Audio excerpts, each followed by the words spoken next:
mate.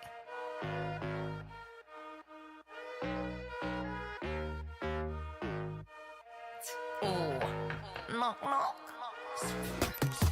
Something real, something raw, not accidental, no, I'm sure. You're not needed, show you the door, but what's that, yeah, are you sure? Yeah, that's a rental, yeah, what a bore. Lying, nothing in the core. Buying, yeah, what for? But do what I need to, always sure. Something real, something raw, not accidental, no, I'm sure. You're not needed, show you the door. What's that, yeah, are you sure? Yeah, that's a rental, yeah, what a bore. Lying, nothing in the core. Buying, yeah, what for? But do what I need to, always sure. Boring, never been that. I get paid, bro, just to relax. Yeah, more money now, yeah, more tax. Suited it now, don't worry about that. Boring, yeah, I've never been that. I get paid, bro, just to relax. Yeah, more money, but yeah, more tax. But suited it now, don't worry about that.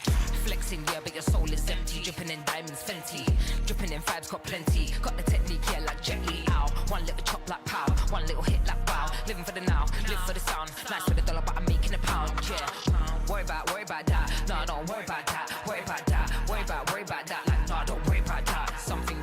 Worry about that. No, don't worry about that. Worry about that. Worry about that. Like, no, don't worry about that. Something real, something raw, not accidental, no, I'm sure. You're not needed, show you the door. What's that, yeah, are you sure? Yeah, that's a rental, yeah, what a bore. Lying, nothing in the core. Buying, yeah, what for? Do what I need to, always sure. Something real, something raw, not accidental, no, I'm sure. You're not needed, show you the door. What's that, yeah, are you sure? Yeah, that's a rental, yeah, what a bore. Lying, nothing in the core. Buying, yeah, what for? But do what I need to, always sure.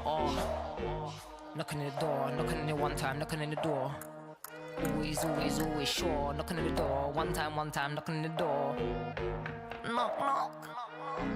Hello, something real, something raw, not accidental, no, I'm sure. You're not needed, show you the door. What's that, yeah, are you sure? Yeah, that's a rental, yeah, what a bore. Lying, nothing in the core. Buying, yeah, what you for? Do what I need to, always sure. Off. That's what you gotta tell them sometime, you know.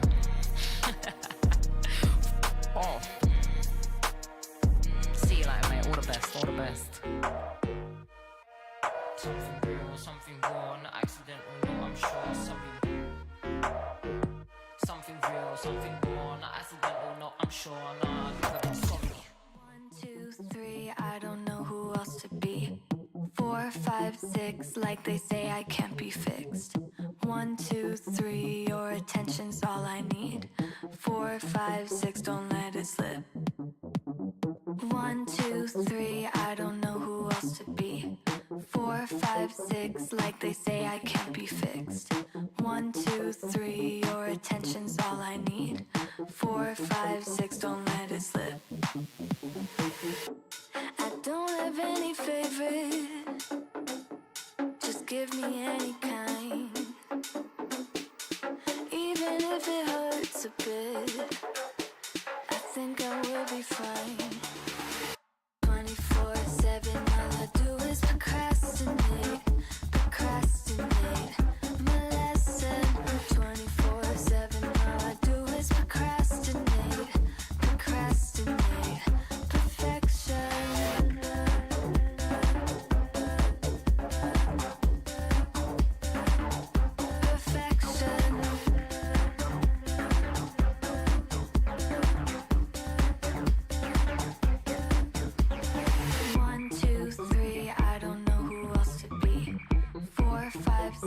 Like they say I can't be fixed. 1, 2, 3, your attention's all I need. 4, 5, 6, don't let it slip. Some sort of an addiction. They all have a prediction. I think it's just some fiction that I have an addiction, baby.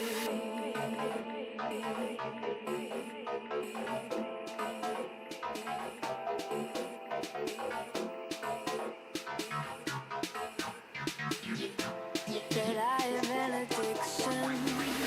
24/7, all I do is procrastinate. My lesson. 24/7, all I do is procrastinate.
nature. Hit 'em like lightning. Be the creator of the next big thing. We're the movers and shakers. We are the dreamers, the makers. We stand on top of equators. We are the limitless. We got the future, no papers. We are the innovators. We have the focus like lasers. You know we doing it big. Oh, this is major.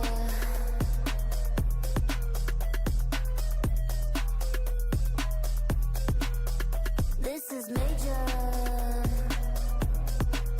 It's a game changer. This is major.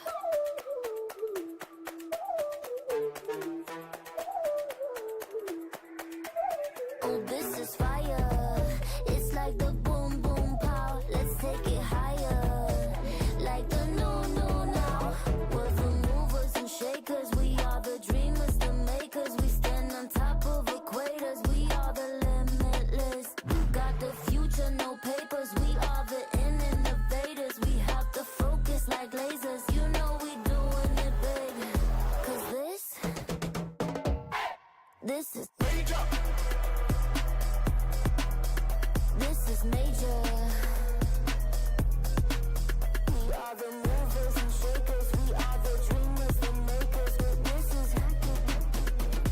is major. Are you a real faker? A team player? A crusader? Yeah, here we come. Are you a game changer? Rule breaker? Dream maker? Show 'em how it's done. This is major. This is major. It's a game changer.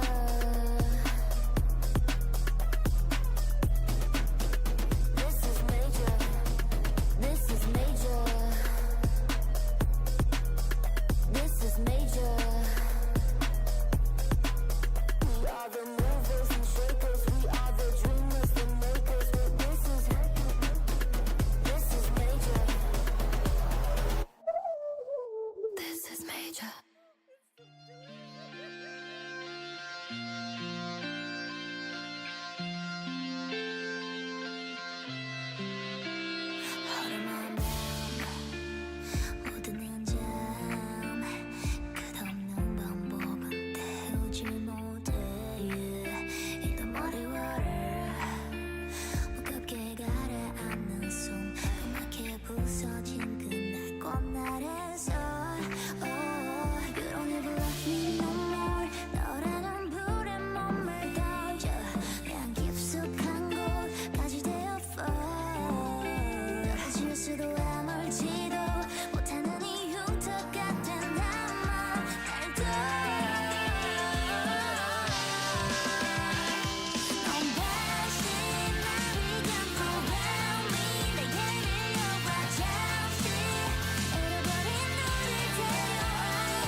just want the truth. It's all the things you do. I'd hate to be in your shoes. It's in the way that you stand still while everybody's dancing. You buy more booze. There's something off about you. Oh, answer your phone. He's fast asleep, but I'm right outside. Staying up by the 19. Just shut up and drive. I say I'm fine. They all know my tea. Kinda wanna cry. Daily, oh, oh, oh, oh, just take me on. Let's go.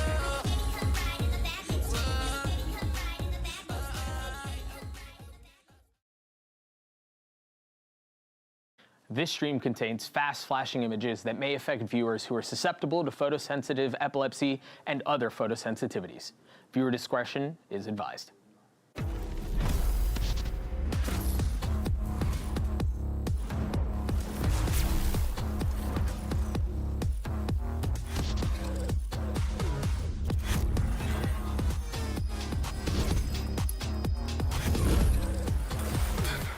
Only 4 teams are left in the bracket. Today, 1 will guarantee their spot in the grand final, and 1 will miss out on the final weekend of competition. Hello and welcome to Day 8 of Game Changers Championship, coming to you live from LOL Park in Seoul, South Korea. I'm Mika on the desk today with Kakuka and Baby Bay once again. How are you guys feeling today, especially after what happened yesterday? I mean, it was quite intense.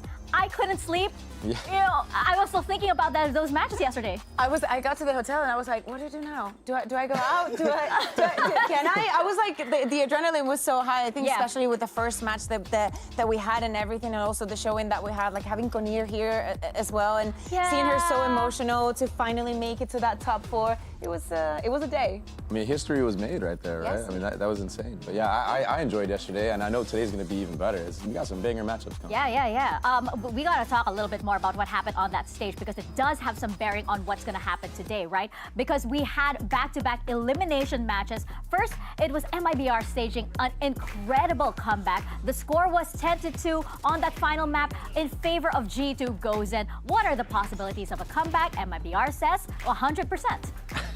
I don't know how they just did it so effortlessly too. And then like when we talked to them in the post-game interview and stuff on stage, it's like, oh no, we believed the whole time. We knew we were gonna do it, even though we were down 10-2. Like, what are we talking about? That is just, it's impossible to do stuff like that. The biggest comeback that we've had in GCC history, and I think that it delivered a split like it was absolutely insane. And then when we get into this second one, we see Crew again just go into Haven and split. I love how they were giving it to the KC fans. I love that kind of energy, that having a team that is getting that much support and then Crew giving it back. I absolutely love that kind of sports. And they did that at the start of the first map as well. They were just talking smack back to the fans. That's where you're gonna go. That was insane. Yeah. It was very, very brave. I mean, they did that up against, you know, the blue wall of the KC fans, right? But today, we are starting things off with the upper bracket final between Team Liquid Visa and Shopify Rebellion Gold. The winner goes straight into Sunday's grand finals, and later, an elimination match between MIBR and Visa Crew Blaze. Another elimination match. Another, hey, more rounds into Split and Haven? What do you think? Yeah, definitely. Yo.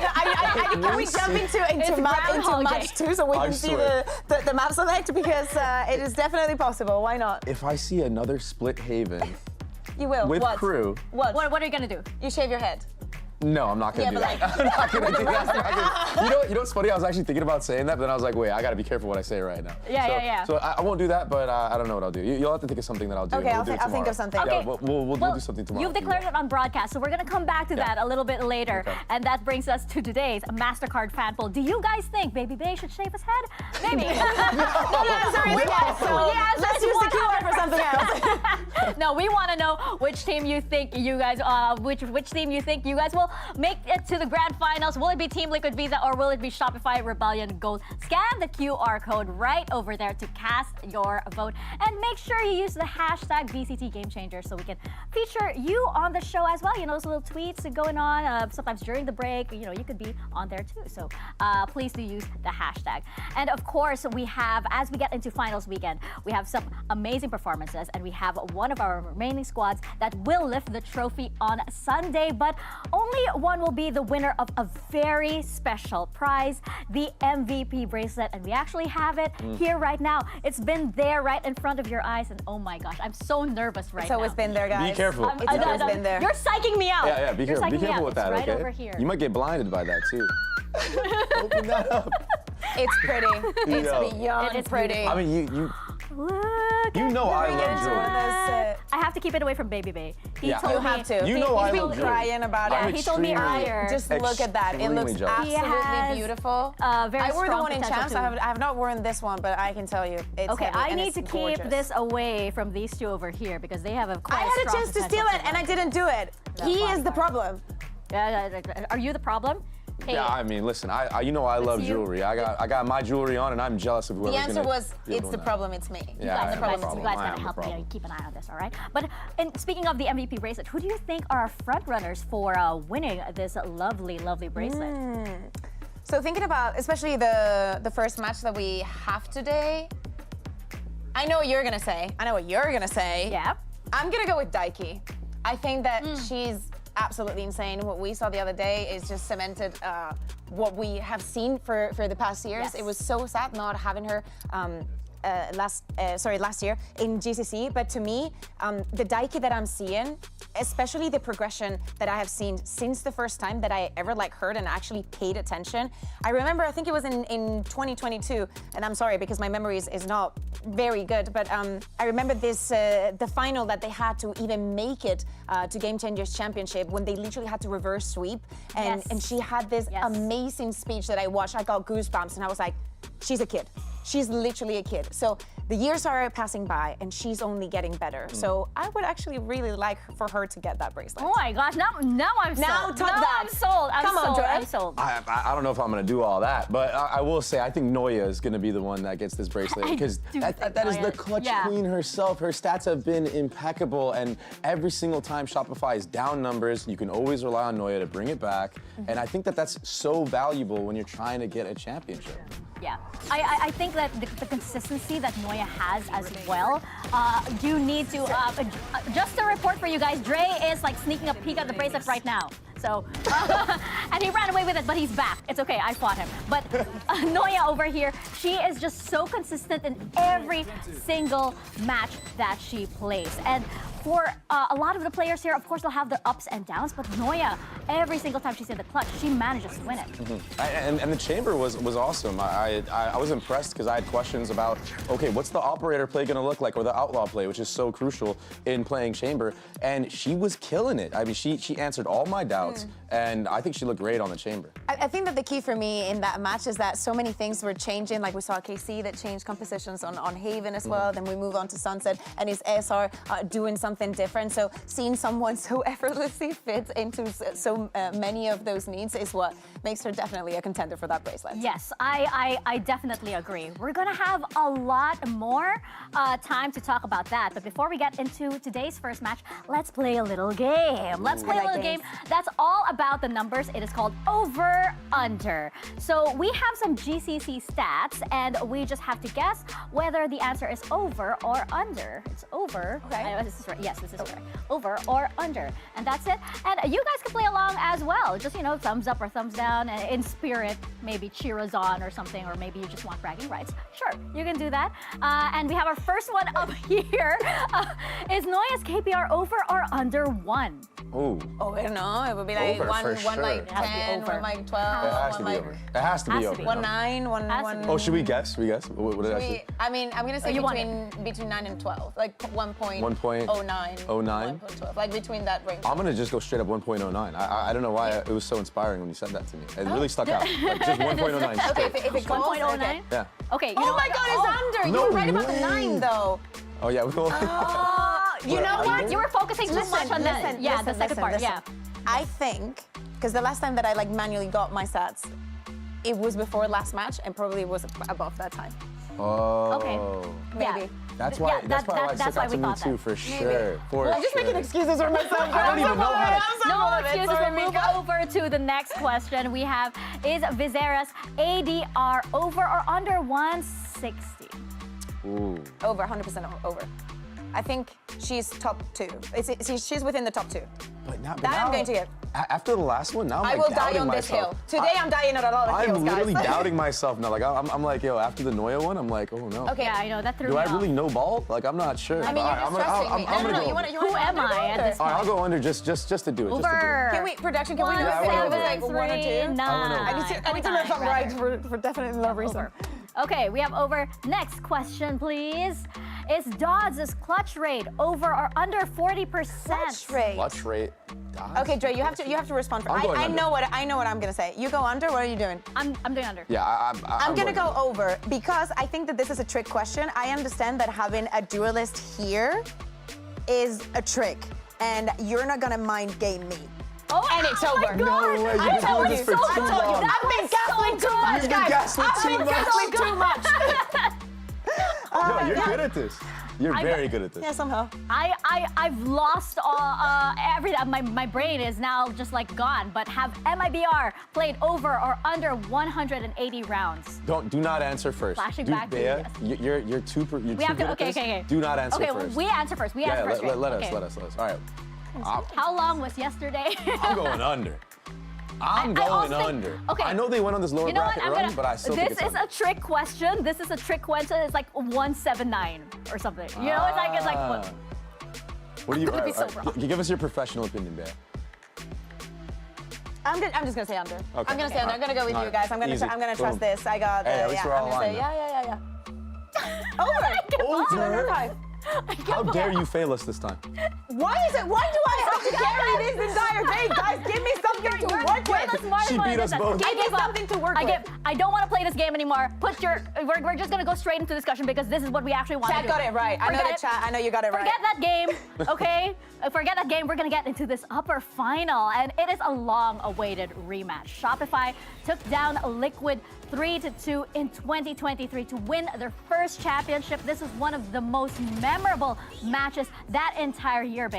Yeah, and probably one of the best finals that we've had as well. Oh, yeah. Having a Brazilian team, being there in Sao Paulo. Yes, they didn't get the win, but I think that the story is coming into this tournament. Mel playing from afar. She couldn't even leave the trophy. Heartbreak. Yeah. Oh no, don't show that to me. Crying in that moment Don't as show well. that to me. I'm gonna cry right now on the desk. But yes, that was very, very emotional. And of course, flashing back, we saw Effie's also saying that was one of the hardest matches that he's ever had to play in his entire life, up against Team Liquid Visa. And Team Liquid Visa got here on the back of an OT versus a G2, another heartbreaking match, another very intense match that we saw over there. One that will haunt our dreams, I think, for a very long while. Yeah, it'll definitely haunt G2's dreams, that's for sure. But I think this is really where you saw Daiki cement herself as such an important piece of this Team Liquid roster for this run, right? Yes. I mean, talk about the Haven, even talk about that last map of Split. I mean, the last round that we got to see, right? I mean, just impact across the board with not only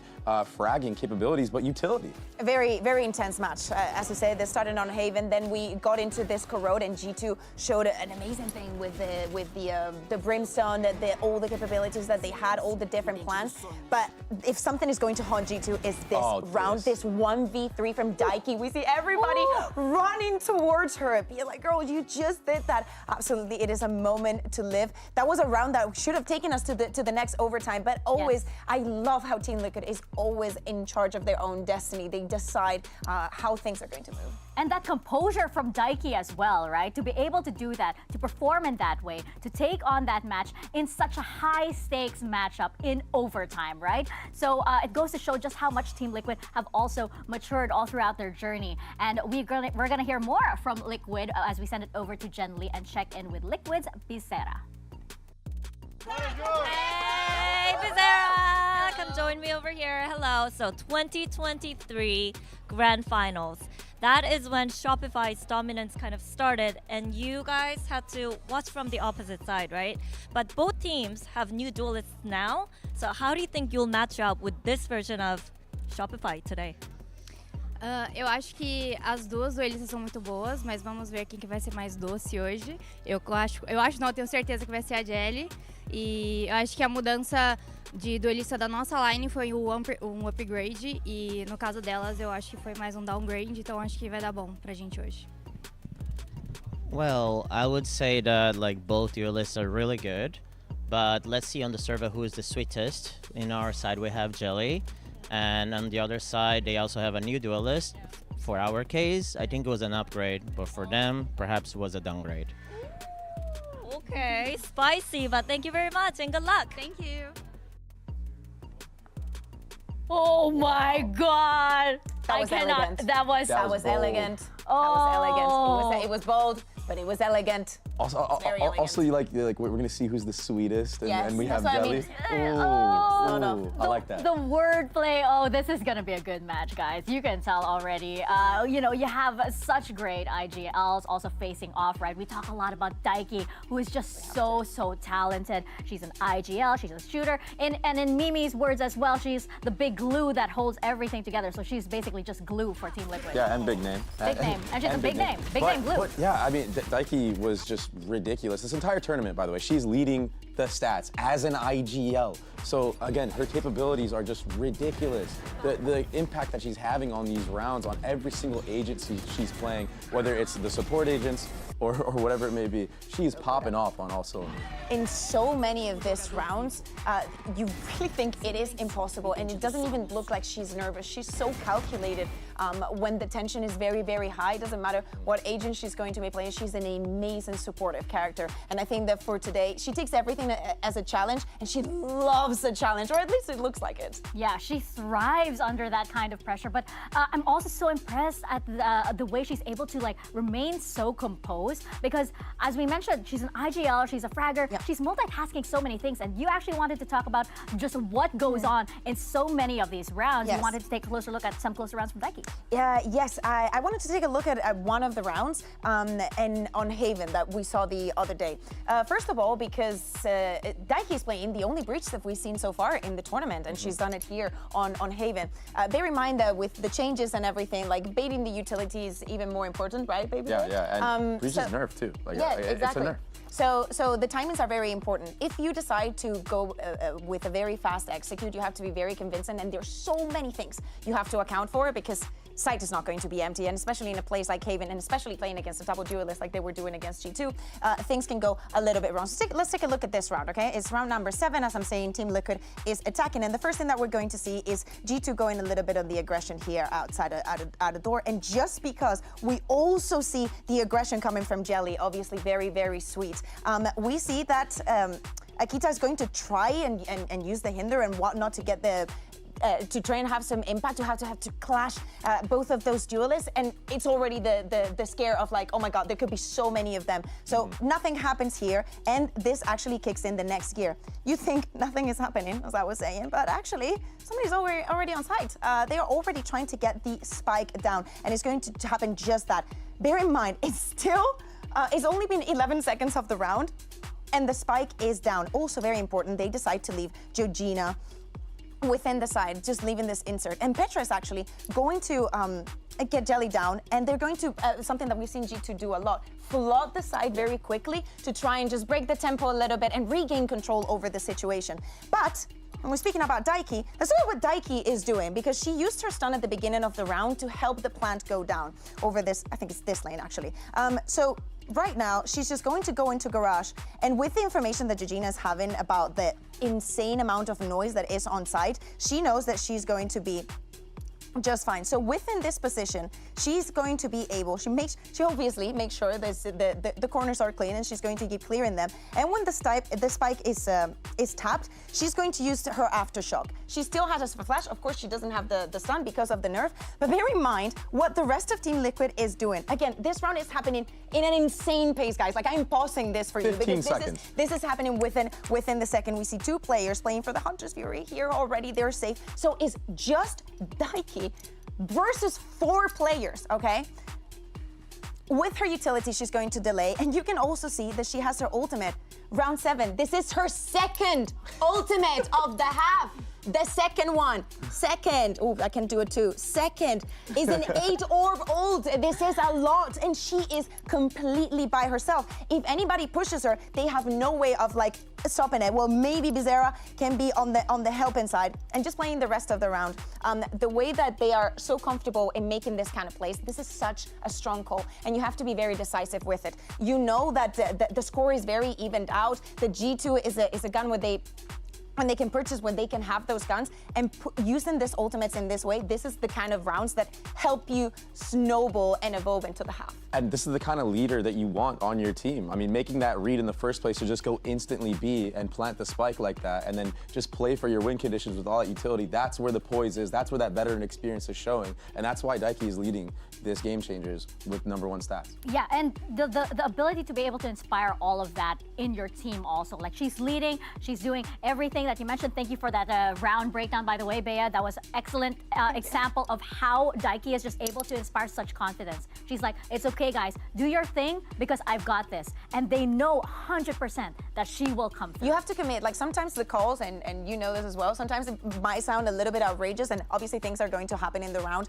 that you cannot account for, and things are going to go wrong, so there's some duels that you're not going to win. But having the confidence of, there is 4 people on side, it is just me, and I will be fine. Yeah, I will be fine. We can't get enough of her. We can't get enough of Daiki, so we spoke a little more with Daiki about Liquid's run and the rematch with Shopify in this OMEN player moment. Oi, eu sou a Daiki da Team Liquid Visa. A nossa última partida foi contra a G2. A gente cometeu alguns erros em questão à postura e mental mesmo.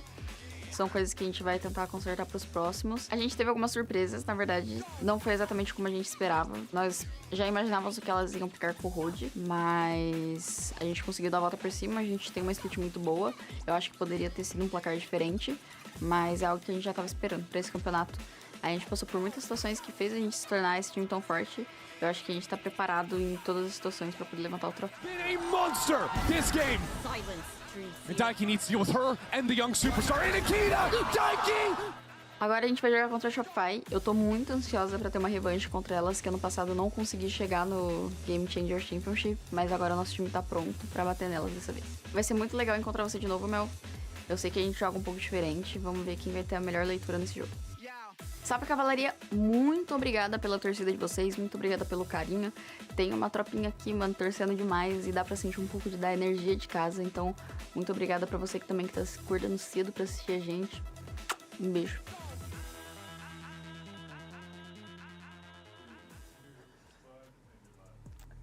Well, that was great, a message to the fans as well. But as you mentioned, as we saw from Daiki, she has massive respect for Mel. She wants to face Mel in the server and see who reads the game better, because both of these teams, they are so dangerous. They thrive in 4v5 situations. They thrive in all of these clutch situations because they're ranked 1 and 2 in this stat as well. Yeah, and this is exactly what you're seeing, right? You have 2 very decorated IGLs that are at the top of their game, and this stat 4v5, it just goes to show the creativity you need to have based off the information of you losing a player, and the fact that both these teams are at the top of that. I think we're in store for a banger of a series, because it's just going to be battle of the minds at a certain point. Yeah, I think that it's a very cool stat to have. Of course, like even when you lose that first player, you're still going to come out on top. It shows great plan as well, and get understanding of your win condition and mostly the enemies in this case. I think that the round that we just saw is a good example, but on the side of Shopify Rebellion, you saw it time and time again against KC. At least I did, like being resolutive, and even when we had Mel here talking about it and how difficult that match was and how weird it was to go against some of the new things that KC were bringing onto the table. You cannot count any single one of these players out. It doesn't matter that it's a 4v3. I know that we've had some crazy rounds, some rounds that should have never been lost by some teams, some rounds that should have never been won by others. But seeing the confidence in these teams is what actually makes them have this kind of runs. Yeah, it's that keyword, right? Confidence. And when we look at Shopify's run, of course, they're pretty much flawless, except for they did drop a map against KC. But I feel like they learned a lot from that. Mel was here on the desk and she was talking about it, how it was a learning moment for her, and it exposed, I think, a lot of what could be something that Team Liquid could take against Shopify Rebellion. And also, sometimes you just go against a player that is completely feeling it that day, and there's nothing you can do about it, and you just got to go next. And they ended up closing the series out anyway, which is important. What are you thinking? Althea. Alkia was going. Oh, I thought you were talking about yourself. I thought you were talking about yourself. No. That sounded a bit personal. It was anecdotal. Who hurt you? No. But seriously, sometimes you have these maps where it's like, okay, like you have to goldfish memory it because when I think of Shopify, I know their Haven is good, and I don't think that we're going to see something like that happen again if Haven is played this year.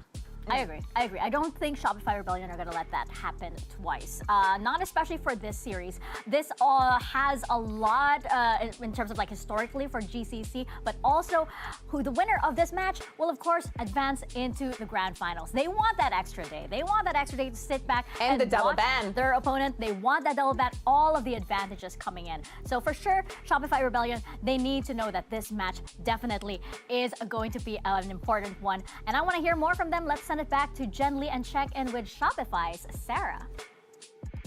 Shopify, Sarah! Hello, Sarah. You know, you've been establishing yourself as the best initiator in the scene, but Team Liquid's 2 initiators, they can be a threat for you today. What is your personal plan to stay one step ahead of other support players in the lobby? Honestly, I don't really worry too much about like who is the better initiator. I think Valorant's all about team play, so really I think I'm just hoping our team plays our own game and we keep it tight. Sounds like a plan. Thank you.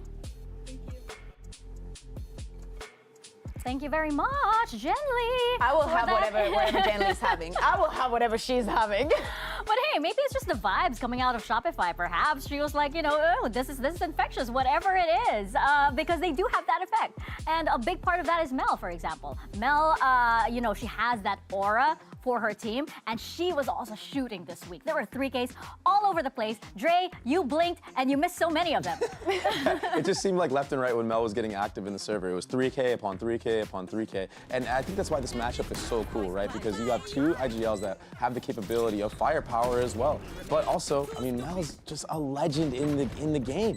She's solidified herself. We're so lucky to have her. Yeah. So lucky to have her, and I think that Shopify feels the exact same way.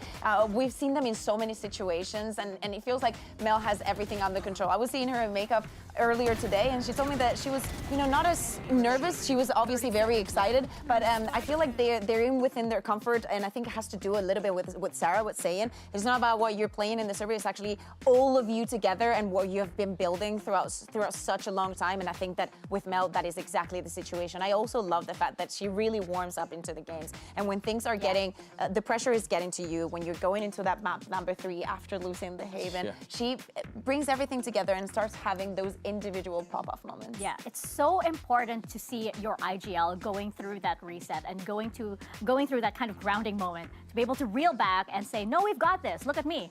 And it inspires everybody else. And that's why, you know, both of these IGLs, this IGL matchup is just so exciting. So I think this is going to be a very, very difficult match to predict. But I think you guys did a good job in doing so. We're going to check out the results of our Mastercard fan poll. Which team is going to qualify first for the grand finals? And you guys think it's going to be Shopify Rebellion. I mean, historically, yeah, we can definitely understand it. I thought that it was going to be a little bit closer just because, you know, Team Liquid has been having an amazing tournament so far, and they're definitely having their own way of seeing the game right now. So, you know, it's a little bit more even. I feel like if you've been watching this tournament, you could probably agree that this could look like Team Liquid's tournament. I mean, especially when you look at the stats and everything going on. Ooh. So glamorous. She's feeling it. She's feeling it today. Then she'll go into bar and she'll pick the veto, and we'll be like, okay, whatever. Whatever is exactly what we say for some of our predictions as we are looking at the talent predictions for today. What are you guys' comments on this one? What's going on over here, Bea? You're 0-4. Am I reading this correctly? I might go 0 and how many do we have? 0 and 8. Are you trying to go 0 and 8? Or is that your goal here? Or is this actually, is this an accident? I have no idea what you're talking about. We need to know like what everybody's personal goals are in this, you know, because you know, hey, if you are trying to go 0 and 8, sometimes, Mika, sometimes you have to wait and see. No, sometimes you have to wait and see. I feel you. I mean, Pacific fans will know I'm cursed, so it's like, okay, I'm actually doing good right now. You're cursed? I'm cursed. I got here, I predicted EMEA twice, and they left the tournament. You think you're cursed? Wait, I got here and there were no Pacific Wait, she teams. got up. She stood up. That's how passionate she was about it. Yeah, you got her good. We're both crying here. This This is support once again. Hold my hand. This is support once again. We're in this together. We're in this together. Joe, you can stay there. Meanwhile, I'm over here. I'm over here just chilling with my America, 14. forget it. No. Yeah, Happy America's Thanksgiving, on top. by the way. Brazil on top, yeah, actually. Happy Thanksgiving to those in Americas because hey, all four of our top four are America's themes. So congratulations. I thank you so much. I mean, we win champs. We're here. We're probably gonna. Yeah, we are winning GC as well. So I mean, hello. Yeah, we. I just love Baby because he was like, oh, G2, and then also Americas. Is there a war? Listen, I don't want to hear just because EMEA went O2 barbecue 2 days in a row does not mean that you can talk about America's life. I'm taking notes of this, Joe. Oh no! I'm in trouble. Ones. I'm in trouble. You're in danger. In trouble, yeah. You are in trouble. You're kind of outnumbered on this desk right now. But aside from all the shenanigans that we have here, this is going to be a very, very exciting matchup. This is a matchup that we have waited 2 years for. How excited are you guys? I think it's going to be a lot closer than what the fan poll was. I don't see it being a 78, whatever, 22 or whatever. I think this is going to be like more so like a 60-40, the way of Shopify for me. I want to see how those duelists are today. I really want to see the Dota versus Jelly. That's the bait I'm definitely falling for. There are so many good head-to-heads. This is going to be a very, very good match. Can Shopify Rebellion Gold make an undefeated run for the finals for their 3rd straight year, or will Team Liquid flip the script? We're going to find out as Day 8 of Game Changers Championship starts now.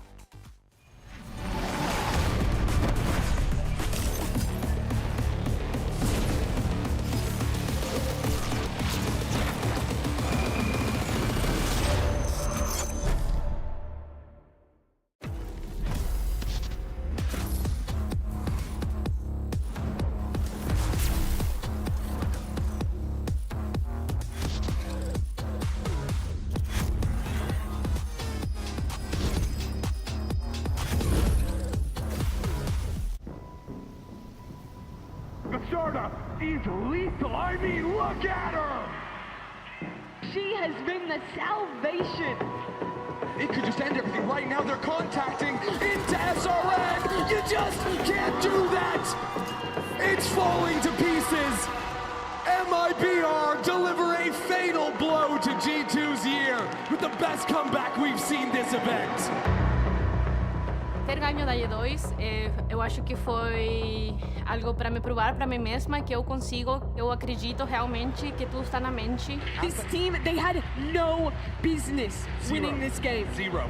It was only through Bastarda that this was possible. Acho que foi dos melhores jogos que já tive na minha vida. Kinnear lands the shot and finds a follow-up. Crew! That lower bracket is all theirs. They are terrifying down there. O que fez a gente ir tão longe na Lauer é que a gente tem uma vontade de ganhar e uma vontade de vencer, uma paixão muito grande pelo jogo. A gente não quer sair desse campeonato mal. Eu sempre quis jogar contra a Cru. Eu acho que o player mais interessante da Cru é a Dots. Dots slicing through them. Ela joga muito bem, tem muita mira. Mas eu tenho a CRN. Cannot be stopped. E a expectativa é sempre chegar mais, sempre ir mais. A gente não está satisfeito ainda. Entonces, Cru, prepárate. Yo soy la reina de la TAM. After an entire year of competition across the globe, it all comes down to this final in Sao Paulo, Brazil. The 2023 finals versus Team Liquid. Even when I think about it now, I feel so many mixed feelings and emotions. Nossa última vez contra a Shopify foi no quase, foi 3-2, super pegado. E eu acho que tinha como ter ficado pra qualquer um dos lados. The Rebels resist the push of the Dark Horse and Shopify Rebellion are your Game Changers champions! Obviously, I'm so glad that we won and we came out on top, but for me, the caveat was that I had COVID and I didn't get to celebrate there with my team, and that was heartbreaking. This year, I want things to be different. I don't want it to have any complicated emotions attached. I want to win, and I want it to be clean. O que mais me machucou de ter perdido aquela final foi de não ter levantado o Mundial na frente da minha família. Foi a primeira coisa que eu pensei, não ter ganho na frente deles e não poder dar essa alegria que eu queria dar pra eles, com eles me vendo ali na frente. Realmente quebra o meu coração não ter levantado o troféu aquele dia. Daiki is someone that I find myself relating a lot to. I think we share a lot of the same goals, and I think it's poetic to face her again. Mel, eu esperei muito tempo por esse momento. E eu não vou perder dessa vez. Daiki, I can see you have revenge on your mind. If you want it, come and earn it.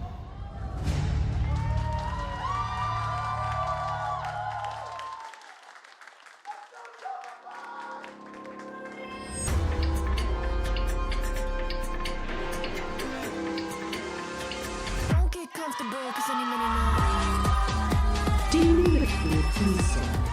It's a rematch we've waited 2 years for. Shopify Rebellion versus Team Liquid.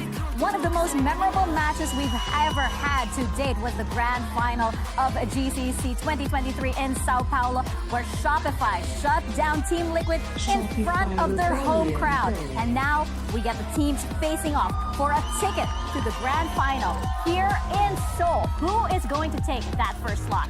Yeah, and the last time these teams played, they had 5 maps to figure it out. Now, you only have 3. And, I mean, the room for error here is so small. If you start off slow, you're gonna get cooked because the level that these two teams are operating at right now is so high. Yeah, we have a Shopify that has been having an amazing year all through. You can say the same about Team Liquid. Let's take a look at the maps. No surprises here on the bans. Haven is going to be where Team Liquid wants to go. Probably seeing that breach again against that double control. Let's see how that works because definitely KC showed some weaknesses on the side of Shopify Rebellion. And then we go on to Pearl.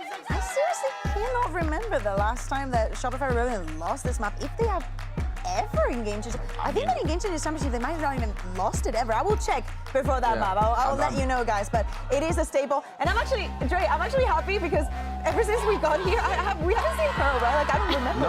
No, yeah, we haven't been able to get on a pro game. But I mean, last time Shopify played this map in this tournament, it was a 13-1 win over MIBR, right? So I'm surprised that was even let through. But I mean, I guess the Abyss ban was more important for Team Liquid. I will say 2 of these maps were played the last time that they played in the BO5. We have Haven and Sunset. But I think that we should talk about this duelist matchup that we didn't really get to touch on so much in the earlier pre-show.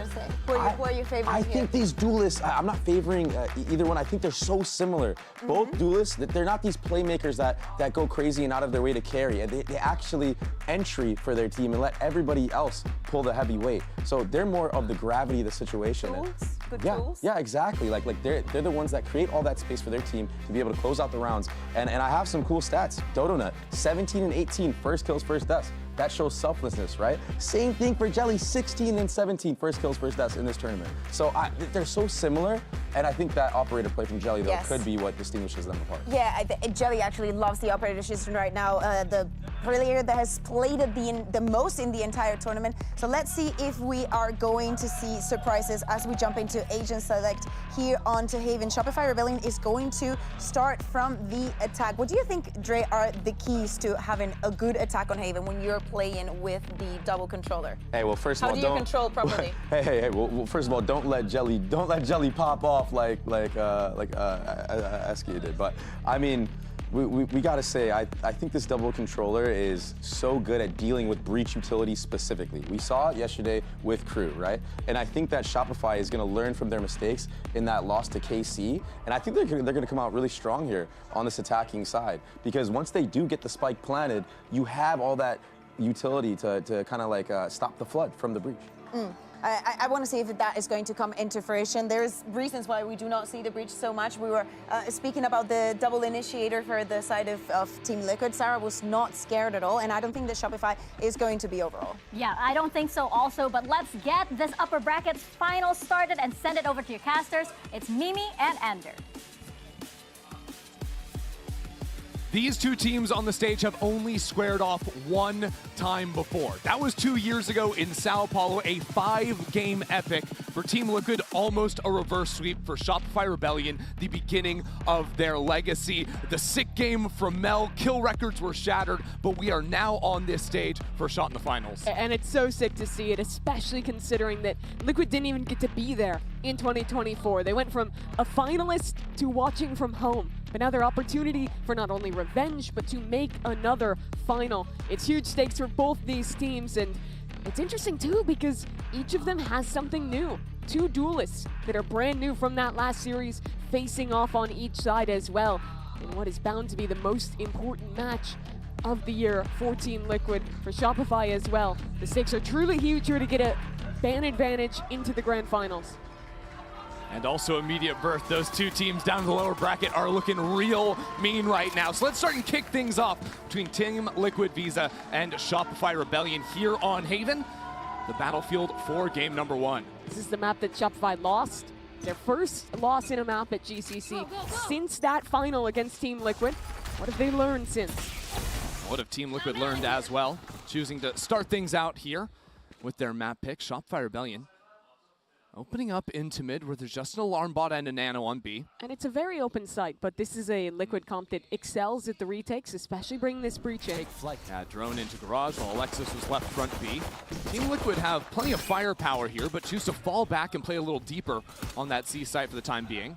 Very mellow round, get an embed towards B, pressure one side. Now they'll call back in, but they're going straight towards Daiki. Yeah, Daiki a little bit on her own right now, but that's never been a problem for her, at least not in this tournament. The top-rated player in the Game Changers Championship is Shopify Rebellion getting early plant down. She should have stun up in another couple seconds, so that'll likely be the go sign for the retake. And this fight out of garage as well will be major for Team Liquid. The rest of Liquid waiting for Jelly to activate. Jujina close on her heels. Shopify Rebellion are fully embedded in the site, but the first kill goes to Bizarra. And now Team Liquid starting to pinch on in. They are doing it perfectly. Jelly rampaging into the site. Dancing around Shopify Rebellion. And Sarah has way too much left to be done. Team Liquid take the first. Already showcasing the power that they have in these retakes. I love the patience that they took that with in choosing to instead contact players through garage, contact players back into C-Link. So once they had their refreshables online, they had these 3 different avenues of approach to completely pinch Shopify on the retake.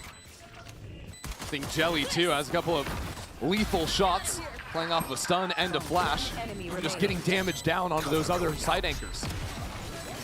And these signings are going to be very important, given the changes to the initiators still playing double initiator with both the breach and the Sova. You're now waiting 60 seconds to use that again if you start your round with an opening. And virtually no other teams are really doing this right now, but Daiki loves to keep locking in the breach. And the one time that we've seen it already this tournament, she decimated on that agent. And so often not even setting her teammates up with the util, will just play off it herself and get the kills, no problems. Now Shopify glide on into the C site, but it's just a moment of respite before Jelly cuts them all down. Daiki also hops on into the site and start picking up the orbs early. A quick snap over to Sarah for a second round. Yeah, the last breach game Daiki played, 3 ults in 1 half. Yeah. It doesn't sound that crazy until you remember that it takes 9 points to get that ultimate online. It's actually insane stuff. And it was happening very early on as well, racking up those kills. This game, Jelly's gotten quite a few more, though. I was so excited when Jelly joined this roster. It was, of course, a big risk to drop the Starta, who had been so great for Team Liquid. And while she was absolutely insane regionally, I feel like I haven't seen that game at GCC that is like the Jelly takeover. We're still waiting for it to see if maybe it could be this one. It's kind of been the initiators taking over for Liquid, Daiki and Bizarra. And now, going for a true bonus is Liquid. Actually, allowing Jelly to play on the same side of the map as this Killjoy. As Bucky down in sewers as Shopify take things slow down into long. It does have some stall util, but they're basically just holding short here. I don't know if Isu has seen. I know the drone spotted one player. Dodo seems to have some ideas, though. Shopify Rebellion, how do you solve this problem of sewers? Is it going to be just jumping through with a little bait out from Mel? That was slick out of Shopify.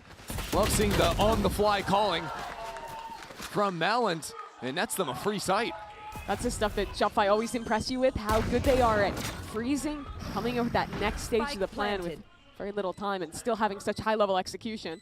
Mel looked a little bit like a Yoru there, jumping through the smoke for a teleport, so it's a flawless anti-bonus out of the reigning champs. Super clean from Shopify. Dodo getting a couple kills going early. And that was an interesting round. They full contacted through long. Didn't really have any other options that round to cancel out. Just had the read that it was going to be this heavy short setup on the eco, which I think is great, given that this team, especially with Jelly playing the Neon, loves to buy Buckies, things like that. This round it will be different with the guns up 14 Liquid. I have to shout out that Sarah has a Hunter's Fury on round 4 already. You keep talking about the initiators. They're good on both sides. Revealing area. Absolutely are. Shopify again opening up strong over to A. Last round they sent 4 players down long. Seems to be the same exact pattern, at least off the rep, although Sarah's position is ready to play off of this dart for a Hunter's Fury. And there she is. Rest of the team zooms on into the site. It's a util kill from Daiki. Sarah does respond, but now with the spike out in the open, Bizarro ratting it up inside of the smoke. Alexis somehow catches her looking the wrong direction. But the problem is Spike was dropped on site. Ooh, and now the turret on the flank reveals Issa's position, so pressure on Shopify. But that also lets them know that they have a 2-on-2 towards spawn, so they choose to walk out together. Good spacing. Tandem play between Alexis and Sarah. Taking some time before the plant so Alexis can walk on up, but Gigina aware, doesn't even matter. And now this is so hard. These players are split. Issa has to run all the way around from the flank. Player standing. Of course, Daiki is going to respond in kind. Sarah still worried about the flank. It's been so long that Issa has wrapped back onto the B site. 30 seconds left. Sarah has no clue where Issa could be. Spike planted. Worrying about every single angle. Stepping into it. Oh, Sarah saw the shoulder. Sarah up in front of the play, and Issa will shut her down. Good close from Team Liquid. Deny any opportunity of Sarah getting away with a clutch. You have to commend the anchoring in that round. It was really great from Team Liquid. Watch this, how Jelly is sliding through that Viper orb. You basically only have 2 options playing into a Viper comp on retake. You either need to be very fast flooding in, or your anchors need to just win it on their own. It is so hard, even with a breach comp, to play set retake through a Viper, because they're going to be cycling mollies, the orb, the smoke. It is brutal, and that's probably one of the big reasons we've seen Shopify put a focus on that A site. And that's exactly the solution Team Liquid needed. Well, Shopify choose not to play heavy into A in this next round after faltering on the site hit.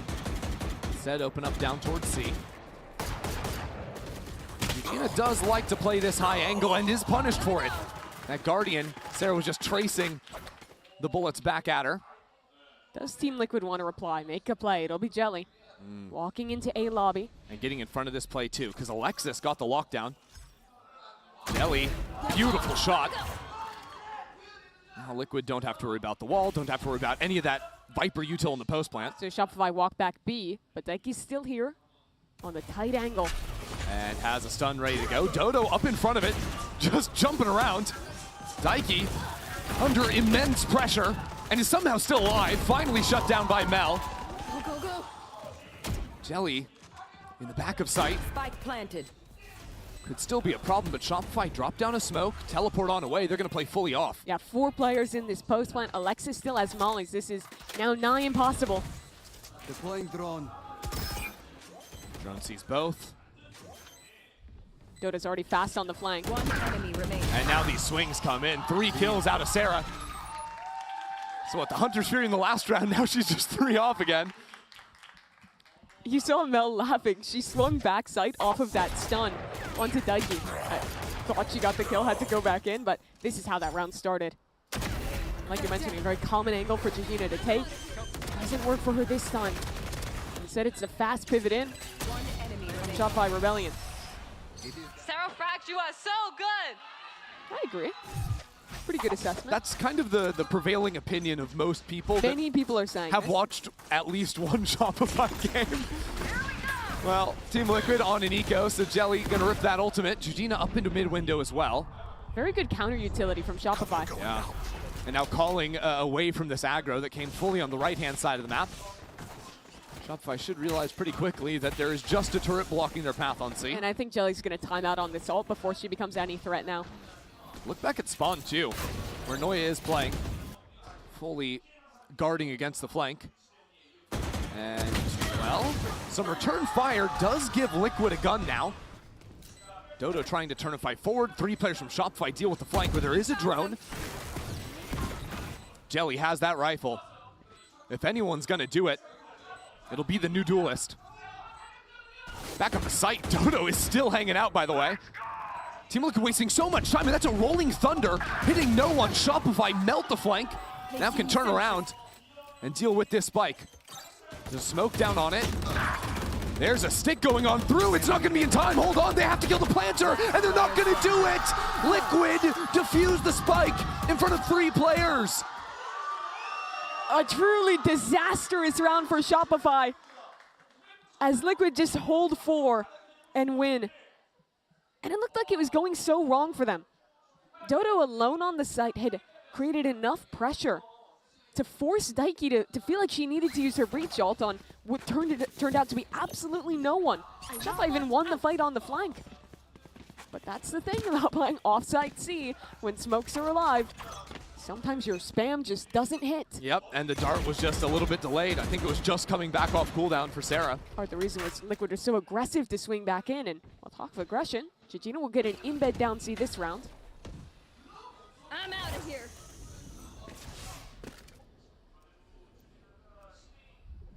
Shopify looking into A once more. Deploying Sarah should be able to find them on this drone timing. And this is a very shallow lockdown. Just sort of pushing Team Liquid players if they want to play on site, get back on hell. Theory is Dodo can accelerate behind that very swiftly. A Paranoia out, the stun's there as well.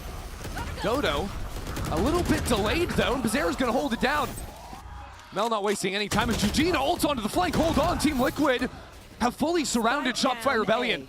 And there's no chance Shopify were aware of Gegina's position. Now Alexis in a 1-on-3. Gegina hard holding, expecting exactly where she is.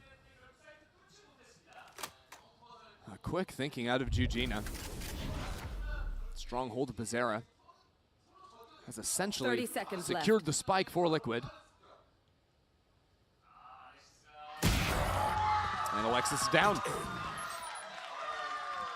So after Team Liquid, full stick on the eco round to win it, lights out the next. Absolutely, and on a round where Shopify uses lockdown.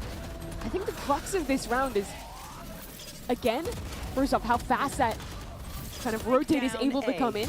With Liquid always playing Daiki on B, and her being very conservative with how she's playing utility. Every round an A hit has come through. She's been able to have her stun in position as soon as that execute is there. And that's done great work to get 3 players into backside A.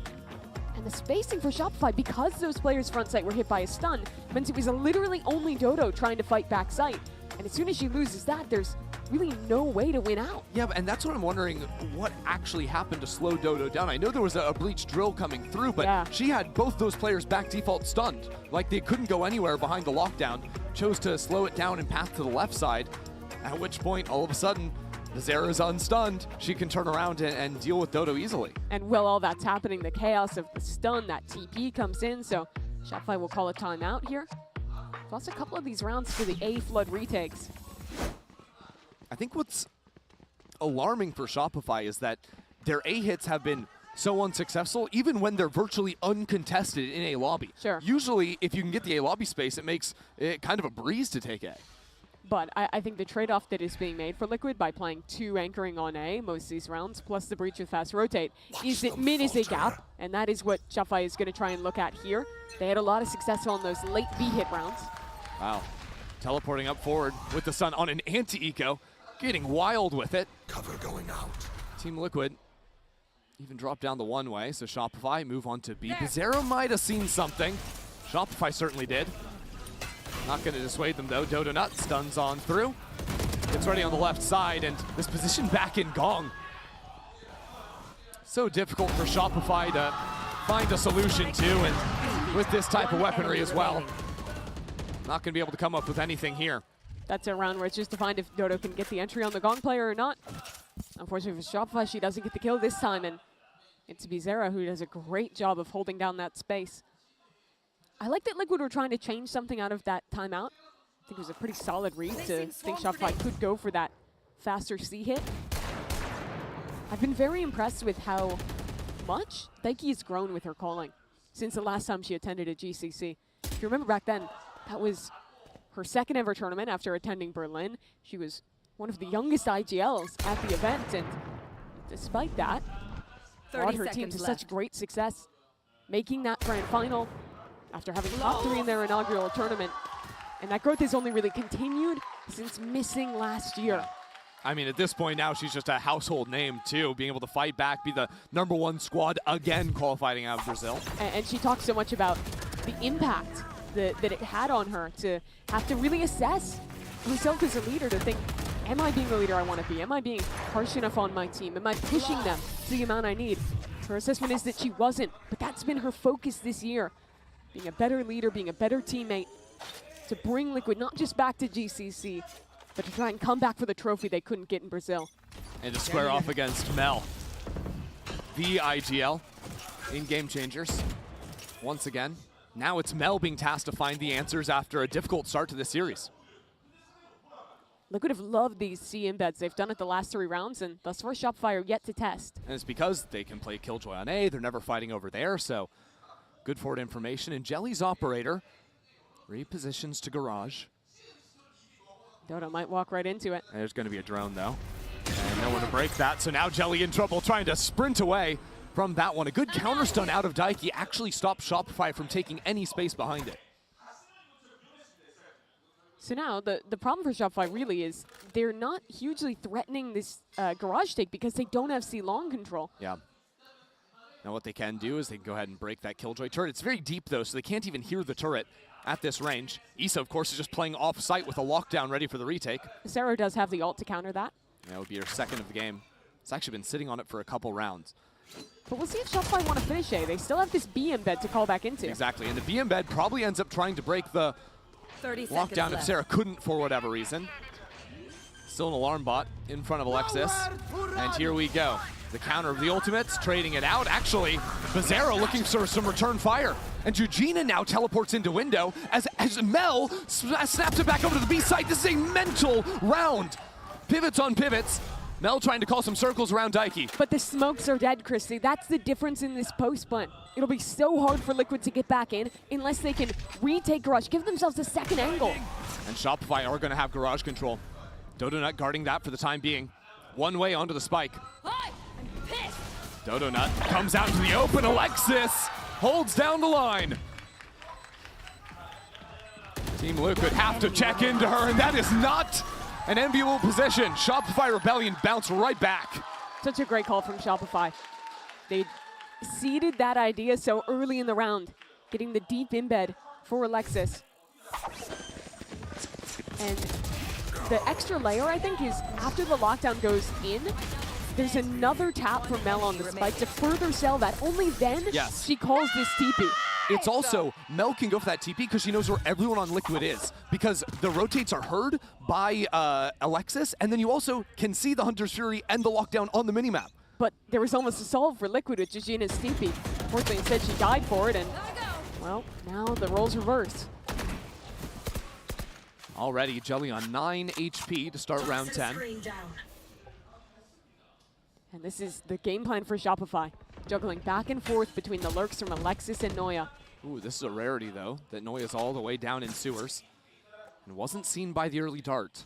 It's interesting because Bizarra on the other side has walked up so deep, but breaking that alarm bot, she's been heard. This could be trouble. Liquid have really never walked down this during the half. And Bizarra has Noya fully trapped. Underneath garage window, though. Alexis waiting. Here we go, Alexis getting turned on. What a play from Liquid. Daiki baits out the crosshair, and now Noya feels the pressure to activate on the other side of the map. Still, she's been locked down, but she fights her way out regardless. As Shopify move into the C site, Team Liquid ready to respond, already moving on in. Saren Donut lighting up the kill feed as Daiki fires on back. It's not so simple left. 30 seconds and Daiki with a third. Strike down, C. Ask anything of this leader, Daiki will get it done. Stands up for her team. No one else was in a position to win that round but her. Alone on the C side after another wild call from Shopify. They had an embed towards Garage that gets flushed. They have an embed back towards A. But after faking this B plant, it's such a great call to flood back this way. The fight's not going Liquid's way. But Daiki, I mean, just watch and admire. She's on 1 HP. I give her credit for the ace because of the bait on the first kill. Yeah. Could have easily the bait been going the other way. But we're already back in, and Shopify might simplify here. 5 players ready towards C. I mean, they've got Stingers and Sheriffs. Jujina holding onto this Paranoia just off of the util thrown her way. No kills yet, although the Nano will collect. Now Jujina falling down. Equalizes the playing field. Jelly just being mollied to death. On and off, no less. And the wall bang onto Noya as well. That is huge from Jelly. She knows that no one is cross back sight. That makes this retake all the easier for Team Liquid. Team Liquid just hold these angles. Daiki playing off her own flashes again, punished for it this time. And now Mel gonna try and sprint on out of here. Upgrades to a Vandal, chooses to go all the way around the world. Liquid will beat them on this race if they read into the A hit. And it's But hard. don't commit to it. They're gonna hear the scared footsteps of a now. late B. Now they hear it, yes. And Becerra can get in front. But there's a lockdown. Try and guarantee it. No way. 30 seconds left. They hold on for a moment. Try and clear out the flank. But Patience. Becerra tucks into hell. She's found a pocket. No one detained. Becerra inches Spike forward. planted. Becerra has found an opportunity and has capitalized upon it. Team Liquid will secure their 8th. They're navigating these complicated mid-rounds so well. Shopify is showing some weird ones, some late pivots in round after round, but what I'm always so impressed by from Liquid is in these high-pressure scenarios, how quick and calm they are in their decision-making. So it's Jelly opening up the opportunity. But it's Becerra taking that risk to basically knife out, walk all the way into hell, and make the play to win the round. One more shot here on the attack half for Shopify. See if they can do anything to get a 4th round, although the problems, of course, will be Daiki with another Rolling Thunder. Jelly has the op in the right position as well. Now wanting to play around this smoke. Oh my god, no! The gun barrel blocking her vision. So Mel gets that first kill.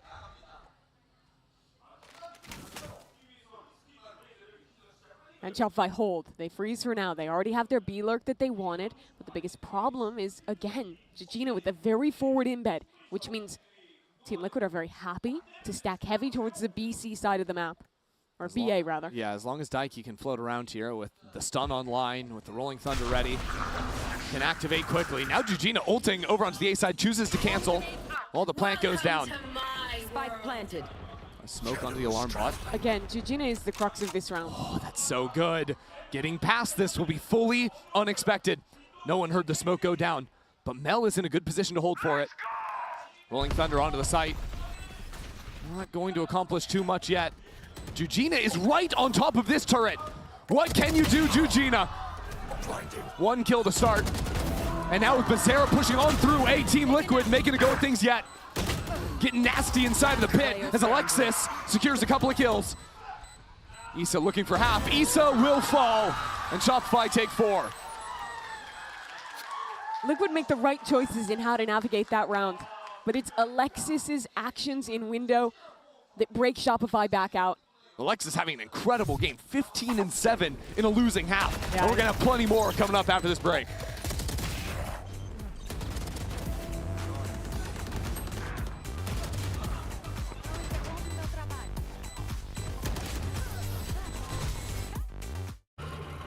Can I help you, sir? Here's the bill from the dealership where I got my car, and I'd like you to beat it with a better deal on one of these fine cars. Not how it works. Guess you're not as cool as Verizon. Bring in your AT&T or T-Mobile bill for a better deal today.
Team Liquid Visa leading at the half 8-4. You can go ahead and take a quick peek. Coinbase Econ report. Regardless of Team Liquid leading by double, it was still Alexis, the top player inside of the server. A great performance out of her, even to just win that final round. Mel was calling a lot of these late rotates back into Alexis's lurk, and she was so consistently getting value in those positions. That smug look on Lexi's face. Yeah, she knows what she did. Yeah. If you look at the other side, though, I think the highlight to me, again, goes back to Daiki. She's just been such a beast on this map, both in the G2 game and now in the first half today as well.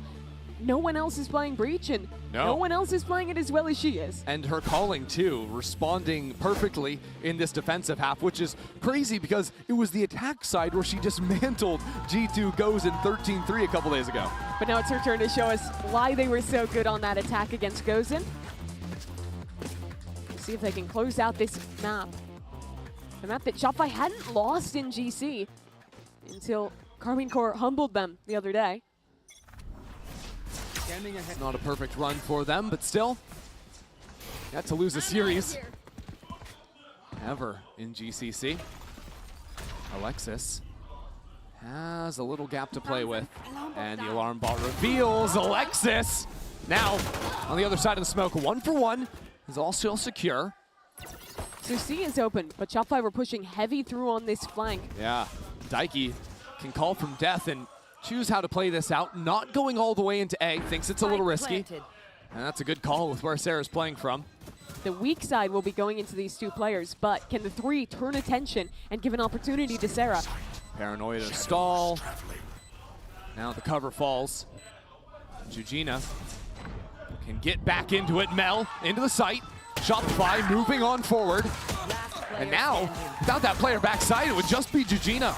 Left in the 1-on-2, taken down to 8 in the shock dart frag out of Sarah. That's a real nice pistol for Shopify to open. It's a really interesting call from Liquid.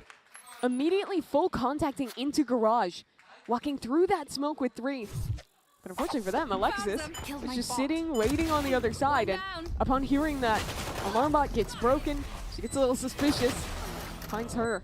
Yeah, I remember Daiki had a lot of these like very active hits, like going deep into C-Link. Even B hits would be fighting into C-Link before going for the plant, sometimes thinking about pivoting C as well. A big thing for me to watch is the timing on when Daiki uses these stuns, because when she can, she also loves saving them for the post plant to fight into an extremity and make their posts all the more strong.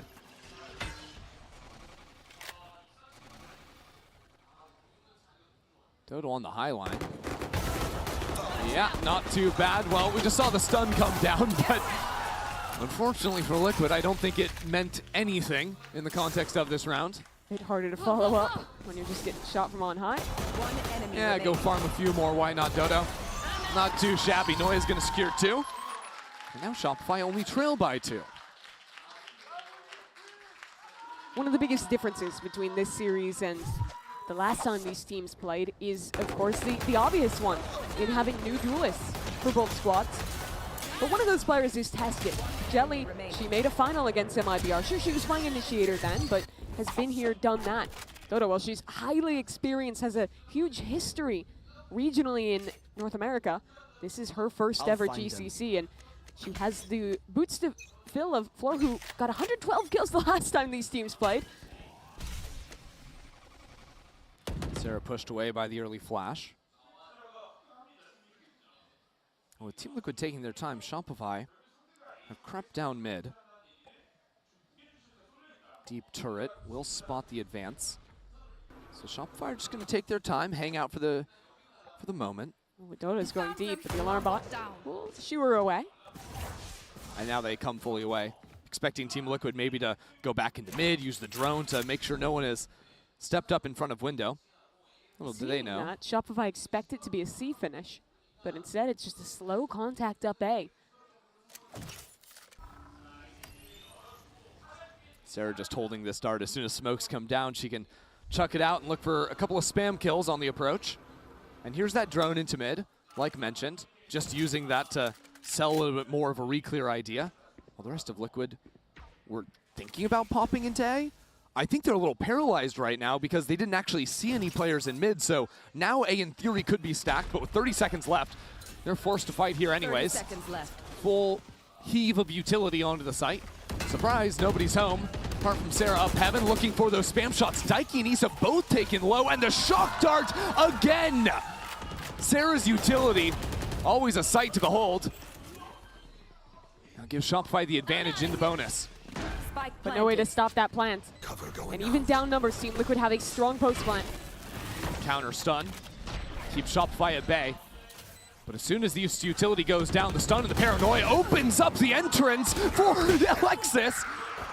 There's a team kill, and Bizarra still alive on the corner. Issa in the 1-on-2.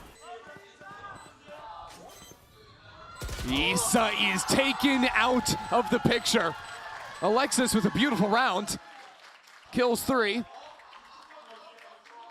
It was so hard for Liquid to ever play retake into the Viper on A.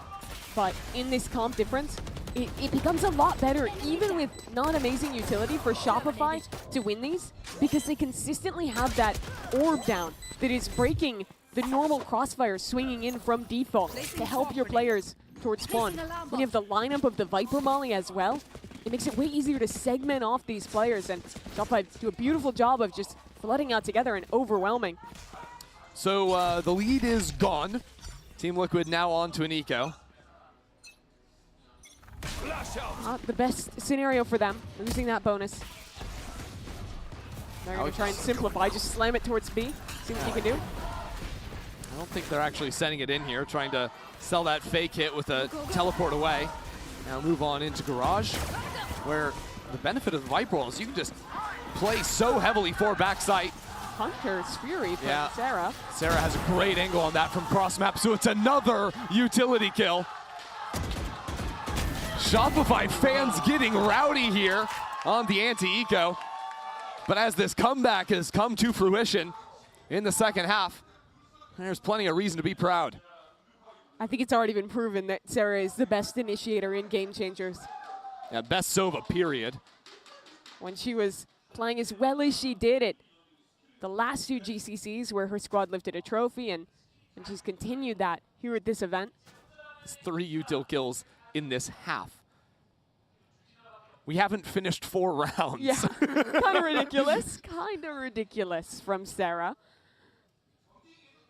30 seconds left. And so the anti-eco is clean in the end for Shopify. Turrets destroyed. Asa's only job is to die.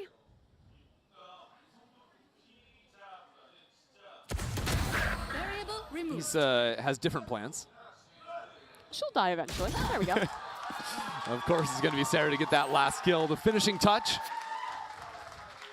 Okay, so the game's tied now. Team Liquid, they came in with a big advantage. Now they've lost 4 in a row, and Naps wants to hit the pause button and slow this game down a bit. Now, truthfully, we played a pistol round, 2 ecos, and 1 gun round. Yes. What can Team Liquid actually learn from the rounds they've seen so far? Yeah, I think one of the problems is, first of all, how they want to approach towards A. One of those key rounds that they lost was because of Shopify's retake on that site. similar to what Shopify ended up finding in their first half, I think one of the biggest things to focus on for Liquid will be mid control. Shopify tends to play weaker B-site holds, generally just like the one-player back site, and with that Viper wall that they're playing towards C, that angled one, they don't have the default retake wall on B, so I think if you could get in and play an active post plant, that's going to be a strength. But even earlier in these rounds, I think that they need to be proactively pushing in that area and breaking Alexis's turret on the C side of the map, because that has been up way too often, which means Shopify is comfortable to very early rotate players over. So what I'm looking at out of this timeout is really just more mid-control focus from Team Liquid. Yeah, I'm totally on board with that. I think, too, when you're playing this sort of passive C-side like you're talking about behind the Viper wall, as soon as you lose that information, it's so hard to know when to throw that wall up, how to play around. If you lose control of Garage, this whole side of the map crumbles. Yeah, there's that wall we're talking about. Makes it so much easier to get back into C to fight for Garage. Now, new wrinkle in this round, outlaw in the last round, but Dodo has purchased the op to play down long A. Dodges the early util and secures the first shot. Quick on out of that one, 4v5. That is a real rough way to come out of your timeout. And what I expected to see this round was for them to start that 1-1-3 towards A and then call back towards mid to deal with that later. But they have to try something else instead. This round embedding someone outside Garage and trying to test Noya. Noya drilled out into the open, throws up the wall, and still is able to play back plat. With Alexis coming into the site, and you see Mel also could move over quickly. There can be so many players here, but Noya down to the spam by Georgina. Very good from her. Just holding for the jump peek. Saw that early in the round out of Noya.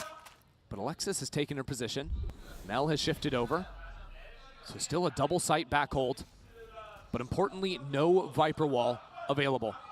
Alexis jumps up and Georgina is still holding for it. Sorry, that was Mel on the other side. Alexis now still being held as the stun comes down. What should have been a difficult round. Starting to get simple, not so much though. With Sarah still alive. The problem is Issa below window. Is Sarah thorough enough to clear this? She turned for it, but nothing to be done there. And there's absolutely, I was gonna say no one ready for that off, but no. Gonna see that shoulder and back on out. No reason to risk the op in a 1-on-3. Wild that Team Liquid get away with this round. Literally off the rip losing Jelly. I mean, the clear adjustment for Team Liquid is just holding for the jump peaks. Yeah. Right? Like, especially because that the turret is going into Garage. The only way to get information on C is to show yourself. Either hard hold the line, that's probably going to be the job of, I don't know, a Dodo Nut with an operator. But if Viper's playing on that side of the map, you got to go for the jump peek. I'll see that kill in a moment. There it is. Georgina ready for it. They had two players holding that angle. And Georgina again holding back sight. Very patient from Liquid, not panicking into any call after losing Jelly. So now instead of bothering with dealing with the op over on A, Team Liquid are going to start out with that early mid control. Eyes on Garage, and Georgina could even assist with Paranoia. Shadows. Oh, a change on the setup. Shopify used an alarm bot for C-Long, focused attention on Garage instead to patch up that vulnerability with the jump peek. And again, Mel on B can always turn and throw Paranoia on these players popping in through the door. This is a bunker in Garage. Wall thrown up again. Team Liquid are still sticking around. They think they can win this battle of attrition. Shocktart thinking there could be an alarm bot on B, not today. So now Daiki calls Team Liquid away from Garage. Just letting Issa hang out. But the issue, despite spending time utility here, they never broke the turret, nor did they break the alarm bot. So Shopify have amazing info on the left side of the map. Oh, this is scary too. No drone if Team Liquid wanted to go A, so instead they choose to go C, where there is that forward alarm. And because of not having a drone, Team Liquid can use the Omen to scout to see where the stun should be thrown down. Alexis has already dodged it. Alexis right on the other side of this wall. She's found a pocket to play in. 30 seconds left. Alexis, you've been so good today. What else can you find? The rest of her team filtering into the site. More and more shots rain down. As Team Liquid scatter. The turret! Of course, Timmy gives a little assist to Alexis. And Issa finds herself behind enemy lines. Oh, that's a funny way to end it. I don't know about that one.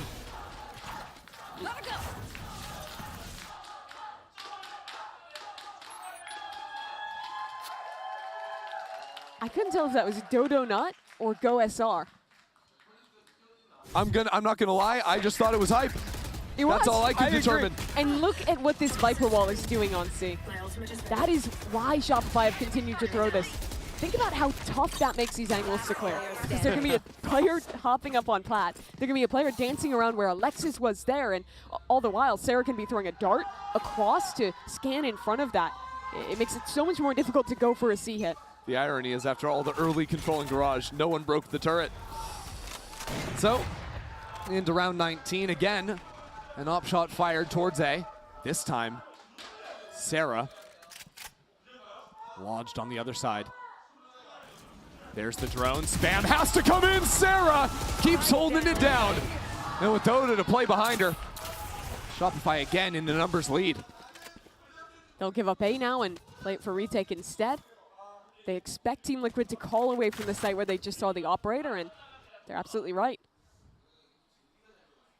I think it's fair to say this map has already delivered. That it has. We're an 8-4 half, now a tie game. Issa would love to get her ultimate here. That C orb still up for grabs. If you get that and then you run back towards your Omen, you could still have a chance at this round. Shopify have just too much control on the map, though. With the alarm on C, the passive line from Dodo Nut on A. They're just playing to quickly rotate onto either C or A and retake. They want to abuse numbers instead of allowing themselves to be picked apart. 30 seconds left. Yeah, Team Liquid tried to throw a fake towards A, but with this kind of setup, Shopify does not care until you plant. Yeah, Jujina also is not even flanking through A. Might have a chance to go through mid or Garage later into the round. And Issa wasn't the one to plant, so they don't even have like a lockdown to trade this out. But they do have 2 nanos now onto the spike. So some chance to stall out and allow Jujina to get a move on into the site. Team Liquid need more pressure down, though, after those nanos. The lurk goes in onto the B site. All the way on through. It's a stick, but it's actually just canceled instantly. Issa with a good first shot. Now Jujina filtering in behind enemy lines. We got to kill the planter. Team Liquid have to kill the planter. Jujina does the job in one-on-one. Jujina gets another. And Team Liquid will take this round. That was the one that mattered. The one they absolutely needed to win. And it's on both of those rounds. Those post plants on C looking for spam. Team Liquid win 1 on defense and now 1 on attack. Such great positioning from Jujina. This is a round where everything was going wrong for Liquid. They're down 4v3. Sure, get a plant on C, but there's really no way they could have won that. Just relying on spam and hoping, beyond hope, that Jujina could get it done. But Shopify changed their aggro this round. Heavy mid, Jelly takes care of the first. And with these stuns to stall, it is Sarah to find the equal footing. That last skill is big. No more Killjoy. And an even round. But Team Liquid have gone nowhere. Not interested in stepping back mid, not yet. Alexis is alive, so you can leave her util towards C, have the other 2 players cluster up together. It'll be B where Shopify choose to be a little bit lighter. Pretty early info to come off this turret. There it is. So, Sarah will continue on the flank. Still, by putting this wall up, Alexis is going to take an opportunity. If anyone steps back sight, she can look for a shot. Heard that TP.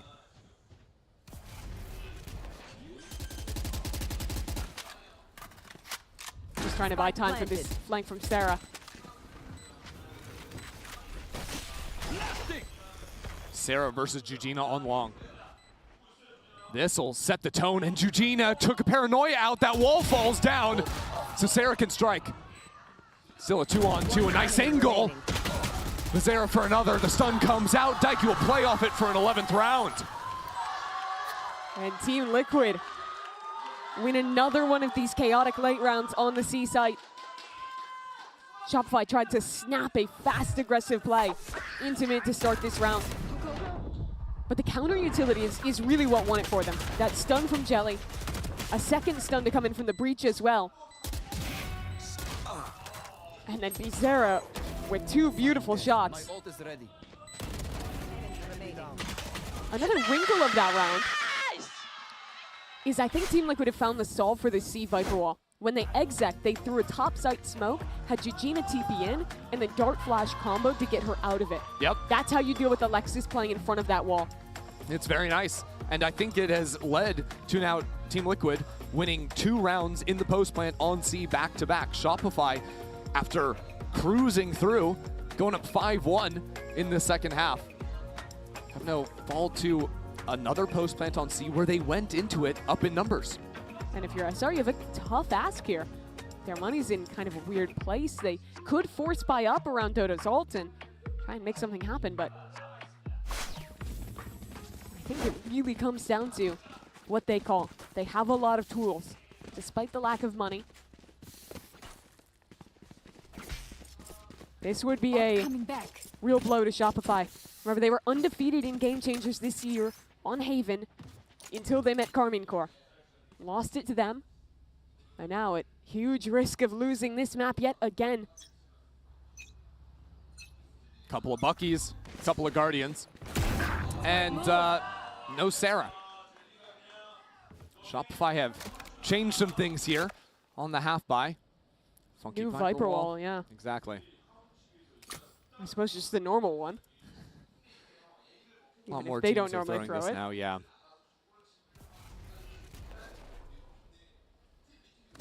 Well, has retrieved the Guardian, so I suppose things could be worse for Shopify. Could definitely be better, too. But Team Liquid are very happy here to play a slower round, wait to see if any re-aggression comes in. But they still haven't fully felt out how this setup shifted. Taiki's really been taking her time on the anti-ecos. Now showing a drone again away from the rest of the pack. This has been a staple in a few of these rounds. Stun comes in. Typical hit. Keep your eyes on Alexis. It's not a Stepping hit. backside. Yeah, there you go. They've baited out Dodo. That was the plan, and it works. And Bizarra had stepped all the way through A, so is here faster than Mel would expect. Mel thinks she has a moment, but she absolutely does not. Quick work out of Team Liquid once they decide to pull the trigger off of the kill, off of the fake play. Spike planted. Just dismantle Shopify 1 by 1. Finished. Okay, Alexis. Nice shot, but she needed a hell of a lot more, and standing. Team Liquid setup is just too good here. They'll send Noya away from this site. All right, new plan from Shopify. How about we don't let Team Liquid into a post plant? I like that idea. Yep. Because truthfully, it's been a lot of great starts rounds, minus this one here. Sure. That round just hats off to Daiki. I love the way that she called that anti-eco. Giving the early embeds in A. Smart move. Doing the double fake of showing that drone with nothing behind it on A into feigning a B hit to let her 2 players walk back into A. That's playing with conditioning. Because rounds before, that has been a commitment on B off that fake. These layers on layers, these are the rounds where it gets hard for the IGLs to figure it all out. But now Team Liquid just need one more good round. 4 ults to play with. Shopify can match. It was Team Liquid who pulled off a crazy comeback against G2. Now asking the same of Shopify. Dodo's op is still down long. Actually, fell away from the angle. A little bit of indecision from Shopify for just a moment. Pulling the drone very early, just 20 seconds into the round to put Dodo on this line. How patient is Dodo? She seems like she knows exactly what this plan is. And it's because there's a lockdown. Gets that kill onto the lockdown. Chooses to rotate away. Still effective. It clears up a link for Team Liquid. Now a counter Hunter's Fury out of Sarah. Spike plant canceled. And then the shots go wide. Dodo was holding down Link though. And now as the spike is planted, it is again a post plant where Shopify is up 1 player. But look at the ults. Daiki has a Rolling Thunder. Bizarra has a Hunter's Fury. There is a world they win this. And do you remember the post plant versus G2 where they used all these ults to guarantee it? It came with Daiki flanking all the way through C. She's in position again. Can go all the way around, has the drill first off of the tap. One more good shot, but Dodo has done excellent work. Shopify need to get on this spike, or it'll be canceled out immediately. Daiki falls, and Dodo for 4 will just take this round. That is such a thorough round from Shopify, and it's Dodo the whole way. Some stunning op shots, and then realizing the threat that these ultimates posed. The reason that they wait to tap that extra second is to let Dodo push into a position where she can be behind the Sova, pressuring them, and not allowing Bizarra to pop that ultimate. You see it here. Absolutely running her down. Well, Mel reads into the other IGL, sees the reflank coming, and kills her in garage. And it's because she saw this same play just the other day. That time, of course, it was with more players alive.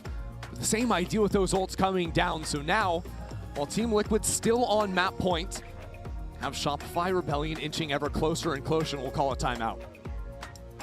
Mel and Dodo, they managed that round. But it is still hard to close out. That Hunter's Fury is still a tool for Liquid. The money's still there. A team that's been calling a lot of great rounds now with even extra room to play with here with that 2-round buffer. You know, the only other time these two teams have ever squared off, best of 5, started on the same map of Haven. How'd that one go?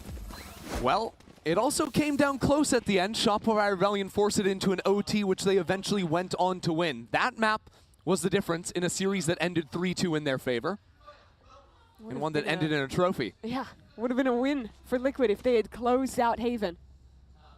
The win that they so desperately wanted at home in Sao Paulo, in front of their family, their friends, that Shopify denied them. Now to secure berth into another final, Team Liquid need to close out here on Haven. Still have Bizarra's ult, still have Jellies. So they are advantaged, in theory. But practice is always different from theory. Team Liquid, they want to go back towards C, but this is a change to the setup. Alexis playing close left side instead. And no one has been able to challenge Alexis in the server yet. The drone does not see her. Alexis is in a perfect position. Alexis, to save this map for Shopify, holds her nerve too! Give her a few more! Why not? Let her have some fun. She has held the line. And this is completely stalled out. Liquid had all of their eggs in this basket, and now they have to try and scamper, find something else. They've left Issa inserted. As the other two players work back towards B. This tournament for Liquid has been the story of the initiators. The story of Bizarra and Daiki, but there's now no head to this snake. Mid. 30 seconds left. Team Liquid left writhing. Issa down C, Bizarra separated. 20 seconds, you don't even have time to go back C anymore.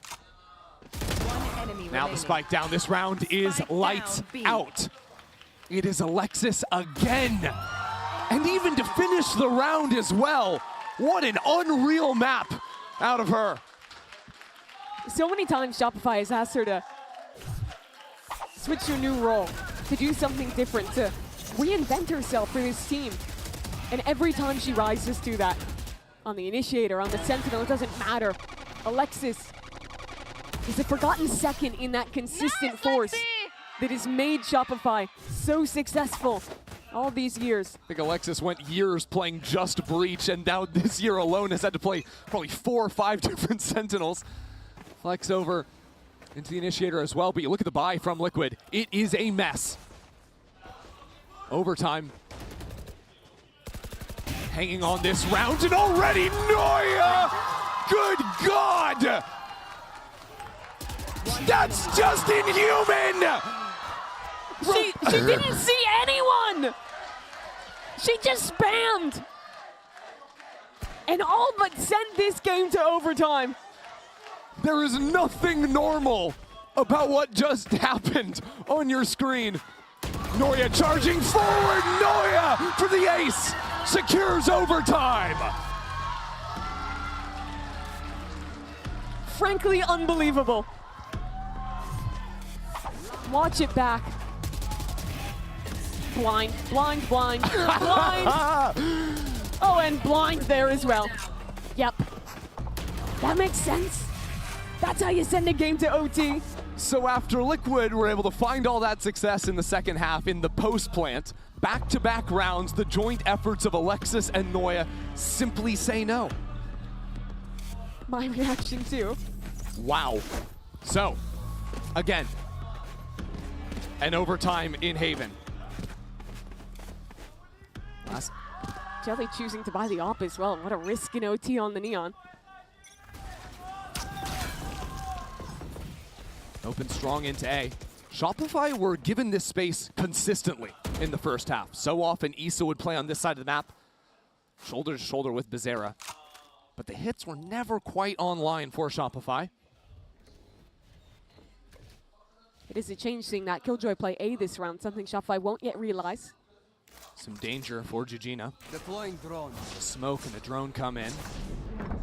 Throws the paranoia, but Dodo is here. Stun not connecting on her. And you're so happy that stun won't be back until, what, 15 seconds left on the clock? It's a good pull there. And the drone does not see the two players down long A. So Mel will call her team back onto A and leave Alexis front B again. She's been so potent embedded in this position, but so is Bizarra.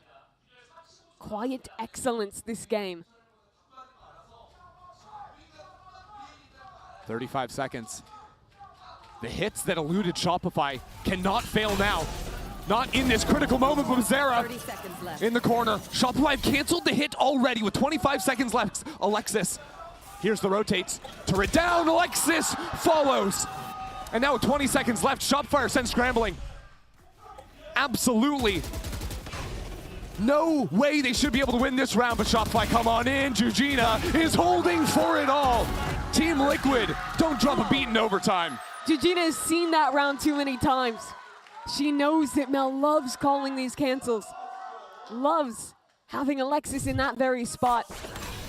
And she waited and was rewarded with this kill.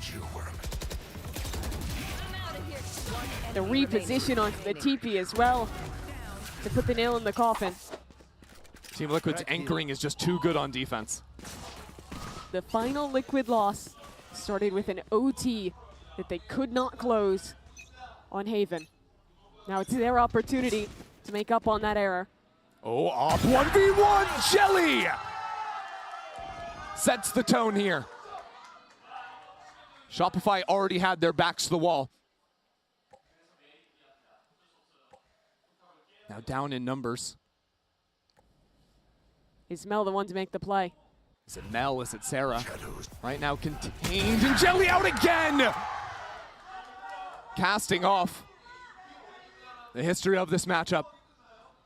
So now Sarah steps forward. Always another challenger. Pushing Team Liquid into the two players that gave Shopify the chance in OT. Noya and Sarah. Now, just trying to regroup is Alexis in the same position. How rotten is it for Alexis to play here again after what she did last time?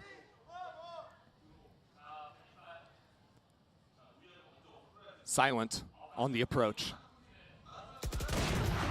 Noya hits the first shot. Noya is still fighting, just full on baiting for Alexis. And Noya is now falling. Sarah left in a 1-on-3. Passes over the alarm bot unseen. Sarah striking Sarah! A breath of hope for Shopify. But the reposition from Daiki, a stun, an aftershock. Does Sarah read into it? Revealing Eddie. Daiki has led Liquid here single-handedly at times. And now misses the shot in a critical moment. This game was hers. It's a good stun. But the pressure is returned. The fight goes Daiki's way. Team Liquid take map 1 in the rematch of the final. They couldn't do it before, but 2 years on with a new opportunity, they take Haven, and they do it in overtime. A match that very nearly slipped away, up 8-4. And instead, 14-12, how they close. Team Liquid 1-0. We head to map 2 after this. Sarah and Donut lighting up the kill feed as Daiki fires on back. It's not so simple left. 30 seconds and Daiki with a third. Strike down, C. Ask anything of this leader, Daiki will get it done.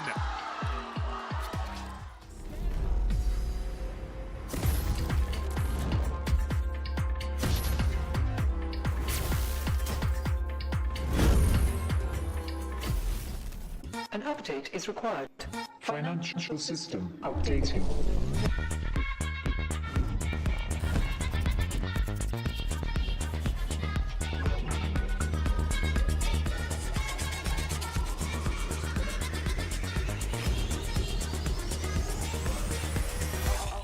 System updated. We will dance to get. The future of money is here. Feels good. Locking down the Drake is now Doran. Decent position. Double break down my walls, but I won't rise again. Cause I stand tall in my environment. How could I ever close my eyes and stay silent since they try to take me down with their violence?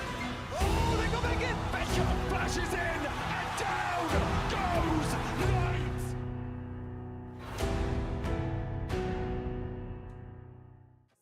Can't sleep just clicking. Who's who, what's what, it's gun so tricky. Y'all washed up, pick me. Can't give a bitch flowers if the end's not pretty. Kicked out of the meetings. They go attack me for not doing the same things. Y'all see it, is it just me? Only go for the girls and she won the best trophy. And if I ever get a miss me, I'm a bum track 6 every night on repeat.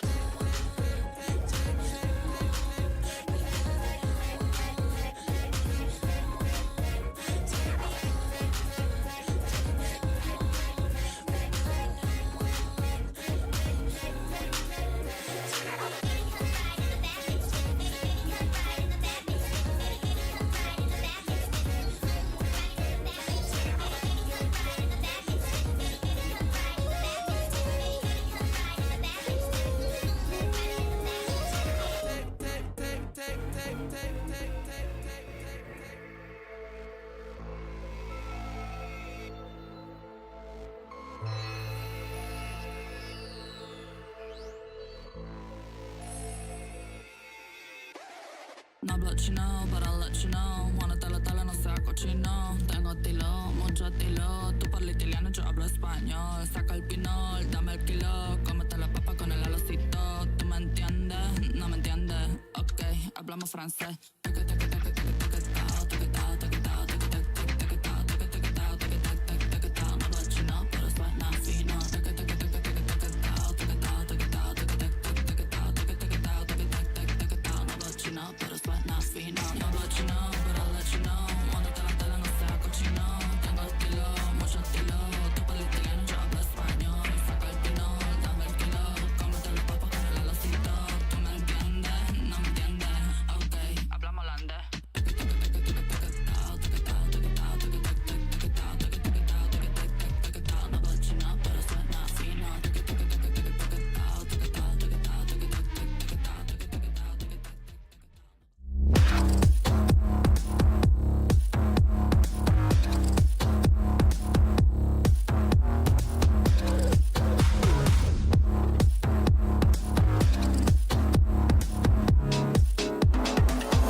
With Naps, my God. Well, familiar opponent for you guys, an early match when usually we see you in the grand finals. But, you know, as you know, it must get trickier with each time you guys play against each other. What was the one thing that you had your mind on today?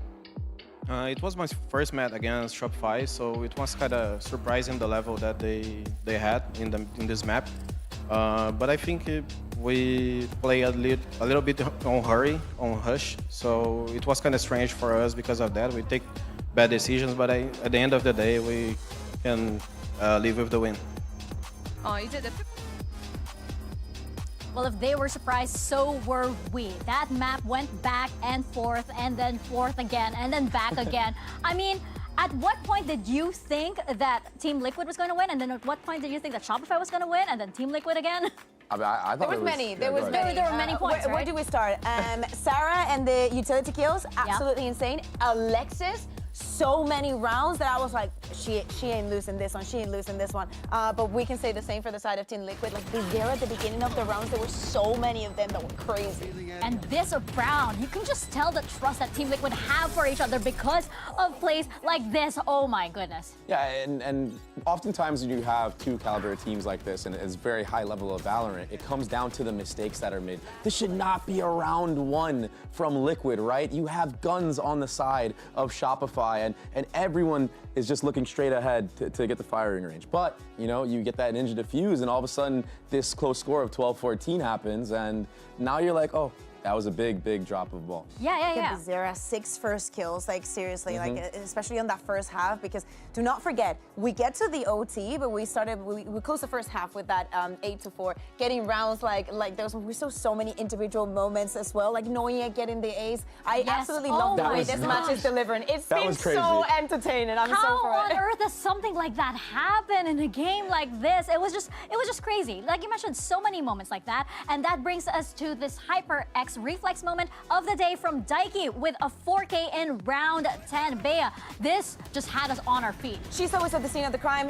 We just showed round number 6. She was the one defending, being like, yeah, kill me, shoot me. But yeah, especially in this moment, she's 7 HP. She's good for one and then good for the last one as well. You think maybe at some point she's going to lack the confidence to open the angle, to go for the fight and stop taking risks. But you're speaking about Daiki. Mel said, if you want this win, you go out and earn it. And then she is earning it today. Yeah, that 1v1 against Mel was crucial. I mean, there's no chance that Mel had with the way that Daiki peeked that. It was like a little crouch peek. On your screen, when you're on the opposite end of that, it's so quick. Like, you have no time to react at all. Yeah, and neither did Mel in that moment, right? But for Shopify Rebellion, they did manage to have a little bit of that comeback, and then it was very, very close. And then it came down to our favorite, an overtime once again in such close rounds. I mean, I think going into this, you have both teams knowing how important this matchup is because Grand Finals is on the line. Yeah, 100%. That 2-map ban advantage is so impactful in BO5 final. I mean, you're really able to play all your best maps and delete anything that is like, oh yeah, I'm a little shaky on it. But I do want to go back to the closing of that last map as well, where Daiki's 2 HP and clutches the 1v1.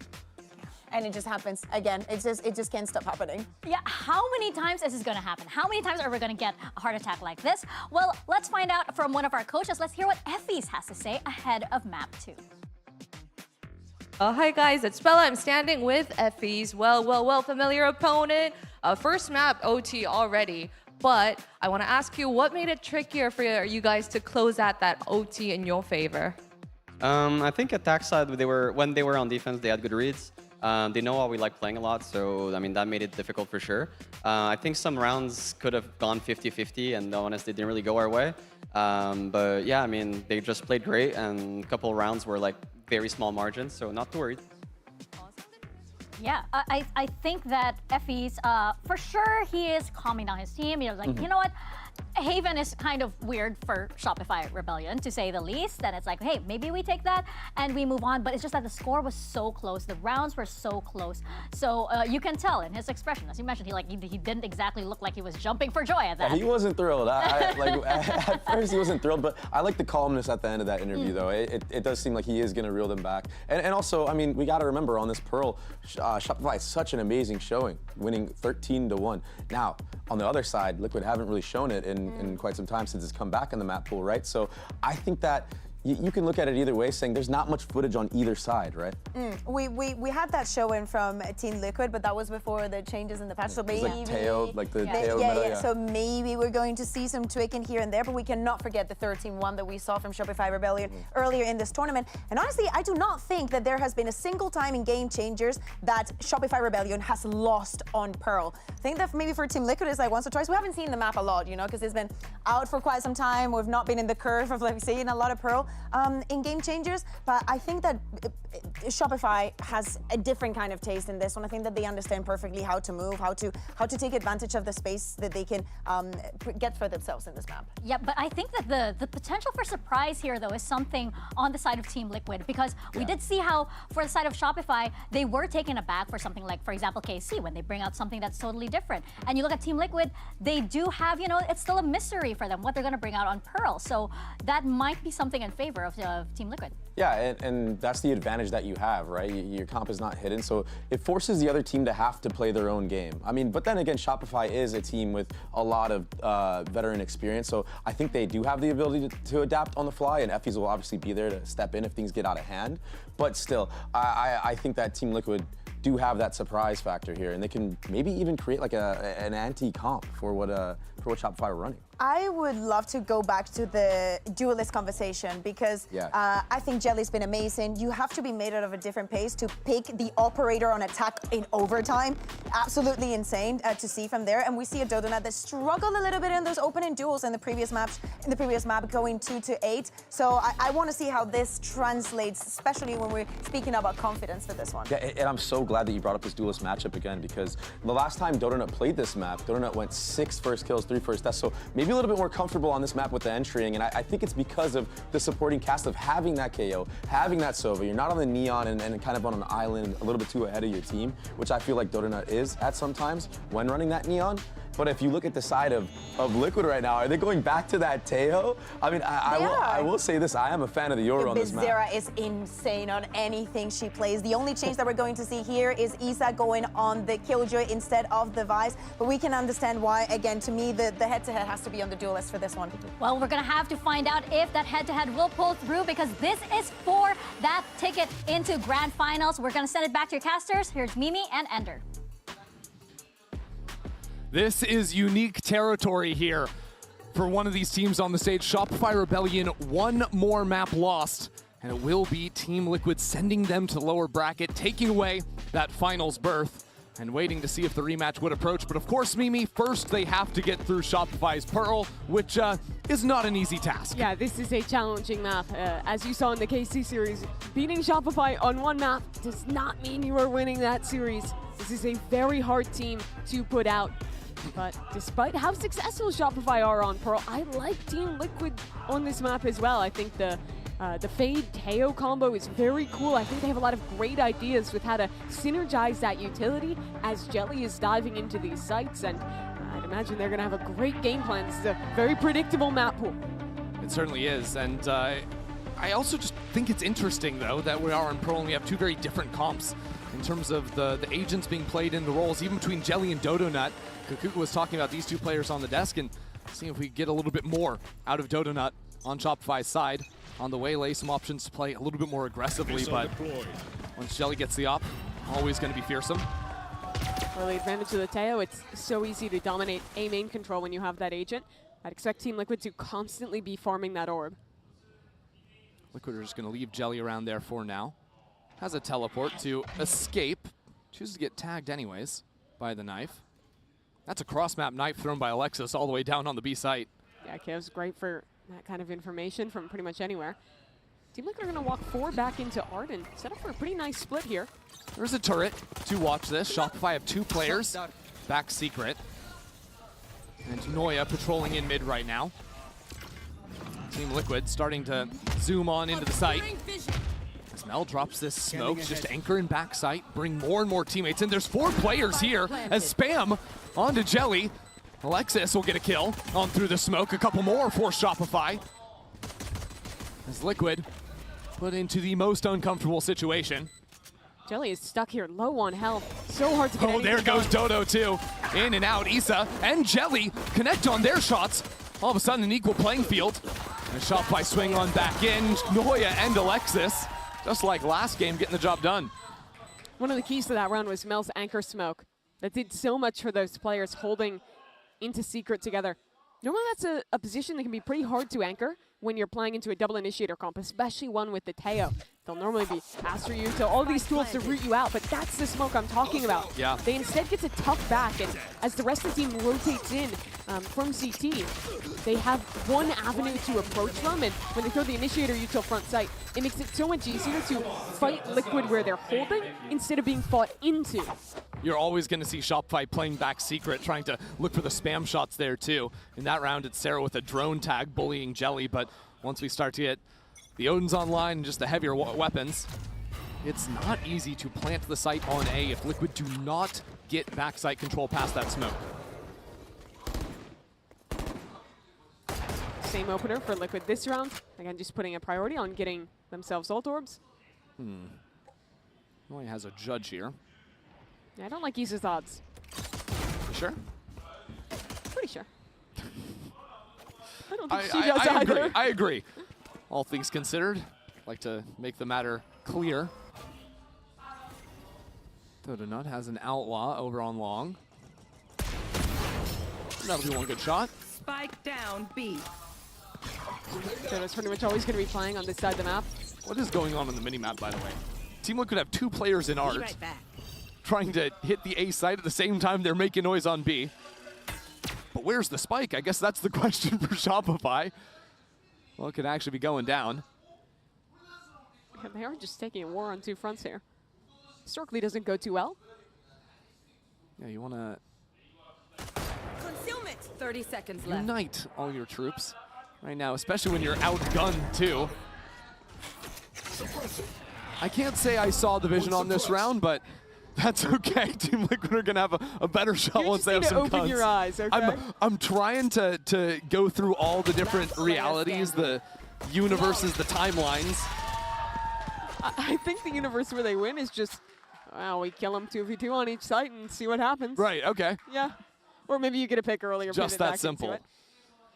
Now we get to look into the gun rounds, and I think that eco for Team Liquid is going to give us a preview of what a lot of the defaults will look like, where they're taking Orb on one side, and then they are going back and Teo redroning the other. Last player That's what standing. a lot of the starts will be. But with a comp like this, especially when they start to get ults online, you have some very nice preset executes to pull as well. So that's always a threat for Shopify to think about.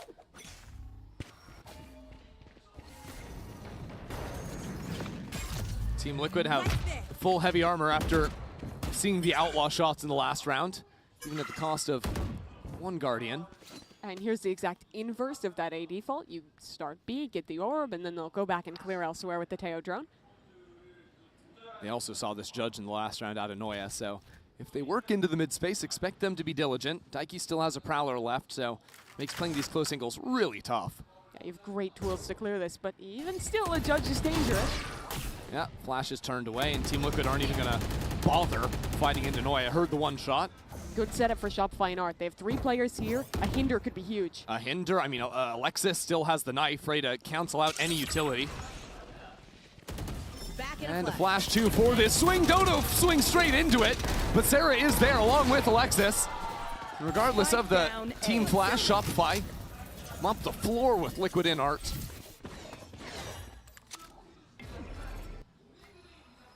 Some ideas to isolate these players with the util, but you're not gonna isolate Noya. Yeah, that one's not happening.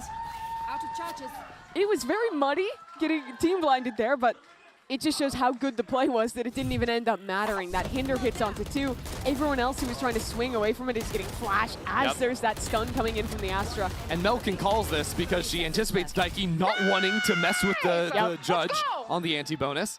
So you stack the only other area those mid players are going to pivot to. And because the difference there was when we previously saw an Art play, there had been pressure A main. There was a threat of a pop from that space. There wasn't in that round, so Shopify could stack and fight for Art together. Don't miss me too much. Dodo sneaking up into mid for a shot. Mel guarding her right shoulder too. That's a nice little 1-2. To tear apart Liquid on this anti-eco. I love the ideas for mid-round aggression you get with the Waylay in this composition. Obviously, one of the biggest trade-offs is you're giving up the fast rotation, the flashes that the Yoru has, but that rewind is excellent for little early round aggression. Boy is deathless this game. See if she can continue it. One enemy remaining. Can't have everything, I suppose. Georgina, though, says, why not give me a Vandal? She's got one thing, but unfortunately for her, missing out on the thing she wants most, the spike. Well, now her life as well. Shopify clean up this anti-eco and go up 4-0. So really a start that mirrors the second half of Haven. Shopify winning that bonus, starting to come back going. There it was Team Liquid who immediately called the timeout, and here they'll do it again. Yeah, Team Liquid have been very snappy on the timeouts. If you're a viewer of this team who has watched them in Brazil previously, or just remember them from the 2023 championship in Sao Paulo, they have a new coach since then. That was one of the changes they made this year, alongside dropping the Starda and taking that opportunity to pick up Jelly. His name is Naps, and alongside Daikyu's talked a lot about her efforts to bring more discipline to the team, to help them step up to that level of not just being dominant in Brazil, not just being good regionally, but being a team that will always make GCCs and will always succeed at these events. She credits a lot of that success to him and what he's brought into this roster. And I think it's fair to say the system is looking sharp. The details are there, whether it's Team Liquid playing the mid-rounds, pivoting together, just following Daiki's calls, or the more set strategies, you know, their sight hits, all the util, lining up at the right time, spacing also good. Team Liquid, it's a reason why they're topping Brazil all year long and why they have already taken the map off Shopify. So I would be a little surprised if it was like some big macro adjustment after only losing what is effectively one rifle round in what ended up being just that re-clear play from Shopify. We'll see what they do out of this. It looks like it's the same default they showed on that round 3, starting 3 towards B, getting the ult orb there. Maybe a specific idea to just win this round and stop the snowball. Zera does have access to the ultimate. Shopify, though, getting a little aggro themselves, showing this A main fight, which will be heard by Georgina. So Alexis gets the null command, and that's going to be a great counter to anything Liquid are cooking up. Interesting. You see the reaction as well. They're going to pull away, be willing to play retake with that null command. But look at the Yoru TP all the way back in spawn. At the same time, Jelly is playing up on A, making a whole lot of noise to be able to pivot quickly back to the team. Shopify just re-droned through Art. And now it's exactly the time where Team Liquid will start that pressure through mid. They're making this feel like it's going to be a B split. And it's really going to be an A split. Although the teleport ran out from Jelly. Didn't use that one quickly enough. Sends one back, but it's not the full rotate TP this time. With her down long, though, they basically have a choice right now of where they want to split. The problem if they go A, though, is Dodo, who got posted early into A main and has never left. Team Liquid choose not to actually challenge Dodo, instead regrouping back into B. They're going to try and make it look like that B split is now a drone goes into A, but like you said, because Dodo has forward information, Shopify are not going to be fooled. Mel can still hold this line. Bothered by the clone, Jelly out from behind it. Noya will trade things out quickly. That just got her the lockdown, so now they'll play off-site. And with the Armageddon gone, there's no way to destroy it. No way to jump up into heaven either from Team Liquid. So now Liquid being forced to try and plant the spike. Gonna be down to the wire. Might mean Daiki is sacrificing her life. She has to try and run away here. Instead, plants herself in a corner. Her teammates can protect her from long. Can she survive? Can Liquid save her? I don't think so. Not with the play out of Sarah. Ignoring her at first. Now both players locked up on long. Early pull, stalls the plant, but not much more to come behind it. Shopify Rebellion are unstoppable. The big mistake of that round is Bizarra popping the Armageddon when she did. I don't think realized that Noya was one off the ult, would have had it online. I think if she had realized, she would have guaranteed saved it for the post lane instead. But to be fair, she didn't know Noya left the site. Noya could have just as easily gone back pillar, back elbow. Side, sure. Exactly, and when your duelist dies in the front, sometimes you have to make that snap decision. Oh! Okay, Lexi. Well? Talking her trash and, well, resetting Liquid to another eco. Dimensional drift online for Jelly. See how Liquid combat Shopify after the early fight. Quick destruction of Jelly.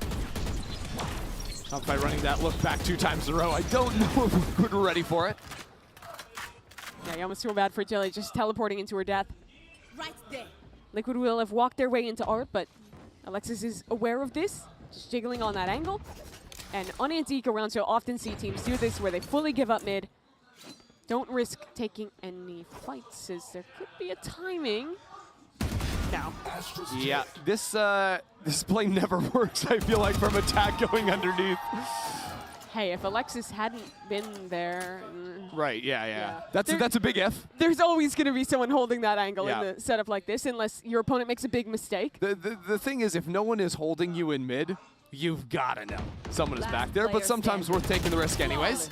So flawless anti-eco setup out of Shopify. Yeah, quick 6-0. Shopify proving why they're so good on Pearl. It's weird because after Haven, I was like, oh, Shopify, they can bleed. And I'm like, I'm not so sure on Pearl if that's true. Yeah, that has not been proven yet. We talked a lot about how Liquid want to play these slower rounds and juggling for different extremity. Well, here's what we get with a faster round, most likely. They have an ult combo online with the Yoru, Astra, and the Fade ult. There's so much synergy there. Pop out of an ult behind a Cosmic Divide. Deny the audio with Daiki's ult and have Jelly pop out as well. These are the rounds that make a comp like this so strong in its synergy. Who's next? There's also just an ask to get some kills on Team Liquid. 7 kills in 6 rounds. It has been lights out so far. Jelly. Basically just one OT for Liquid. Has now got a good, no kill. Are you kidding? And now a flash over the top out of Lexi. Try and set up this fight onto the site, but things slow down as Shopify are back behind this wall. Lexi drops out. This flank is coming in because the Astro Wall, they did not hear the turret was down. Mel is in front of it. That is major. But Eugenia waiting on the other side. Mel is dealt with. And now it's a 2-on-3. And the lockdown buys some space. Builds some time. And now the post flank gets to come in. Daiki and Bizarro low. Both here for Sarah. Sarah gets in front of the sun. The shock dart is one. Not going to secure the next, but Alexis has come back in. 2 stars on the spike. Alexis pulled away. Time is running out.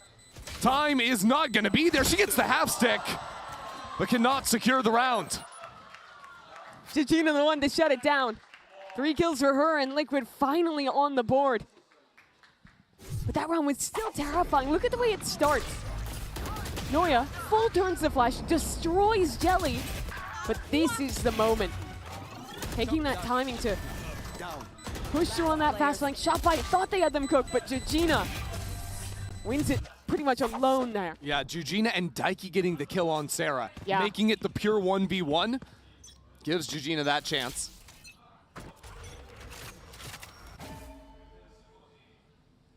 Importantly, Team Liquid hold on to the Nightfall in that post plant.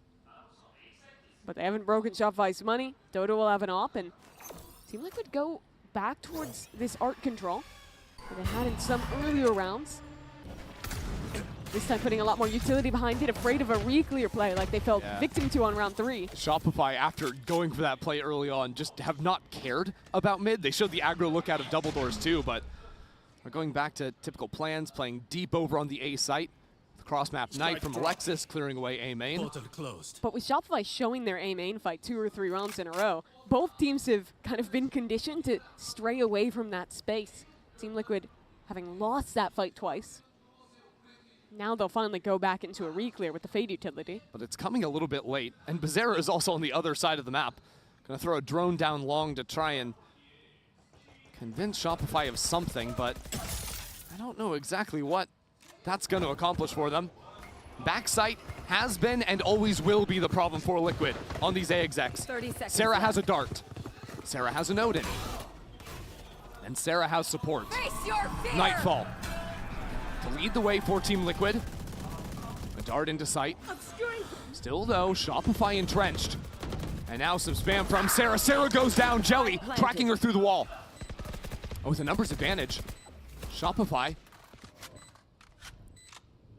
left without a pathway back into this site.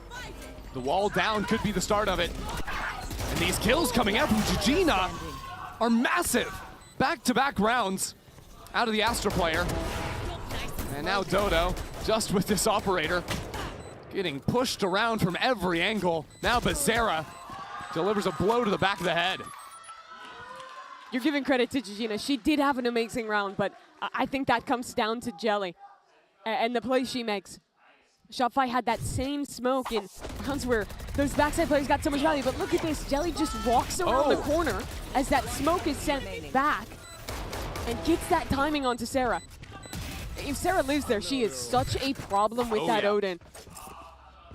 And now that's going to make Shopify reconsider their options of how they want to play A. It'll be that forward fight again. And it's a fight from both teams towards A. This time, though, Jelly has an operator on the other side, so no teleport into her demise. Team Liquid are going to receive that aggression and maybe wait for a re-clear. Knife didn't spot anyone. They have the tail on this side, so drone available to push this back in.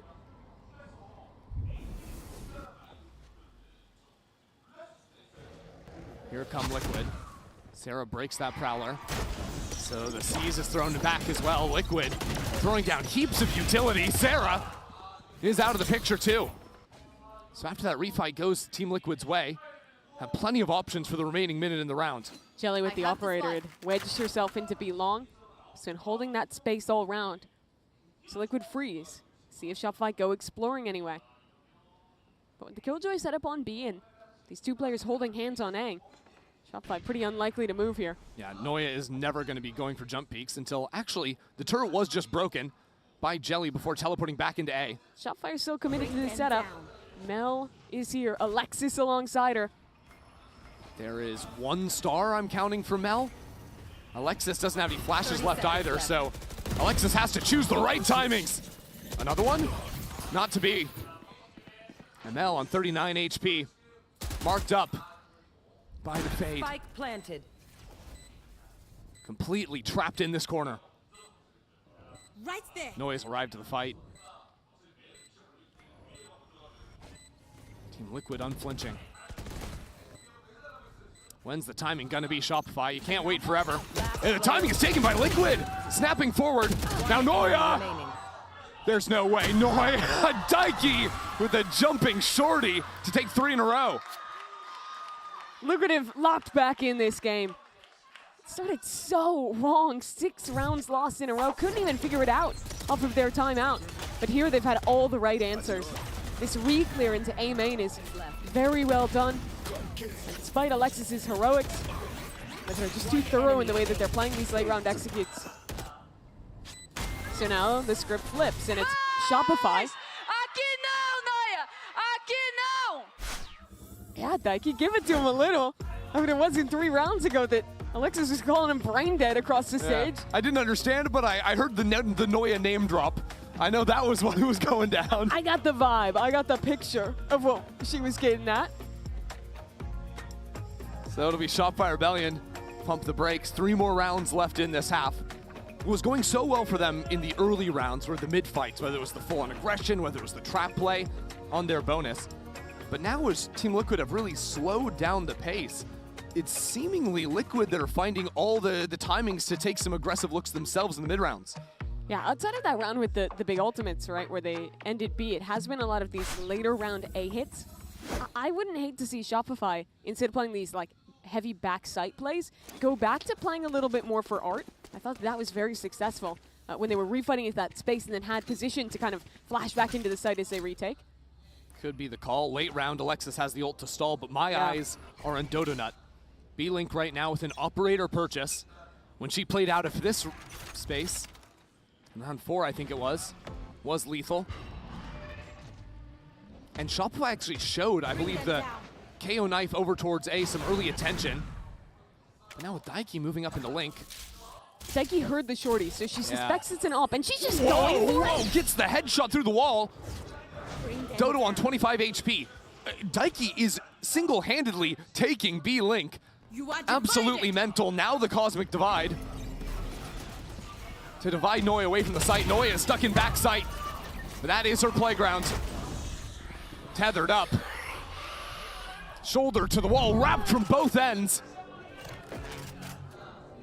And despite the null command, Shopify are still locked out. Issa had the door open for her by Daiki, now holding on a late lurk. The fight in B-Link could be everything. As Dodo gets back on line, Issa strikes first. That means no pressure coming in from Link.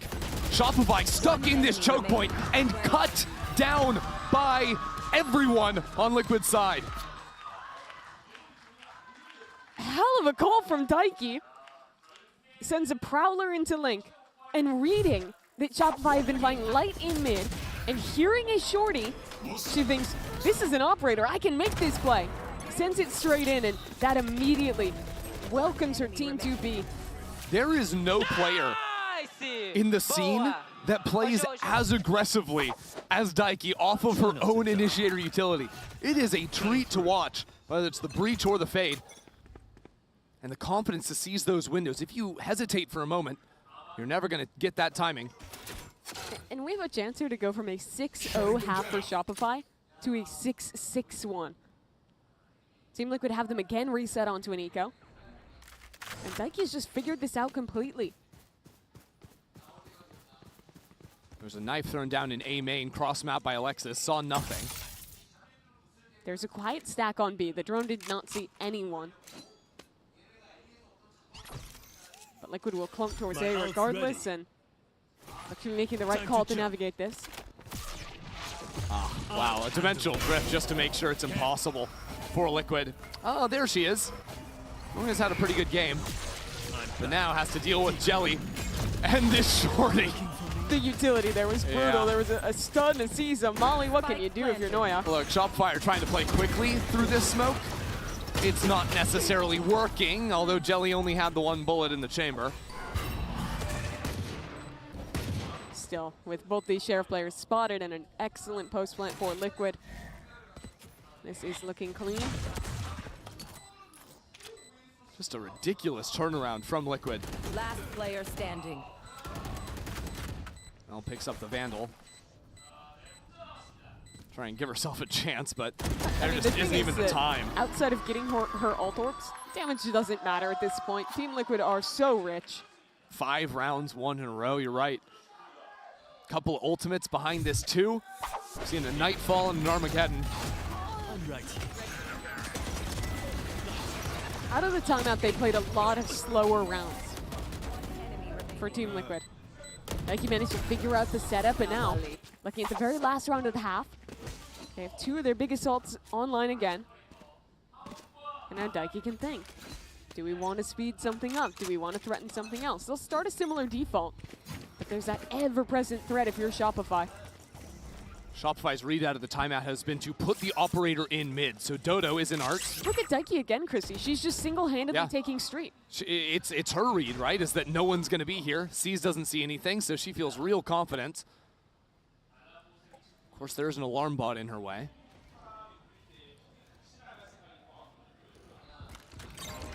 Liquid might just pop out here onto the A site. Yeah, Jelly takes it. That teleport with very little utility behind it. And if Noya was trying to get out, that was the lockdown. Oh, It's Mel. not dead. Mel playing underneath that smoke. Shopify without any territory to work with on the map. Again, have to come out purely from CT, and it's a shock kill once more. Hunter's Fury ready for Sarah. That'll pave the way for this retake. Timing out the Nightfall for now. Puts the clock pressure on Shopify. Here comes that Hunter's Fury.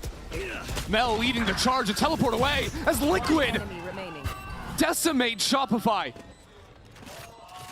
Sarah's left with an operator. And 3 players on the other side of it. Daiki ties this game up. Shopify wins 6 rounds in a row. And Team Liquid say, hell yeah, we can do that too. Tie this half up with 6 of their own. And this last round, Noya dying there is so critical for Liquid. She was going to deal with Daiki, who's been pressuring Street all of these rounds. And Team Liquid, just credit to their team fighting in these post lines, the way that they're pushing and disrupting Shopify's retakes. It looks so good. A beautiful half. We're going to send it down to the stage and have a quick word with Bazera's brother Lucas before we get into the next. Hi guys, it's Bella with Lucas, Bazera's brother. Well, you are here as the Team Liquid family rep. Well, and they're only 1 map away from the grand finals. this is your time to throw them a message, Lucas. Yeah, it's been very crazy. We are literally from across the world. Brazil is literally the other upside of the world. So watching them here on the big stage, it's been so grateful, happiness, and proud moments. So seeing my big sister here, oh my God, she's... I feel very happy. I'm here with my mother. We are here to bring all the energy of the families from the players. We know how hard they've been working, especially as family. We know how hard they go through all the things. So we can only hope for the best. And yeah, it's been a comeback, this map, and then we know that they are capable of going to finals and win the championships. So let's go, Liquid. I'm very proud of you, my sister. Thank you. 팀 리퀴드 비제라 선수의 둘째 오빠분을 만나봤는데 가족을 대표해서 어떤 이야기를 해주고 싶냐라고 물어봤을 때 세계 반대편인 브라질에서 먼 길 왔고 이렇게 큰 무대에서 활동하는 동생을 보면서 너무너무 자랑스럽고 오늘 엄마와 함께 이 자리를 함께하게 됐는데 우리 비제라 선수뿐만이 아닌 모든 선수들을 위해서 가족 대신해서 응원을 할 테니 너무 감격스럽고 이렇게 함께하게 돼서 너무 좋다고 이야기를 해줬습니다. Alright, thank you, Lucas, and bora! Bora, vamos! Thank you!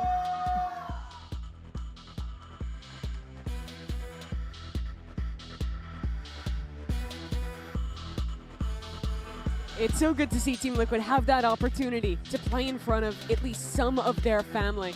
They talked about the heartbreak that was the final in Sao Paulo, losing in Brazil in front of their families to the Shopify Rebellion squad.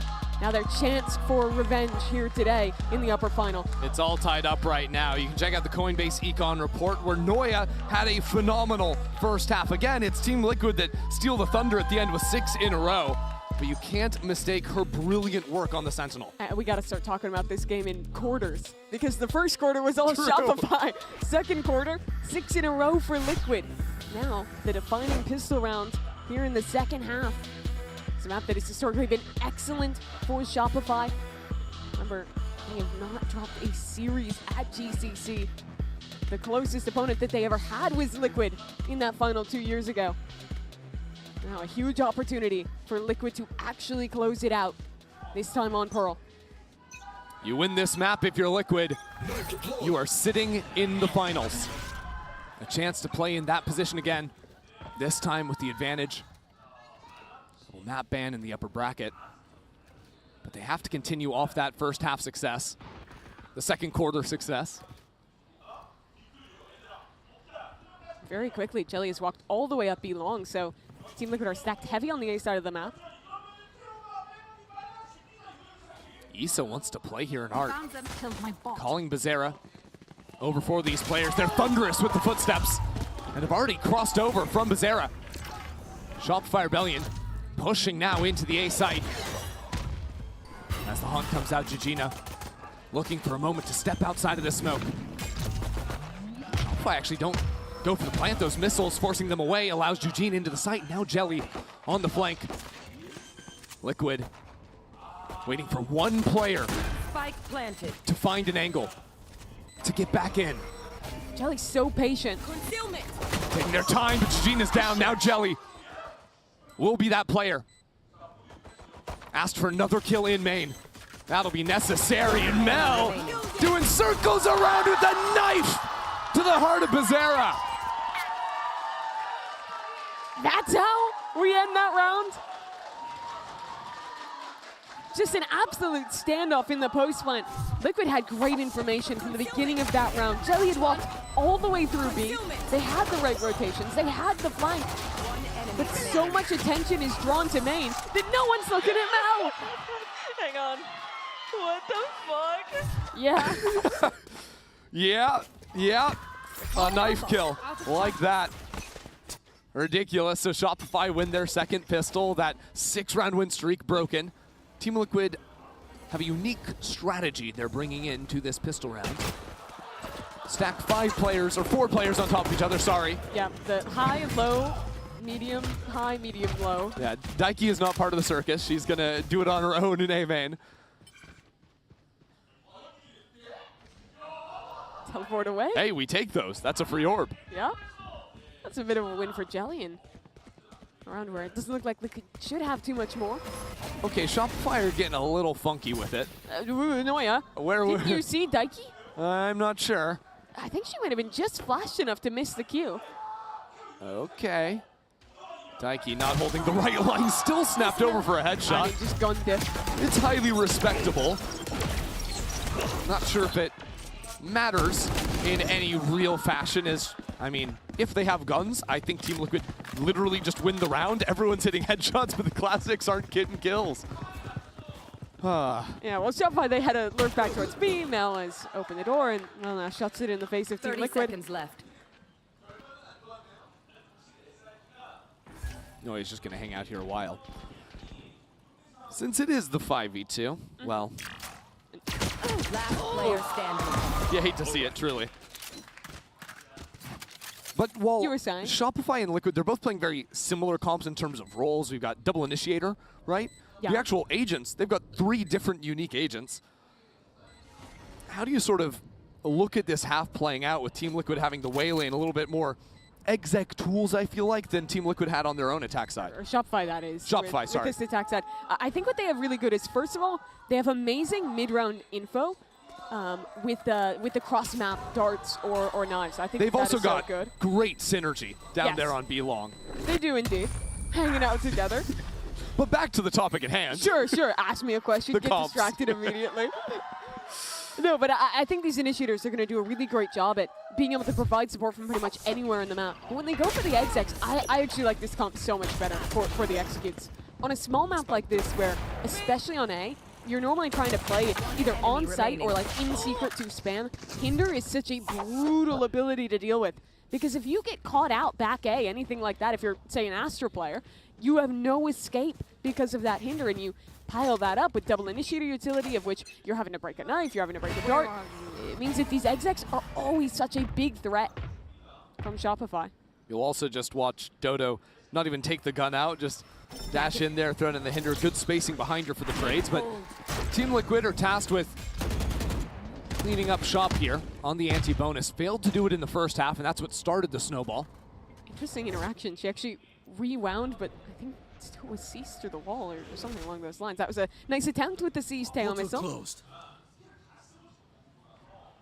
Teleport runs out from Jelly. There's the kind of KO knife I'm talking about. No one's there, but you pressure this Astra away and know that they've posted up. And there's 2 players already shifting from Liquid over onto the A site. Ooh, So Jelly. Shopify have a good angle here. Jelly did reset the teleport. It's so patient from Shopify. We're down to 45 seconds. Do they just wait out the TP? Eventually they have to go. Pull back. Star to clear Jelly. Nice shot. And now the sprint over from Team Liquid. And Shopify gallivant into the B site. Up in the smoke is Daiki, the IGL. Daiki has another and turns around to deal with Dodo. Eventually falls down, means the plant goes through from Shopify, but keep your eyes on Becerra. Through the wall now. Spike Ready to planted. strike into the back of Shopify. Gets the kill on the spam. Anoya is late to this one. Only now is she running in. But the map changes a full long post plant in a 2-on-3. That is hard, even with this excellent utility. Team Liquid have to speed up. There's 2 mollies and the pull. And still haven't even tapped the spike. Now getting on it. Here comes the pull. They're trying to block. Fail on the first attempt. A smoke is already down. Another nano to follow. These shots not connecting. The nano does. Noya. Lethal. Just teasing Jujina. The time is not gonna be there. A 3rd in a row for Shopify. Team Liquid, they fully gambled on getting that body block. As the crowd salutes Denmark's great president. I mean, Noya is having a game. 18-9 after Daiki does this. But unfortunately, as soon as you miss that body block, you just lose because of killjoy mollies. Even if Noya doesn't hit these shots that she did. Listen to that timer by the time Jujina's tapping. Nothing she could do. And that's 2 bonus rounds won in this map for SR. I mean, Team Liquid are just an inch away from the finals if they win those 2 bonuses. Be a completely different story in this game. As a result, now on 5 sheriffs. stepping up in every single lane on this map. Quickly pushed back, and now with the dive hinder, that's what I was talking about. Dodo not even playing for the fight herself. Axe's support for her teammates to follow in. Only then to pull out the gun, as Shopify are untouchable in this anti-eco. Yeah, if you're a Champions watcher, you know Hyunmin, who kind of made a name for that Mosquito comp on DRX, but it is a lot harder to implement your playing solo duelist comps, but you can still do it. It just requires great fundamentals, and good thing for Shopify, they really have that. I think even if they're playing like a comp with no dive, this is a team that is so drilled in the way that they scale into sites together. And once Dodo can get that info, get that hinder, they are absolutely excellent at following up off it.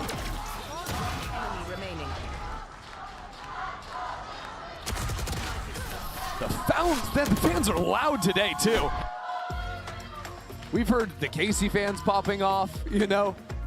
MIBR and Liquid fans, when they're coming back and winning in O times, getting absolutely nuts, but Shopify have packed out half the arena today. And for the second time this game, after losing the first 4 rounds of a half, Naps is going to take a timeout for Team Liquid.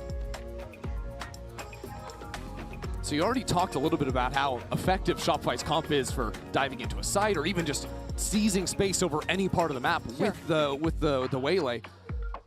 How do Team Liquid combat against that explosivity out of Shopify? I think it has to be threatening forward fights earlier in these rounds. Shopify has very good utility for re-clearing space, say into one main or the other. You saw it in that previous round with how they destroyed Jelly up towards the B site.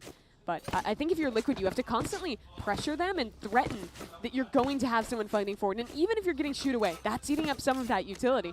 And then, with the approach to sites, I think you have to be playing Flood Retake. You can't have players in position where they are just tanking a hit from the waylay.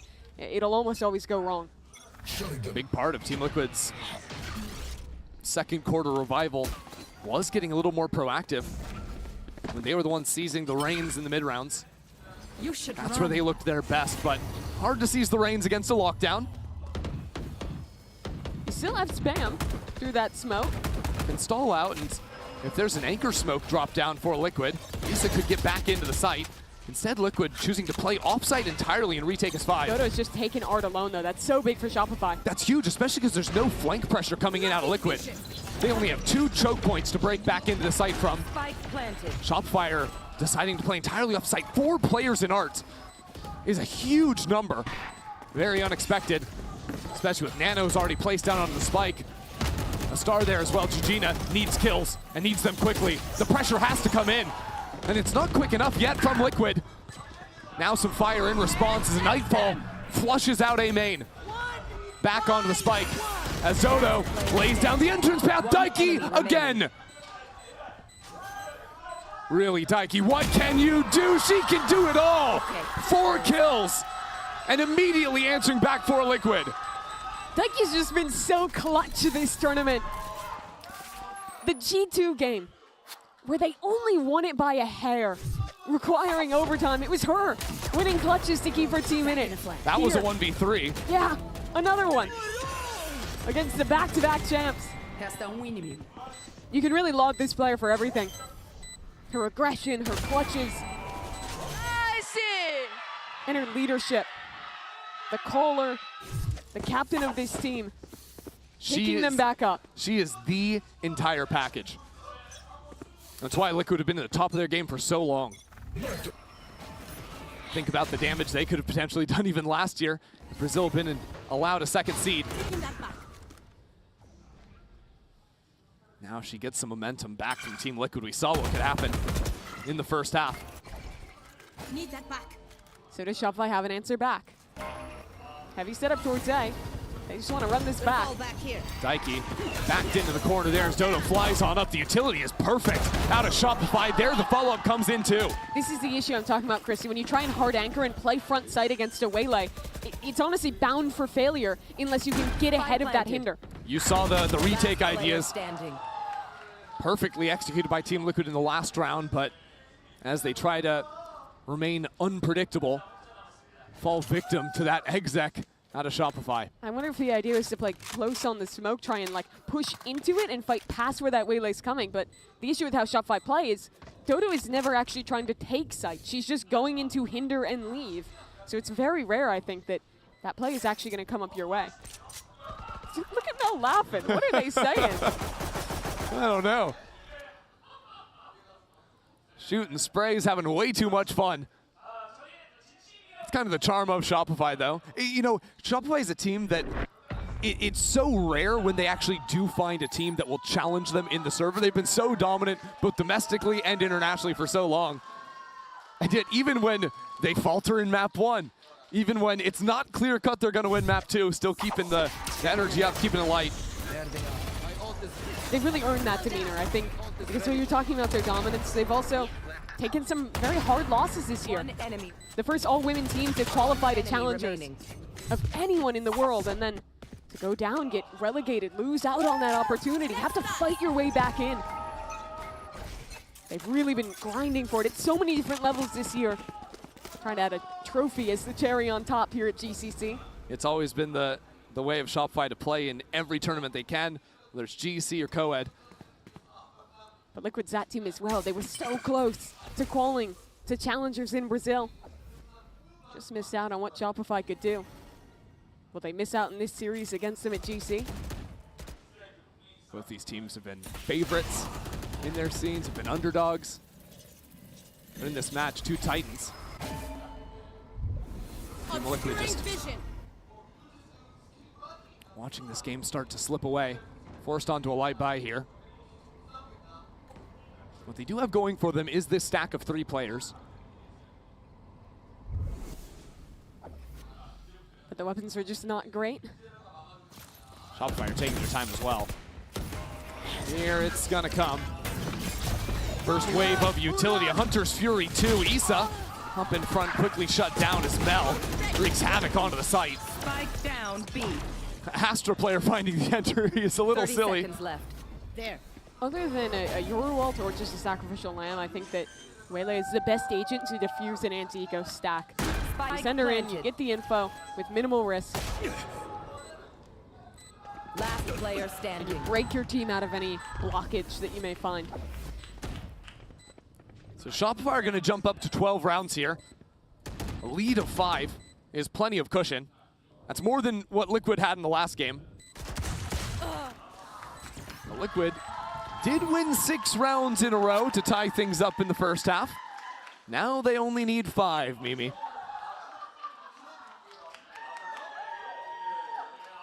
Cinema. Couldn't read the rest of it. Got that much. Probably talking about an IGL calling. That's my best bet. Maybe it's a John QT fan that got lost. I don't know. Yeah. Map 1 was certainly cinema.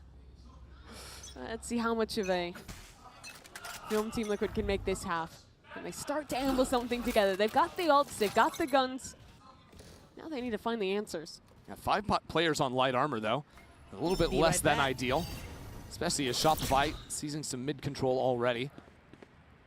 Here to break the alarm bot and put some big question marks in the middle of the map. Such a great round to do it when Liquid are going through an aggro play on A. Jelly just walking up, but with her TP timing out, does she choose to stay? Well, there is the knife lineup for the A main reclear. It comes after shots were exchanged between Jelly and Noya, though. Jelly's been struggling a little bit more in this game than the last. Noya's presence just invoking fear in Team Liquid. They're dominating throughout this map. Sarah in position to throw a dart, send a bit of a fake towards this B site as her teammates work back in. You are divided. But Jelly still has forward info. Wall down, Jelly up in front of it. Again, only sees Noya. And trying to walk her way out of this one. The teleport is in time. And the rotates have come in from Liquid. 25 seconds left. And Armageddon to keep them in the choke. Alexis is in front of it. Alexis has to find her way into the site for her teammates. The rest of Shopify not far behind. There's just a little bit of time. Jelly trying to play spoiler. The missile's coming in. Alexis getting chewed apart. It is a mess on site. As Daiki strikes first, gets another. Daiki trying to salvage this map. She already had the 1v4. Now with another swing and a good haunt. She's in the clutch again. Pushing forward. Daiki with the spam. You can't ask for anyone better. You just have to wait and witness when it's Daiki in the clutch. Go ahead. Stand your ground. Face of the floor. What more is there to say about her? I've got to ask for the clutch numbers after this tournament. Daiki has been unreal. And it's not like she's winning 1v1s, even 1v2s. It's just 1v3 after 1v3 that she's pulling off practically alone. Just half the time with a Guardian, of all things. Well, this round doesn't get any easier for Liquid. Still need 4, but now with a couple of Bulldogs and a Guardian. And Dodo might have even realized that it's light armor buy is on this money. It's an outlaw purchase, and it's an outlaw kill. There. Another swing, but this time not punished. Jelly continues to challenge. So things are even as Issa gets a kill in mid. There's no smokes for Shopify to play with. And even look at Gigina. She's pushed all the way through A. They can fully stack towards B here. Do Shopify use ults to try and win this round? Sarah's contacting in. Oh. Okay. A little bit aggressive. Will force Jelly to teleport away. Look where the spike's hanging out, though. One enemy remaining. Sure. I guess Jelly can just do that. No fear in this round. Like, even after her teammate dies, doesn't choose to teleport away, sticks around for another shot. Think about how many players went aggressive this round. The walk up to get the kill on the lurker in street. Gigina just solo challenging A main. Works all the way around for her reward with the headshot on the Lexus. There is something to be said about just unlimited aggression to a certain extent. You kind of saw it on full display yesterday with the comeback MIBR defeating G2. That was Bastarda getting so wild through smokes. But this is kind of what I was hoping for after Liquid's timeout. I think the biggest mistake you can make against a Shopify playing double initiator Waylay is to sit back and let them play. You need to be challenging them, forcing them to use their utility early to clear mains, constantly testing them. And even with the threat of losing this map, I love that Liquid is still having that confidence. Jelly's up. It won Haven on defense and the attack. Now posted up outside ARP, but there were pings down. I think Shopify are ready for this. Question is, do they contest? And that answer is a resounding no for the time being. Hearing that Prowler, they know something is up in mid. Exactly what they're yet to see is Jelly marches ever forward. Ooh, Mel wants them to go back heavy into window. The flash pushes Daiki away, and Jelly doesn't have a TP. Doesn't even matter. The kill into Dimensional Drift sees 3 players. Team Liquid are playing with perfect information, except for while Mel's lurk is going down. Even then, she's revealed by an alarm bot B long. So Liquid reset, a haunt into A main. Gigina posts there again. A re-clear, mid with the drone. Ah, Noya's seen. Wait, I do believe it saw her. Almost certainly. You see Bizarra holding for it. Liquid have regained their situational awareness. They play off A instead, choosing to just hold in main. Shopify are looking to finish in art. 30 seconds on the clock. But without A main control, that is so hard. If Gigina turns, this is a nasty crossfire. Team Liquid are in the right spot. They're up a player. They've got ults. This is their round to win. The shots do not connect from Daiki. We're down to 10 seconds now. Sarah planting back sight. No one actually challenging her to stop it. Now Gigina falling in main. The playing field is equalized. Issa once again positioned to drop down the lockdown. And Sarah's playing so far forward. Dodo rips the ultimate. Dodo charging forward, trying to win this herself, but doesn't turn for the other player. It is now Liquid. In a 2-on-2, pushing back in. Noya and Mel wrapping a bound into Liquid's own spawn with a star on the spike. An early pull on that. 20 seconds in this round. The kill from Daiki again. But where's Mel? That's the question. Daiki downloads her and takes her out. That's a 10th round for Liquid. 2 away from overtime. As Shopify were so close to winning that. The fight into spawn off of the Waylay ult. But that last second trade. And Daiki again. Yes. The one to do it. I mean, just an outstanding game from her. 21 and 13 on the fade. And she snuck so quick. She snuck up out of nowhere because just a few rounds ago, I believe before round 20, it was 11-11. She just got 10 kills in the space of 3 or 4 rounds to keep her team in this. Hefis does not want to watch this one slip. Calls a timeout for Shopify. They have struggled since Liquid have turned up the aggression. Georgina solo challenging A main round after round. Jelly that time fighting into mid with the op. But let's also not get a mistake. Shopify have been in winning positions late round multiple times. It is in the post plant where Daiki's heroics have been game changing. That they have. So what do you do now if you're Shopify? You have Noise ult, you have Alexis's as well. Is this the round where you make it simple? Just go for an exec with that null command. Get into these post plants that have been so good for you all game. At least on the B side they have. That's where the clutches haven't been coming through quite as often.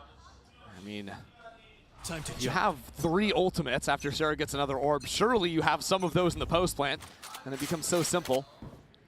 But a nice answer from Liquid. They have ult to expect a hit. You play for mid control instead. Be ready to fast flank and pressure the other side. It's a more passive mid turret from the Killjoy. Broken. Yeah, Jelly does fire off the op shot too. Now, because Jelly's playing Fioru, that champ can now be anywhere. Liquid this whole defensive half have done a great job of going for something aggressive and then quickly resetting into a completely different setup. But the consistent piece of that setup has been Georgina. How many rounds has she been untested A main? All the time. Shopify have so many tools to clear this though. Alexis with the knife, even just a flash to go in. Surely they shoot her away. Georgina, if she could just deal with one of the players with an ult. Alexis, Noya, Sarah. The landscape of the round changes. She's here, she wants one shot, one good shot. Give her team the lead. Can't find it. So instead, falls back and it's an early pop on the Nightfall. Nike a little trigger happy with that one. Now means the lockdown comes in. But there will be spam even through this. It's still scary for Shopify to get out on this site, even with the lockdown, the missiles, they're stalling them out. Whoa, Dodo's in there, double dash in with the spike. So it's just gonna be planting the spike. Planted. So the spam can't come in. Now Shopify flood on through. It's a fight back into Art. Daiki around this box. If Daiki falls, Team Liquid no longer have their clutch. That responsibility comes down to someone else. Down numbers once more, the wall comes in. Jelly could be that player. Onto the spike already. No nanos yet. They're sticking it not to half. Now with more and more utility raining in, Jelly just walks on through that wall. The pressure is coming in way too late. The fight around the wall, a disaster, but Bazera brings it even. Falling down at the final moment, Shopify Rebellion send us to sunset. TL, they pushed them. They brought that so close. But it's Mel to match Daiki's clutch potential and send this Series 2 Map 3. This series is nuts. From overtime to a near comeback, we've got plenty more after this. Asked for another kill in main. That'll be necessary, and Mel doing circles around with a knife to the heart of Bazera.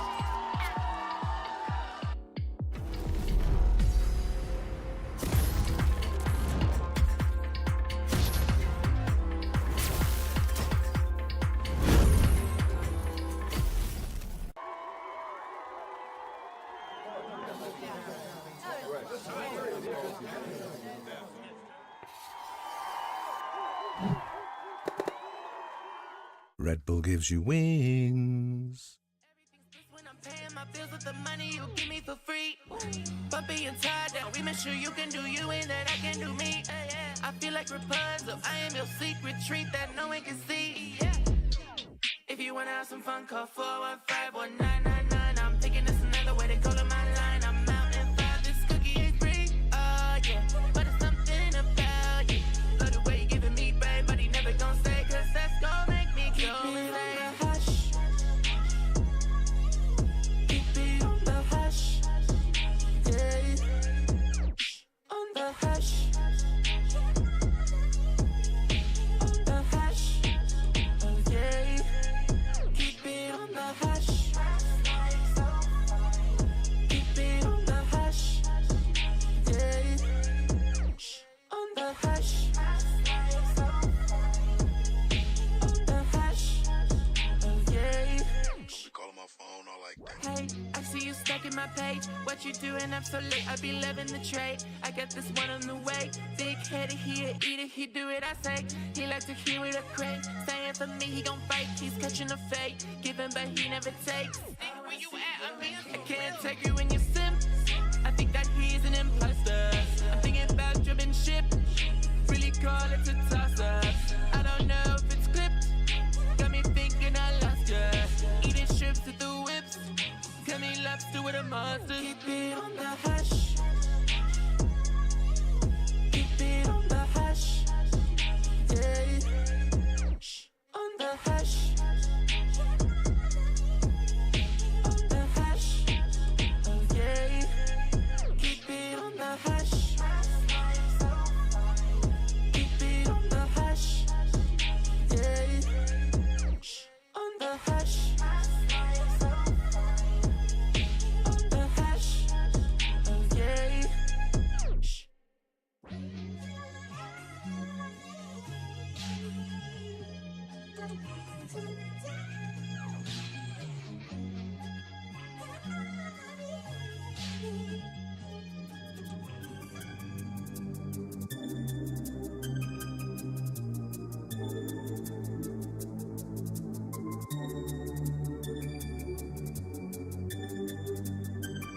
I left you a message at 7 p.m. last night.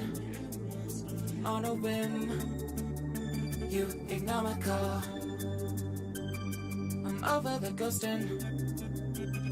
I can't give you another chance to shatter my heart. I'm gonna let it burn. You know I care, and I love you deeply. More and more every time. Your voice and laughter scar.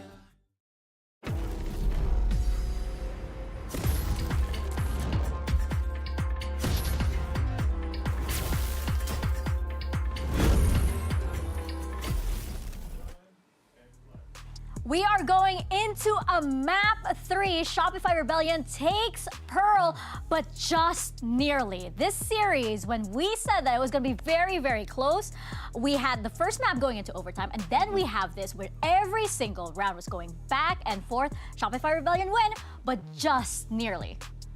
Where do we start? I am sorry, like I am struggling breathing. No, me too. I am literally shaking. I Like had an asthma attack earlier. Like those last rounds, it made absolute no sense. Like I really want to know what Shopify is going to say after this match, because that Pearl was probably one of the most entertainers I've ever seen. I don't really enjoy this map most of the times, but this one was of a different taste from beginning to end. Shopify super strong at the beginning, then that kind of comeback from Team Liquid, absolute crazy. Yeah, it was absolutely insane. As I mentioned, I think I had an asthma attack earlier. A lot of it was because of Daiki here with this Verizon high-speed moment, and she was absolutely insane this game. This is just one of the examples of one of many examples that we've seen throughout this tournament, in this map, in this match, in the past 3 days. I don't know. All I will say is that if Team Liquid wins this tournament and Daiki does not get the bracelet, I will leave the country and never come back. I will leave the planet and never come back. You will leave the planet. It was really obscene though, because Shopify had 17 first kills in this series, and Liquid only had 6, and it was a 13-10 scoreline because of Daiki going clutch in moments like that. It was ridiculous. Yeah, would you like some water? Yeah, you need. Would you like some water? You need some I'll get a Red assistance Bull. over there.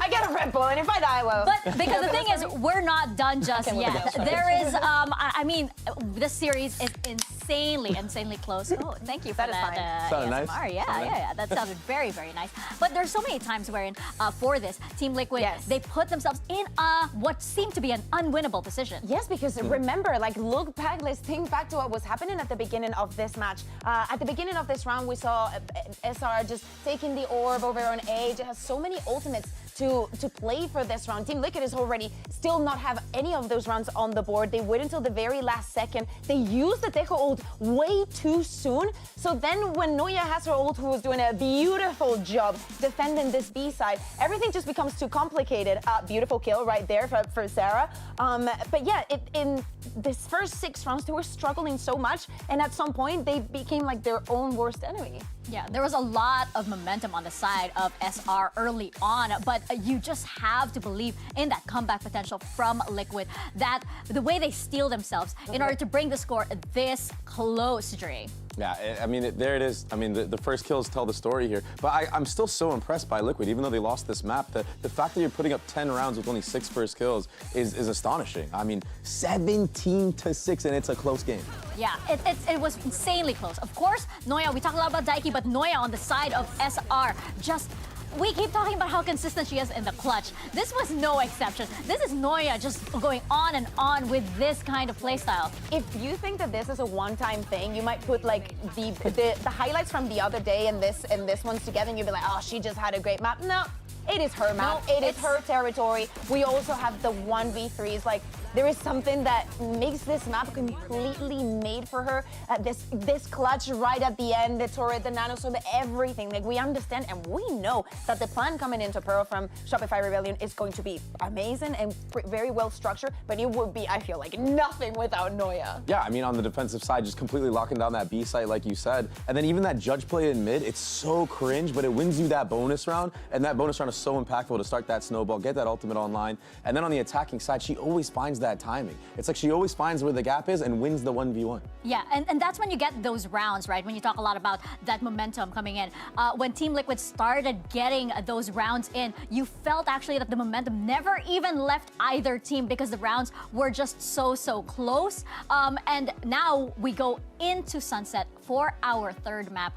What are our expectations here? Chamber. I seriously Chamber. need to breathe. And like I was gonna say, just as you're saying, Dre, like we just saw a great performance from Noya. She needs to keep that up, going up on that chamber for the side of Team Liquid. We still have not seen them play this map in this tournament. And after the changes, we were speaking about how Daiki has been the only player that has played the breach in the entire tournament, and it was on Haven, and we are going to be seeing changes, Dre. Now, I will say this, for Team Liquid Visa's comp, I think this Sage with the double controller is extremely annoying to play against. You can wall off Noya's chamber, so you effectively can't get that utility taxing or give that first blood away. And then you have all that control that the Viper can give you. Now, you are starting that attacking side, and what we saw from Shopify was a good denial of Viper lurks. So I wonder if Liquid are gonna look into that, maybe try to find some kind of micro plays to abuse that, because if you get shut down, if Issa has a game like she did on that last map, it's gonna be really hard to get something going on this attacking side. Yeah, and apparently Daiki is going to go on the Sage, so we are going to be seeing changes. I'm not gonna say anything until everything is locked down, but I think that is probably going to be the case. Sage versus Sage, we do not see that very often, but it's not something completely new for them. They're playing the Sage here. Of course, it's not something that they're used to. I think that they did it like once, probably. I think that also something that we need to bring back, and we have to see. Sarah, at least, is not going to have something to kill them with this time around.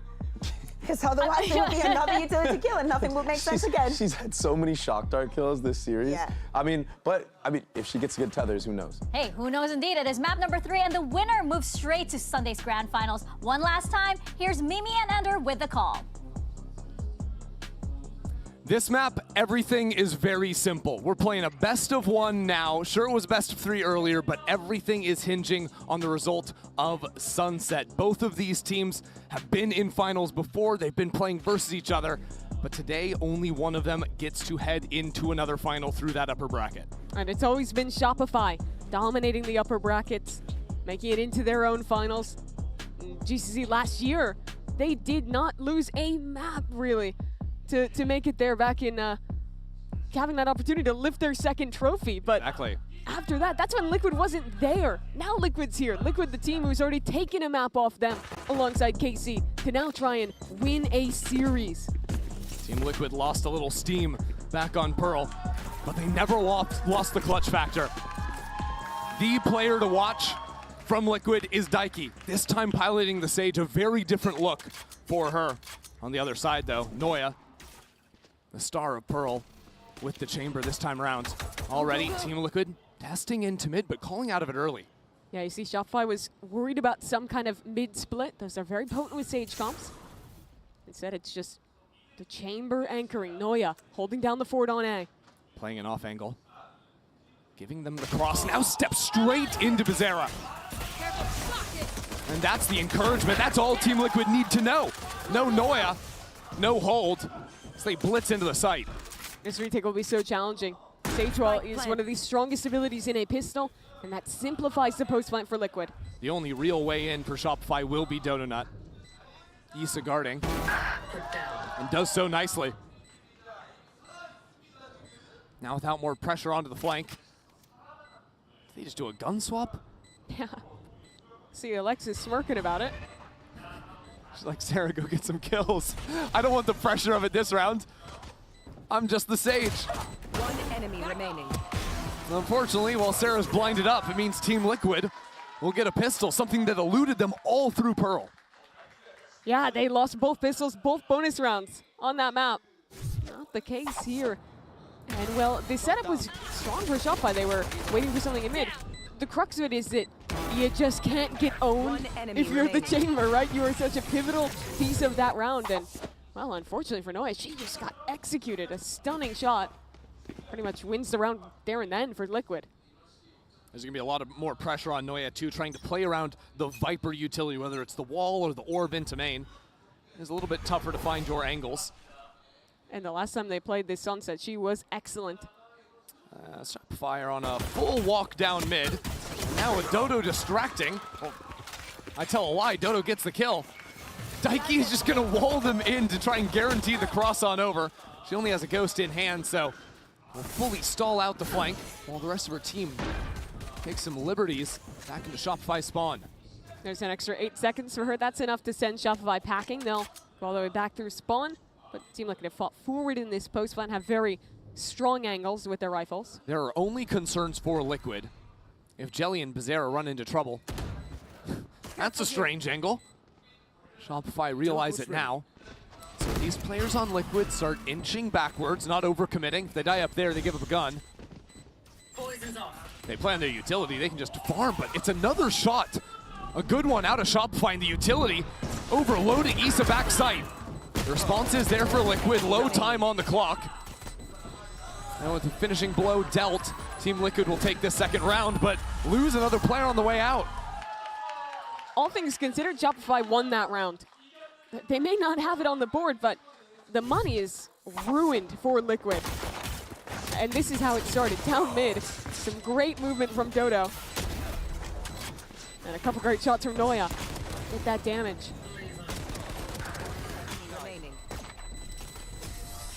So now Shopify have the guns. And on this defensive side, the name of the game is your double sentinel setup. How you move that around the map. You have such amazing stall utility with the Sage, and you have such a possibility for aggression. Noya up in front of that door, but the good dart will spot her out still. Spike down mid. Clean, one shot and gone. Did not matter. Bizarra executed, and well, Noya very quickly out. Well, this is unfortunate for Daiki. Luckily for her, that wall went down very early, so if she's patient, she'll eventually get into B. But playing a mirror with the Sage, when you only have one initiator, it is very hard to deal with the chamber who is that proactive. You have a dart that comes back every 60 seconds, you have a drone, but everything else just takes fundamentals, jiggling. Yeah, Team Liquid bank a lot on the power of the Viper, giving you control over A main, but when it comes to execing onto a site onto B, you have a little bit less to work with. And even towards A, if you don't threaten that, the chamber is one of the few agents that is willing to step ahead of that Viper utility. You're right, but Team Liquid actually throwing down a vertical wall as Dodonut gets a kill down in mid. Team Liquid getting a little bit funky here with 2 players moving back into market. Good control over the site, even down in numbers. Gives them some opportunities. As I say that, Noya continues to get kills through smoke she has no business securing. Daiki has a pocket to play in though. Daiki is inside of an orb too. Oh man, Daiki with the Vandal too. Noya with that 6th sense once more. But after taking her down to 10 HP on the spam means Sarah will get that round. Got creative for Liquid. Had some fun with the Sage, but it won't come to an actual round. SRG managed to shut this down, and this is the start I'm talking about. You have to be so careful about that chamber because Noya can be challenging there. She can be swinging into weird angles in A, different opportunities of how to do it into either of the extremities as well. And you top that all off with her being able to fight up, and then even once she shoot away, 16 seconds of slow orbs and a wall. This is a comp that is all about IGLing around your opponent's sentinels. So we'll be tracking when those walls go down very closely. We'll be seeing how effective Team Liquid can be at baiting out early orbs. Right now just testing into the mid space, trying to see if Issa can get in front of the one-way on A2. Very often in this kind of match, the mid will be the solve because that's the hardest to hold. Sage is not effective there really. But this re-clear on A is really definitive in the round. Wall ready to go up. As 3 players face on into Sarah. Heather for a little bit of extra stall, and Shopify have 3 members here. It's not so easy for Team Liquid to continue moving forward, so Daiki will go back into mid. But if Team Liquid are calling back, they don't really have map control. There's still a chamber B main. In mid, a Sage wall just got placed. Exactly. That won't be gone until 15 seconds. And with the chamber trip top mid too, it's full lockdown on this front. Team Liquid just going straight on through it regardless. Wall to protect the right-hand side, but still quick rotations mean that with this slow orb down, all of a sudden Dodonut in prime position to cut into Liquid. What a timing taken, seized by the duelist. And as the rest of Shopify turn around, Daiki and Jelly a little bit all over the place, trying to go for this last second res with 20 seconds left on the clock, but keep your eyes on B main. Noya is waiting. It's a plant for backside. Try and ignore this chamber. But she's so patient, waiting for the right moment. Her teammates will wrap back towards market, choosing not to go into the stacked spawn. And the more pressure they can provide, all the more dangerous Noya becomes. Team Liquid, here a fade. See the chamber, deal with her. Daiki continues to impress. One enemy remaining. Another moment seized. Daiki has done so much again. Sarah has to match, but there's no way she's going to be able to do that. Team Liquid keep it strong here for the 3rd round. Mel beat Daiki 2 years ago in a final. And my God, did she take that personally? Daiki goes in the time chamber for 2 years for this moment. Just all that pent-up rage waiting to come out. And not only is she the one who gets the majority of the important kills here, but the res as well to bring her teammates back. Exactly. Boa! Nice, Daiki. And you remember that these 2 teams have only ever played that one time in the grand final too. It's not like Daiki's ever had a shot to do this again. Been waiting for this moment for so long, and I was ready to write that round off with the Sage utility. But now they're here with Shopify down on an eco, in control of Sunset. I like the way Team Liquid have been pressuring B main the last few rounds too. Daiki always placing the slow orb to stall out any early B main aggression. Making sure that Noya hasn't weaseled her way in. It also guarantees a free orb if Team Liquid are playing with bodies behind it. And we'll talk of weaseling. Noya is tucked into that close box. Memories of that one from a previous GCC. maybe not so concerning as Daiki gets that kill and Jelly follows through as well. So Team Liquid confidently here, move back towards the B site, nobody home on Shopify. This team is so interesting to me because, I was talking about this map 1. I don't think I've seen the, like, the map change, Jelly. I don't think Jelly has planted the spike since before the map changes. She just tried to plant in the old corner. That's really funny. Oh, that's great. What I was saying is that I feel like I haven't seen the Jelly takeover game, but she plays so much Neon. It's really just half the time she's sacrificing herself for, like, Jajina and Daiki to be the heroes of these rounds. Anyways, maybe she needs to scrim planting the spike a little more. Yeah, well, I'm thinking about it too. I think Jelly was playing Gecko previously on Old Sunset for MIBR, so never actually planted the spike herself even. Never worked a day in her life. Yeah, Wingman just wasting away at the 9-5. Another spike hits the floor. And as more and more members of Shopify follow suit, a team ace on this anti-eco.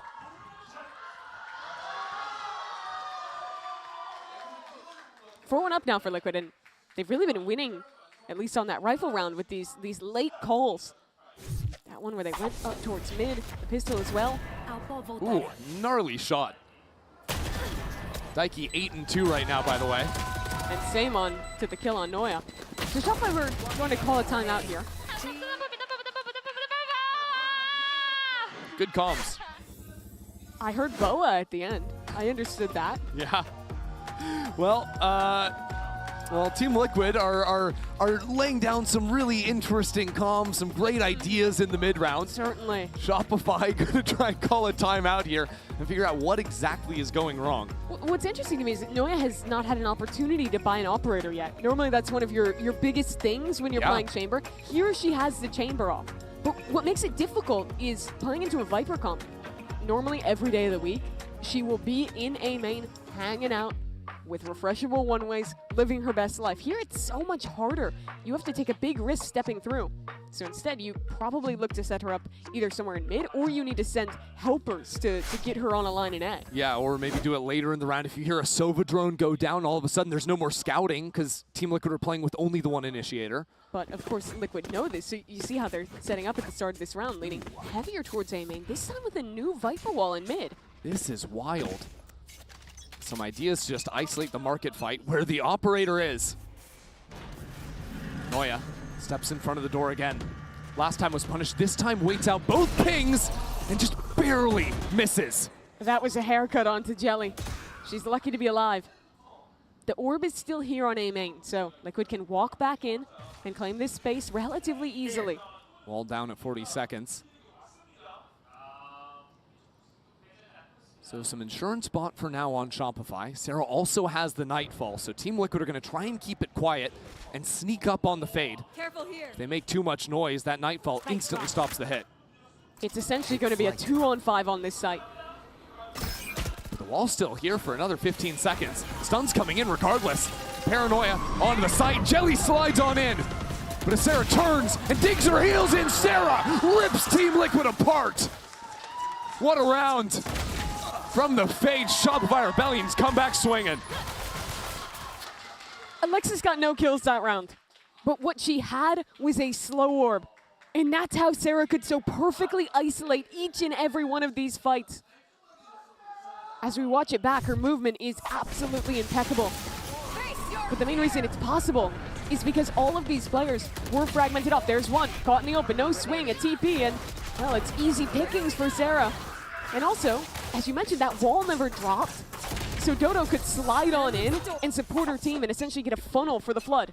Quick response from Team Liquid. Paranoia immediately on the left-hand side. Slows down too, and Jelly is cut apart. This Hunter's Fury trying to get something back for Liquid, but no kills are found. And now Jajina up mid, taking her timing to walk out. Now holding market, that's the spike. And now with the Paranoia. Noya isolates, does not secure the kill.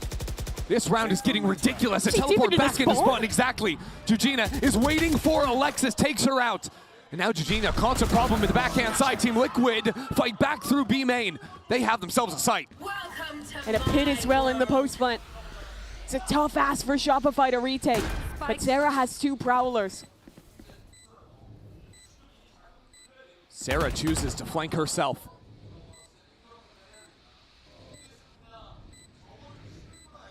And now Shopify on the other side of the gas. Sarah steps in. Now she's gone. And that was the only tool they could have used to get back in, gone. How else do you make this happen? Dodonut lays down some spam, but instantly runs on out. With an op, you just can't. It's a safe call. Sarah took a huge risk making the play she did, hoping she could find a timing. But instead dies for it, loses her Prowlers, and they lose the round. That was a round that there were like 3 different fights happening around the map, in spawn, in market, in B main. But I think Team Liquid just won more of those duels straight up. They did, and I think that they also, in recognizing that chaos, they made a lot of the right plays. One of them was Georgina, taking that timing up mid and then TPing further up to get the fight into CT. This is the one I'm talking about, where she cuts the rotation. And that causes so much chaos that no one else from Shopify can actually go and help Mel. So she gets traded 1-for-1. That sets up this post plan, and Team Liquid win the round. Team Liquid again, heavy over A. Seem to have found the solution. Going to show a similar round. And this spam bullying Sarah a bit. Jelly wants another shot at things as the slow orb comes down. Stops the advance for the time being. Tether 2 and another slow. Shopify Rebellion have spent everything they have to stall this out in the first 20 seconds. That's an attacker Sage wall, by the way, blocking off towards elbow. It is, but look at mid. Noya waiting for these players. The wall, of course, can come up. Yeah, a drone, a wall. There's no way they let her get away. Wait, no, she's boosted on a Sage wall. So was able to see over that Viper wall they saw the round before. Still, with the drone, she can't get it done. So now, Team Liquid hold in the mid round for a moment and wait for this flank from Mel. Mel is coming all the way forward. That's the duelist gone. Team Liquid thought they could pivot back into A, but because Mel had all this control, solving the map for Shopify seemed so simple. Sure, there's a res coming online now, but Team Liquid have very few options as long as Noya is alive. Some bait, that's great movement from Jelly, baiting away the shot. Now Mel sits back into the site, and with the dart tagging her up, this site belongs to Liquid except for Noya. The only player to fire back. Can't use this yet. And this time, Team Liquid hold a forward line. Jelly is the one to fight forward here to get ahead as Shopify try and get out of the smoke. She has a crossfire now. Dodo will be the tip of the spear for Shopify. But there's so much stall. Finally, the walls come up. Dodo cut down. Where is the rest of Shopify? There's no answer. Nothing to be said to these Team Liquid players. It is crispy, it is nice. But Noya falls regardless. Where the game keeps falling apart for Shopify is how consistently Team Liquid have managed to dominate mid control in the mid round. They're never taking it immediately, but when they get shoot away from either extremity, they're almost always retaking that. Mel realized it this time, got that pick, but watch these fights through market. Last player standing. The late round calling combined with the solid fights in post plant has been a signature of Liquid's. Even in games that Liquid are winning or close, Shopify have been dominating them in terms of first kills. It just speaks volumes to the clutch factor of Liquid. Now an eco for Shopify. Team Liquid, after leaving this space for a bit, posture up in towards A main, and kick Shopify out. It's not flashy, but every round Team Liquid have put pressure into A main, Sarah has been chipped away at, playing around the green box on the left-hand side.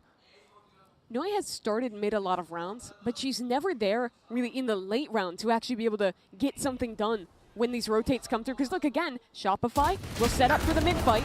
They step on through that smoke. It's a good trade at first, and well, there's not much to come after that one. And well, Shopify doesn't get a ton of kills from that.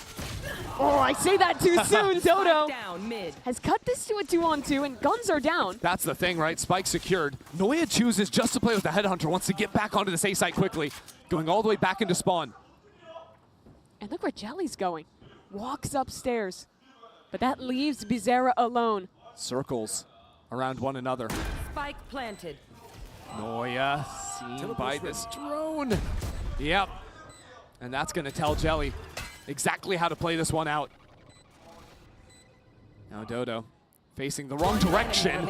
Almost caught Jelly on the drop. It would have to be a miracle. What do you got, Noya? Absolutely nothing. A 4-piece for Jelly. After that mid-fight nearly went horribly wrong. That does show to me that Shopify have recognized the biggest issue right now on their defense. That they're setting up to, at that about 1 minute mark, go back in and re-clear mid. Now we need to see how they can apply that to the rifle rounds. Because even though they hit some excellent shots, it was again this crux you keep talking about where Team Liquid, even when they lose an opener, even when it looks bad, they're always bailing themselves out in these post lanes, in these late rounds. They're just so clutch in these chaotic positions. Noya stepping up into the B-man. Oh, whoa, whoa, whoa. Dodo's fighting on the other side too. Daiki turns right around on Noya. Looking mid. Oh yeah. All of a sudden this pop ready from Jelly. Nice movement out of Dodo. Steps in for the kill. But Jujina has come into a ridiculous position. Teleports away. What a move. But her leaving concedes this body top mid. A res available for Shopify. And Shopify's still comfortable with their amount of map control. Mel falls off the A main line because Shopify just want to play numbers and play for the res. And while this is a good strategy on paper, how many times this series have Shopify been up numbers in a late round and still lost? These are the rounds Liquid wins. Daiki has a wall to simplify this post lane. Jujina still has a full kit of utility, and look at the names, Daiki and Jujina. I was gonna say, you make it sound so complicated. Just the fact that Daiki is alive is enough to strike fear into the heart of Shopify. Those two have done so much damage in rounds like this. If you're the back-to-back, she can still TP. No, doesn't have a second. Is out of it. So the high angle gone. Shopify in Shin. And Dodo's waiting to activate on the flank. Needs the rest of her team to pull some pressure. Paranoia blinds up Jujina. It's about to explode in just a moment. There's the first shot from Mel. Rest of Shopify come around the other side. It is lights out. There you go. Shopify Rebellion convert the numbers advantage and we'll take a third round. You see the amount of thought they had to put into that, though. They take it so slow, are thorough with every piece of utility. They know how important that round was. Absolutely. Team Liquid not leaving any room for error, so you gotta be locked in. And now can try to build a little bit back here. This was a big adjustment for Shopify, fighting very heavy for both extremities. And even when they've done that before, where they've gotten caught is the re-mid fights. Here, they were ready for it. Dodo, after being an A main, runs back mid to catch Team Liquid in transition. Well, right after Shopify went around, we've got a moment to breathe here. This isn't one of the coaches calling a pause. We got a tech issue we've got to sort out for a moment before these teams can get back onto the field of play. This series has already been a long one, and this is just going to add a little bit more suspense before the last two rounds, before this half ends. You know, even if you're a Shopify fan, I think you have to have missed Liquid. Because when they weren't at the tournament, the games were just too boring, man. True. They stomp everyone else last year to win that trophy. Ooh, we got. It looks like maybe a coach problem Is it there. A diagnosis coach problem? You know what? Effie's fault? Are we talking about the series or the tech issue? The tech issue. Okay. Oh, it's a monitor. It's a monitor issue. See, I was hoping that we were going to be told that he just like popped off so hard after they won the round that his PC came unplugged. Do you really think Effie's would pop off so hard his PC would fall on the ground? No, I could imagine like maybe a muted like fist bump in the air or like 3 claps. That's the face of a man who stays calm. For the most part. I think he gets angry sometimes. Still talking through the issue. Making sure he can speak to his players, making sure it's all looking good there. So that's a little bit longer. All these coaches and teams consider their options moving forward. These are the two rosters that really have the biggest investment in this scene. Think about what gets put behind them for Liquid. If you followed their scene, I mean, Brazil is huge in game changers. They play almost every match on LAN for their main events. They have multiple salaried, signed organizations, 2 of which are represented here. But even more, you think of teams like Loud, who have been there for a long time, and GC as well. Well, while these teams are going to be considering their options, we are going to be able to have another option ourselves instead of just continuing this podcast. This week, Carmine Corp gave the defending champs a real scare, and we spoke with Mel about the match in this OMEN player moment. Hello, my name is Mel, and I'm the in-game leader for Shopify Rebellion Gold. We just had a good match versus K-Core, and we're feeling pretty good after that one. I wouldn't say doubt, but I would say a little bit of frustration after map 2. You know, Haven is a map that historically we don't lose. I think we took a step back and realized, yo, we gotta play our own game here. And as you could tell on map 3, that's exactly what we did. Glance, your Sova recons, bro, they got me every time. And 2, Alkia, she was putting me down on Haven. I will say that. I gotta give her kudos. Alexis gonna be overwhelmed here though. Goes down swing, gonna take one. Neuer! Oh, yeah, line him up, knock him down. Go on, Glance. We've really learned this year to play to our win condition, which is playing together the best as a team, and our macro has been our biggest focus this year. I think anyone on my team can step up to the moment and rise to the occasion, and I think that's been our greatest strength. To all the fans, just know I'm jealous of you guys right now because this matchup is gonna be a banger. Enjoy the show.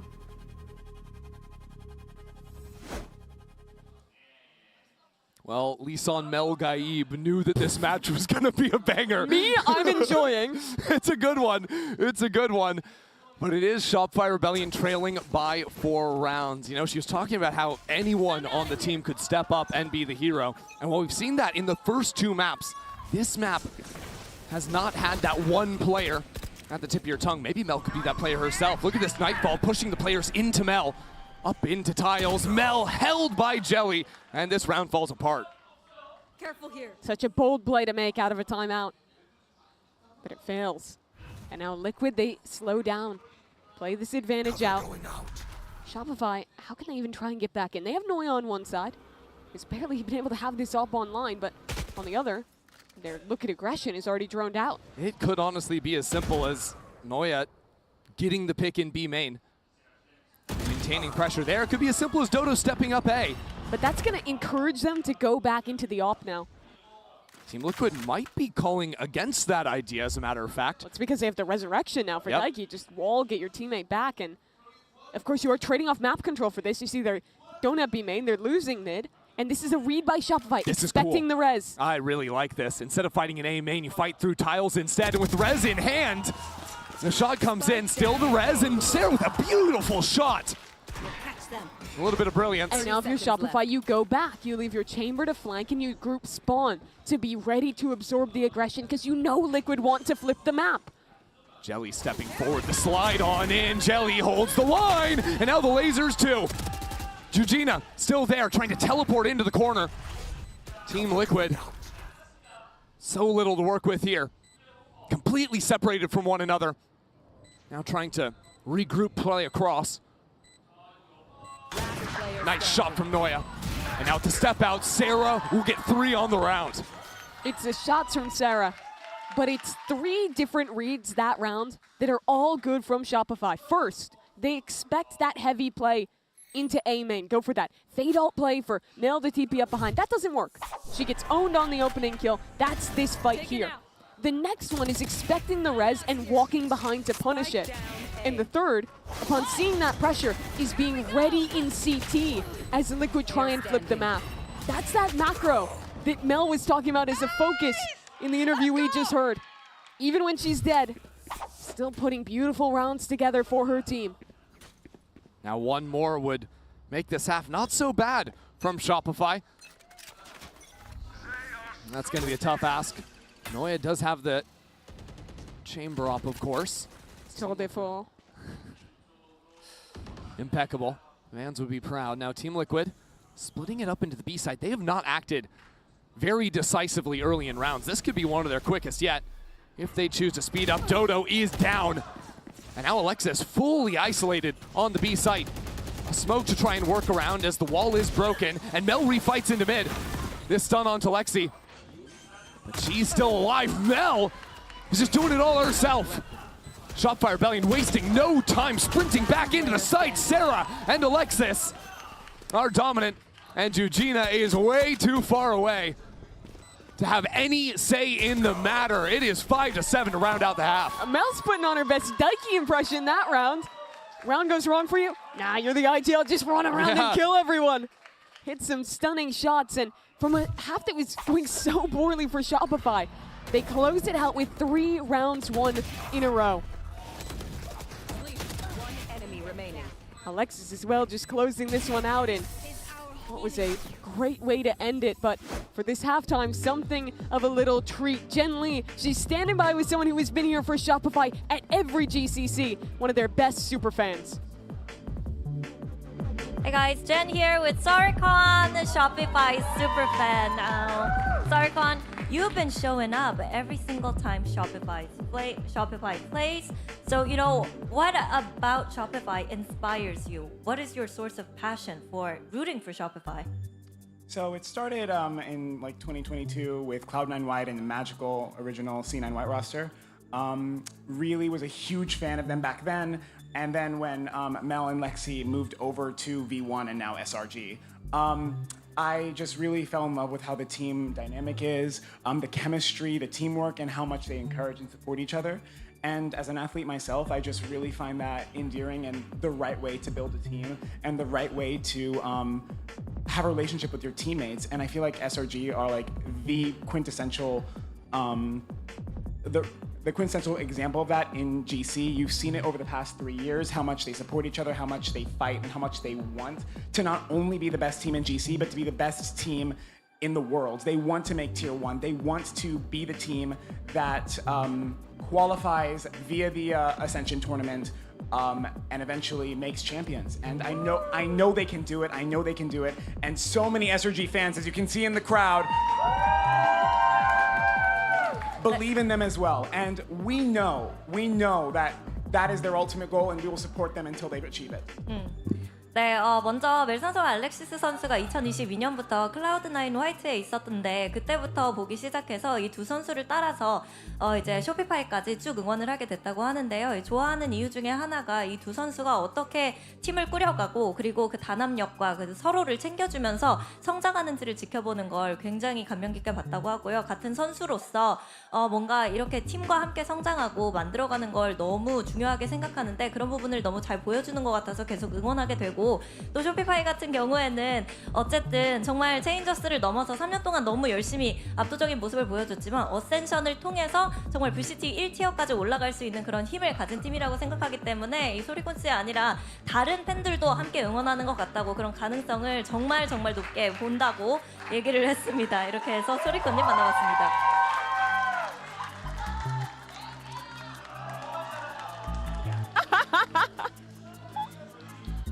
You know, I really hope that we have some Korean-speaking fans on Reddit or somewhere that can confirm that Jen just nailed every single word, because that was maybe the best halftime interview we've ever had and the longest translation in the history of sports. Yeah, Jen had to really work for that one. Here's your Coinbase econ report.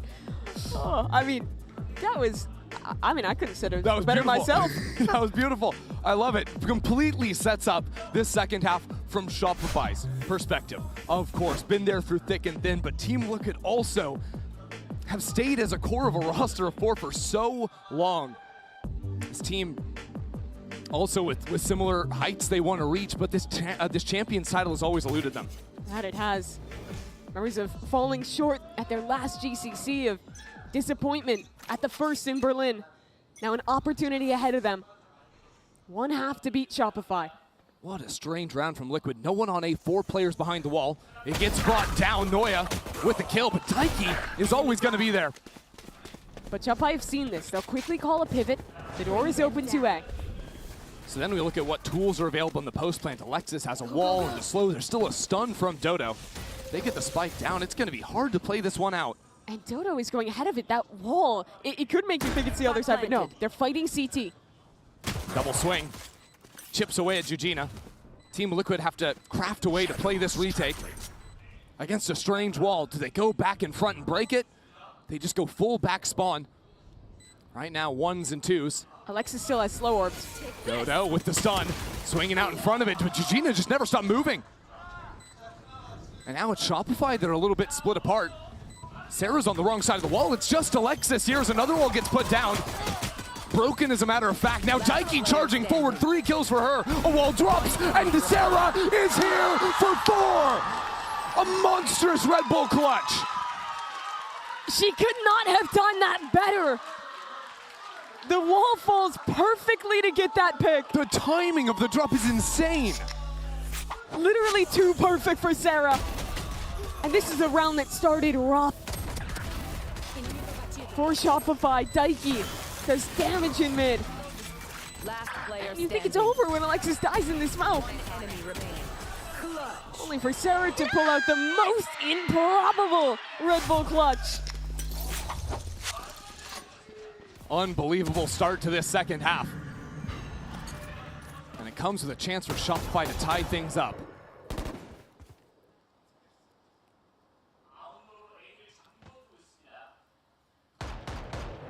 Honestly, the only reason this wasn't a 2-0 for Liquid was the pistols and the bonus rounds on Pearl.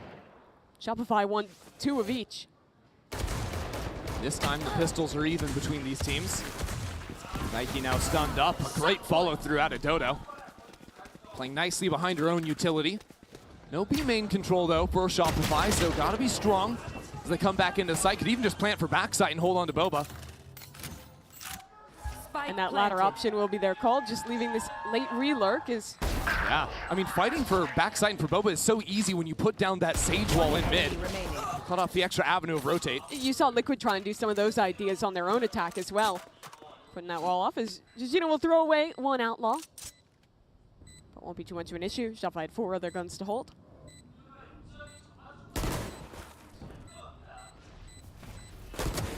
So, as Sarah puts the finishing touch on this round and we're all tied up, it's time to look ahead now for Liquid. And what it's time to do is not lose another bonus round to Shopify. Sure. Like, this is a game that has gone from map to map and is now defined strictly by one half of play.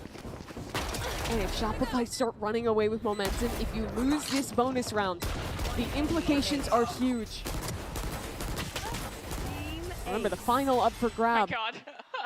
Nice, a guys. day off instead of having to fight through back-to-back BO5s.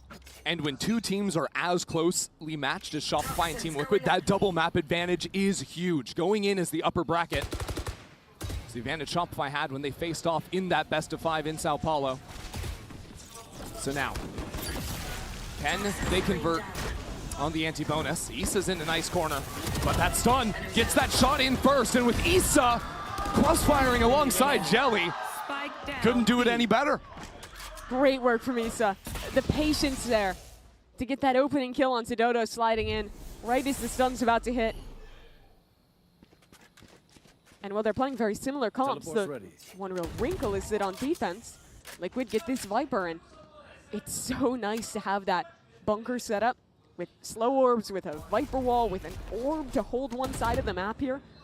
Makes it very difficult for Shopify to ever go for hard hits, as this round proved. Well, let's talk about the Viper walls for a little bit, because on pistol round, we saw that wall that cuts through mid that gives you back sight control on B. Sure. But because Shopify are running the Sage, do we expect to see more of these more forward Viper walls because you can't give up the front of sight, or you risk just being dominated in the post plant? Yeah, I think we'll really normally see that other like flood wall when they're playing into mid control.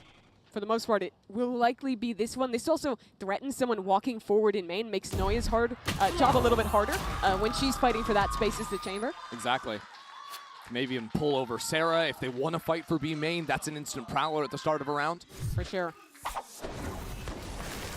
So mission accomplished. We didn't lose the bonus round. Issa did great work in this corner. One enemy remaining. Now Shopify, having seen the Viper over on A. This round looks like they might want to continue. Nice All 5 ball. players staring down. Now, what is a strong setup from Liquid with Daiki rotating over? Oh, Daiki's going to go for a wall boost. It's going to be a wall boost teleport, perhaps. Yeah, TP instant wall boost. Gugino looking down on Shopify. What a play. Instantly away. And now that wall doubles up, is blocking off elbow. You can leave that space, focus all your attention on main. Oh, and the hold is perfect. You got a one-way for the left-hand pathway, the Sage wall for the right. Shopify have to spend Countless bullets to break these chunks, and even then getting through a slow orb on top. Good luck. There's 8 seconds. Another 8 seconds gonna come in a moment with the second slow. So Shopify, you're basically forced to consider, can we go back mid? Can we find something else to at least pull players away from this site? The drone didn't see Noya. The drone didn't see Noya! And that's huge. Noya chooses to teleport away, but now there's constant doubt in the minds of Team Liquid. Well, the step up from Sarah. That shot connects out of Jelly. Great stun behind it. Jelly playing a great round at the start. Shopify scattered. Where do these two players go in mid? They're kind of stuck. Have to throw down a smoke to guide some pathway out of here. They feign that they're going B, but they'll call back towards Noya instead.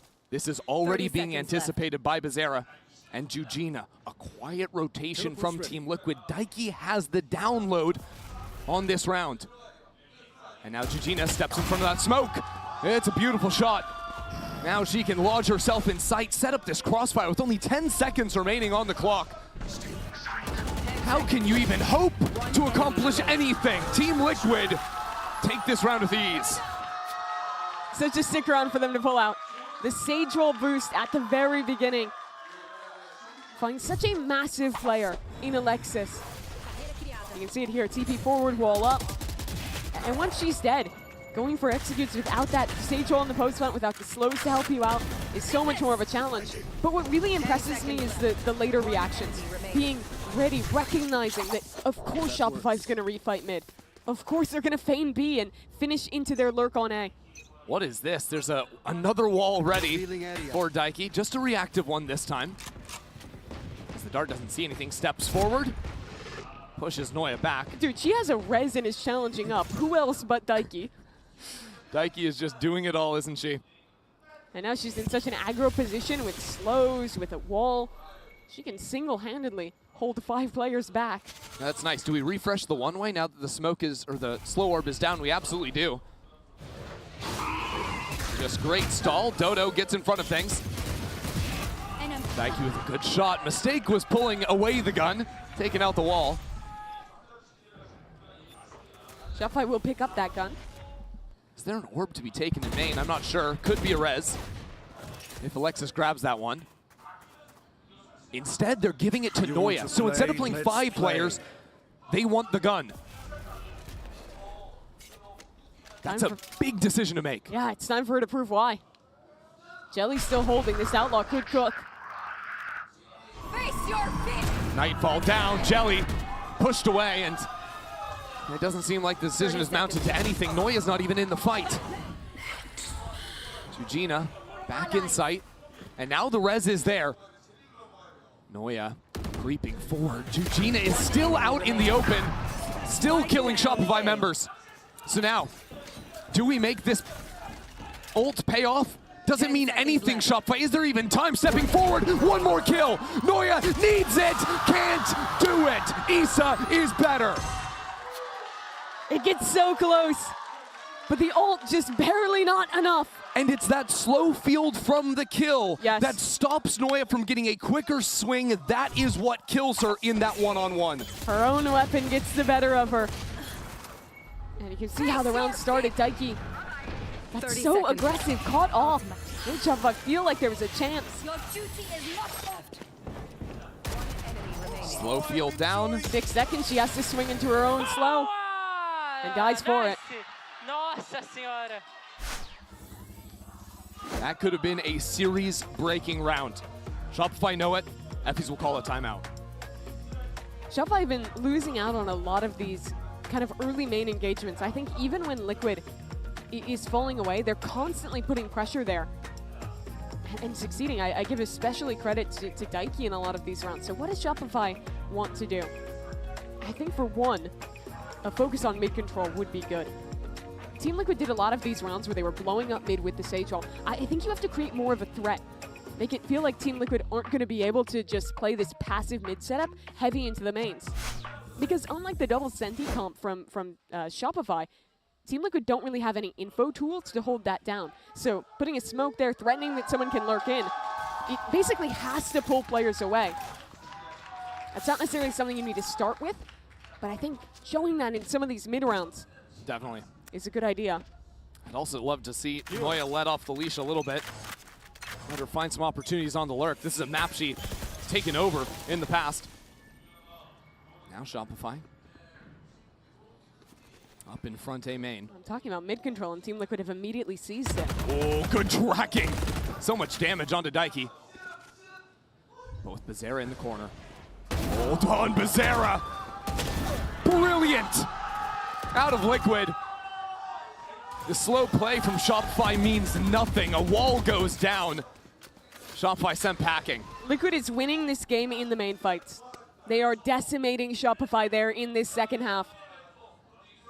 And we're so often we've seen Team Liquid playing brilliant macro. It's in the micro too, the little bait and switch. Yes. All the attention pulled so Bizarra can farm on the angle. So now what does Shopify have? Mel and Alexis, a 2-on-5. I mean, it's time to hunt for Mel. You gotta keep going, but look how Liquid are playing it. There's 4 players ready for this step in. It's the obvious play. They're walling her off in CT, baiting that no one is here. Now Mel does have a teleport. She can regroup. There's still gonna be a drone, and she gets away, but with 28 HP. At what cost? A heal and regen luckily gets her back up to 100. With the wall breaking. Multiple angles to worry about. Mel needs this fight. She has it. A chance yet for Shopify.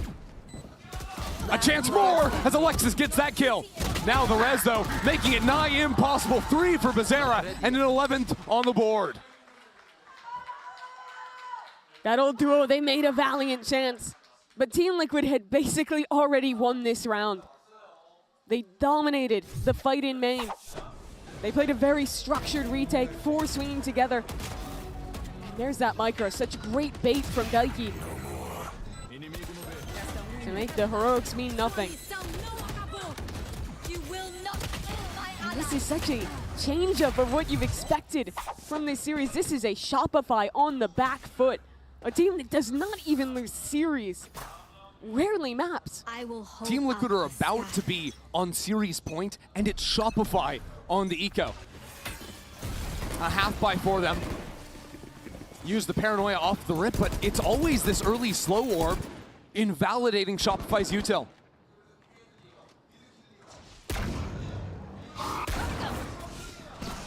The slide forward from Dodo. Nothing to be done about that. Meanwhile, Team Liquid stepping up B main, stepping up mid. Mel not ready for it. And Shopify realized there is no way backwards, only forwards. They've put their full attention into A main round after round. And repeatedly, Liquid have locked them out. You only have one choice but to go. And look what you're walking into. A crossfire with Jelly on an outlaw. Daiki on the other side. Oh, Noya down to 10 off a good shot. And a wall down to try and play into spawn again. It's a repeat of the pistol. Does it follow a similar fashion? It could just do. Alexis just got the res online. Wants to go back and use it. But this fight in spawn is everything. Issa revealed it, pings both players. Now the res online, Bizarra strikes home. 30 seconds left. Shopify the ones downloaded through the walls, but it's still a 2-on-2. 20 seconds remain. Shopify not out on site. Where do they go? They're walking back. Have to go back into A and have to face Bizarra. And it's with pistols, 10 seconds. Bizarra hiding, tucking away. Striking on in. Team Liquid are 1 round away from the final. They can feel their revenge.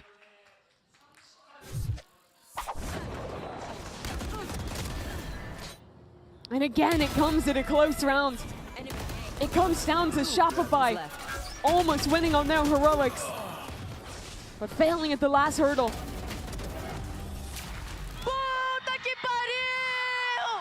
The 2-time world champs would need to win 5 rounds in a row. Shopify have never lost a series in GCC, and this one might get taken from them. Already an early kill, the Hunter's Fury, and another kill on top. Shopify Rebellion have nowhere to go. Team Liquid are beating them at the beginning of every round. This Team Liquid squad is different. A a different team to 2023, where they fell just short. After their year of disappointment, having to watch MIBR on the international stage instead. Another shot, Noya. Could have been the key back in. As one door closes, maybe the last one opens onto B. Another shot goes wide. Daiki, Team Liquid's ferocious leader, holds down this site. Alexis and Noya, the last alive. Already more and more of Team Liquid coming on in. 30 seconds left. Liquid are right there. Spike planted. Ready for another final. Here comes Jujina. Noya's not checking her back. Noya's not ready! Another for Team Liquid, Alexis! One more chance. One more for Alexis. It won't be there. Team Liquid have done it. In 2023, Team Liquid were knocked down to the lower bracket right off the bat. They had to go every step of the way under pressure. In 2025, they hold their heads high as the favorites in the final.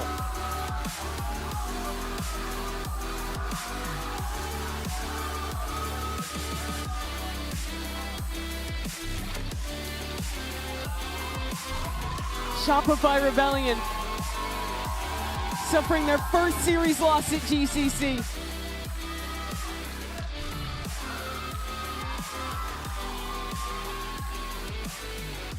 And for Team Liquid, you see what it means for Daiki. For this team as a whole, they were so close.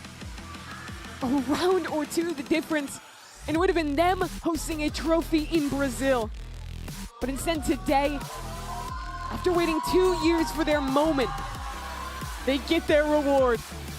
Their revenge on Shopify and their second Game Changers Championship Grand Final. Jelly as well suffered that defeat last year at the hands of Shopify Rebellion when she was playing for MIBR. But there's plenty more to discuss. We're going to send to the stage and Bazera for the Verizon post-match interview. Bora! Team Liquid, Visa, Bora! Oh, what an emotional moment for you all. Congratulations. Now, Bizarra, I'm gonna need you over here for an interview. 네, 팀 리퀴드 비자의 비세라 선수 만나보도록 하겠습니다. 다시 결승 무대를 밟게 됐습니다. 23년의 복수도 제대로 해줬고요. 그리고 가장 중요할 때 쇼피파이의 연승 행진까지 끊어냈습니다. 지금 기분이 너무 좋을 것 같은데 어떤 느낌인지부터 들어보고 싶네요. Congratulations, Bizarra, on this win. Last time you guys played each other, it was the grand finals. They were the ones that broke your heart. This time around, you guys were the one. The only team that took Shopify down this year. How great does that feel? You must feel indestructible right now. Então, da última vez que vocês se enfrentaram, foi uma grande final onde Shopify quebrou o coração de vocês. E vocês agora voltaram com uma vingança e foram o único time capaz de derrotar até agora a Shopify. Como é que você está sentindo depois disso? Vocês devem estar se sentindo indestrutíveis, né? Sendo sincera, assim, desde o começo do campeonato a gente tem se sentido bem inabalável, mas é mais pelo nosso time do que do outro time que tá do outro lado. Então, assim, a gente tá numa vibe, assim, muito boa. E eu acho que daqui pra frente é só pra frente, vai indo. I would say since the beginning of the competition, we are in such a flow that like we're feeling unbeatable. And I believe that if we keep with this, like forward, it's just gonna be even forward and forward. 그냥 대회 시작부터 뭔가 우리 정말 무적이다라는 자신감이 있었고 이런 흐름을 정말 잘 이어간다면 너무 좋은 결과를 계속해서 가져갈 수 있지 않을까라는 느낌이 든다고 얘기를 하는데요. 이렇게 힘들게 다시 찾아온 우승의 기회입니다. 절대 놓치고 싶지 않을 것 같은데 각오도 한번 들어보고 싶네요. I mean, I don't think you guys want to leave without a trophy this time, right? Especially Brazil deserves one. So what is your plan to make sure that you're going to bring that trophy home? Então, Eu acho que desse ano a gente tá muito diferente da última vez que a gente jogou o campeonato juntas. Acho que dessa vez a gente tem muita chance mesmo para pegar esse troféu, o nosso primeiro do Brasil. E eu acho que a gente é a equipe que tem mais potencial para isso. Digo pela vibe que a gente tá, pelo ano que a gente apresentou, por muitas coisas. E é isso, eu tô muito feliz e vai dar tudo certo. Já deu. I'm really happy. I believe that everything was gonna go well, and I believe that we are in a condition not only for like what we are showing here, but with all the work that we did through the year and we've been showing with the team, with the flow that we have, that we are more than capable and perhaps the best capable team from Brazil to bring this trophy back to Brazil and the first one for us in Brazil. 워낙 그동안 1년 동안 절치부심해온 결과가 지금 많이 드러나는 것 같고요. 그리고 브라질도 워낙 강한 지역이기 때문에 트로피 하나 좀 챙겨두는 거 나쁘지 않을 것 같은데 누가 봐도 지금 팀 리퀴드 브라질이 브라질의 첫 번째 트로피를 가져갈 만한 적합한 팀이 아닌가 싶다는 자신감까지 보여줬습니다. 이렇게 해서 비제라 선수 만나봤습니다. Congratulations again, Bizarra, and bora Team Liquid! Thank you! Queria mandar um beijo especial pra minha mãe e pro meu irmão que estão aqui na Coreia, eles vieram por mim. E um beijo pro meu namorado, pro meu pai, meu irmão, que eu tenho certeza que estão assistindo do Brasil. E é isso, amo vocês. Te amo, mãe! I want to send like a special kiss, like a special congratulations for also like my family being like supporting me. My mom and my brother are here supporting me, but I also like my dad, my brother that being watching me and like just giving support as well. Thank you for everything. 여기 오늘 와서 특히 응원해준 엄마와 둘째 오빠 너무 고맙다고 얘기를 하고요. 그리고 항상 응원을 해주는 아버지와 그리고 첫째 오빠도 너무 고맙다고 얘기를 했습니다. 비제라 선수 만나봤습니다.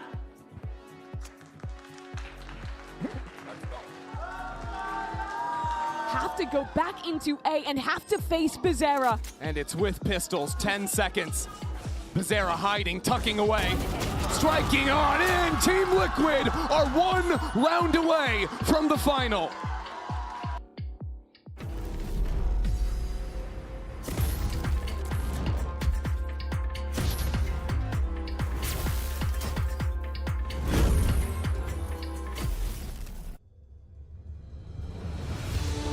It's more than a game. It's a world shaped by you, the fans. And our mission is to elevate that world by building technology that creates moments that last forever. That's why we're joining forces with Valorant Game Changers to transform how fans experience live events on the global stage.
That's what you gotta tell them sometime, you know.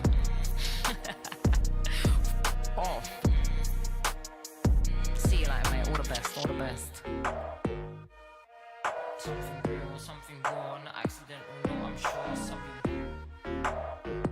Something real, something raw, not accidental, no, I'm sure. Nah, I'm sorry. 1, 2, 3, I don't know who else to be. 4, 5, 6, like they say I can't be fixed. 1, 2, 3, your attention's all I need. 4, 5, 6, don't let it slip. 1, 2, 3, I don't know who else to be. 4, 5, 6, like they say I can't be fixed. 1, 2, 3, your attention's all I need. 4, 5, 6, don't let it slip. I don't have any favorites, just give me any kind.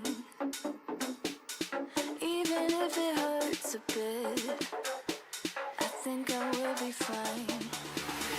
24/7, all I do is procrastinate, procrastinate. My lesson. 24/7, all I do is procrastinate, procrastinate. Perfection.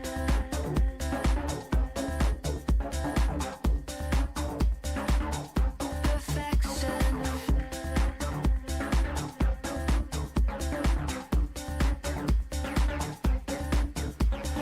1, 2, 3, I don't know who else to be. 4, 5, 6, like they say I can't be fixed. 1, 2, 3, your attention's all I need. 4, 5, 6, don't let it slip. Some sort of an addiction. They all live a prediction. I think it's just some fiction.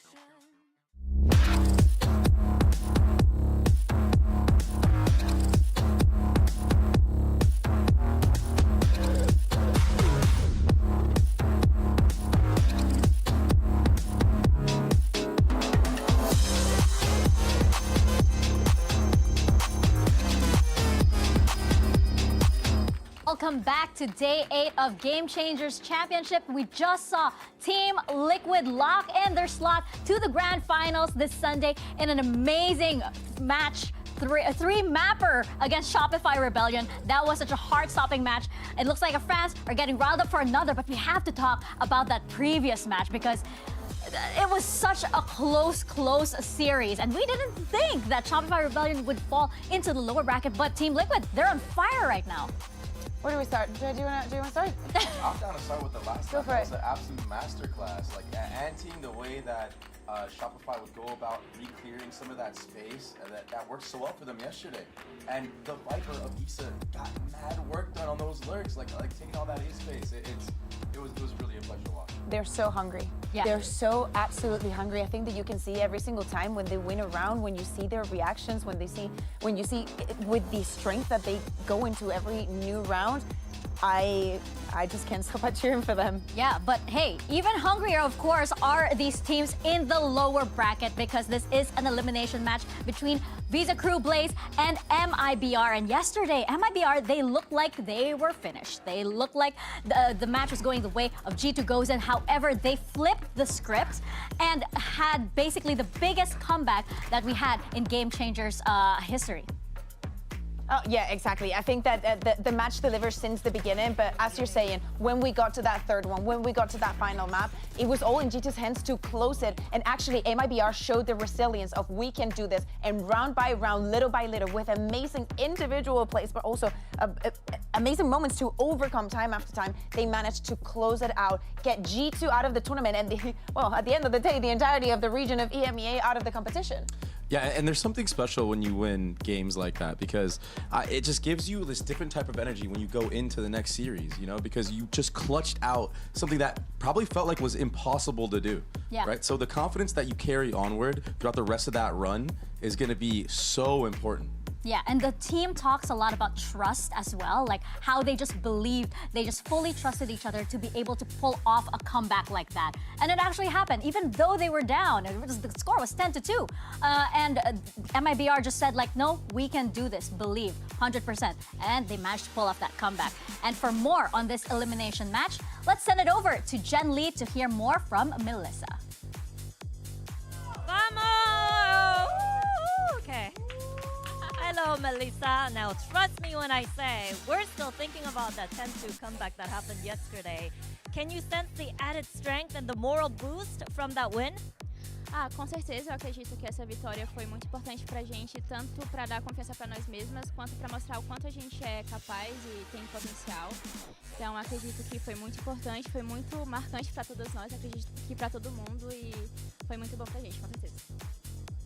I would say that was really special for us. It was like a moment that like was supposed to happen in order to bring even more like self-confidence for us and like makes us trust on our potential again. So I believe in that it was really, really good for us. Yeah, I believe that too. Yeah. All right, good luck.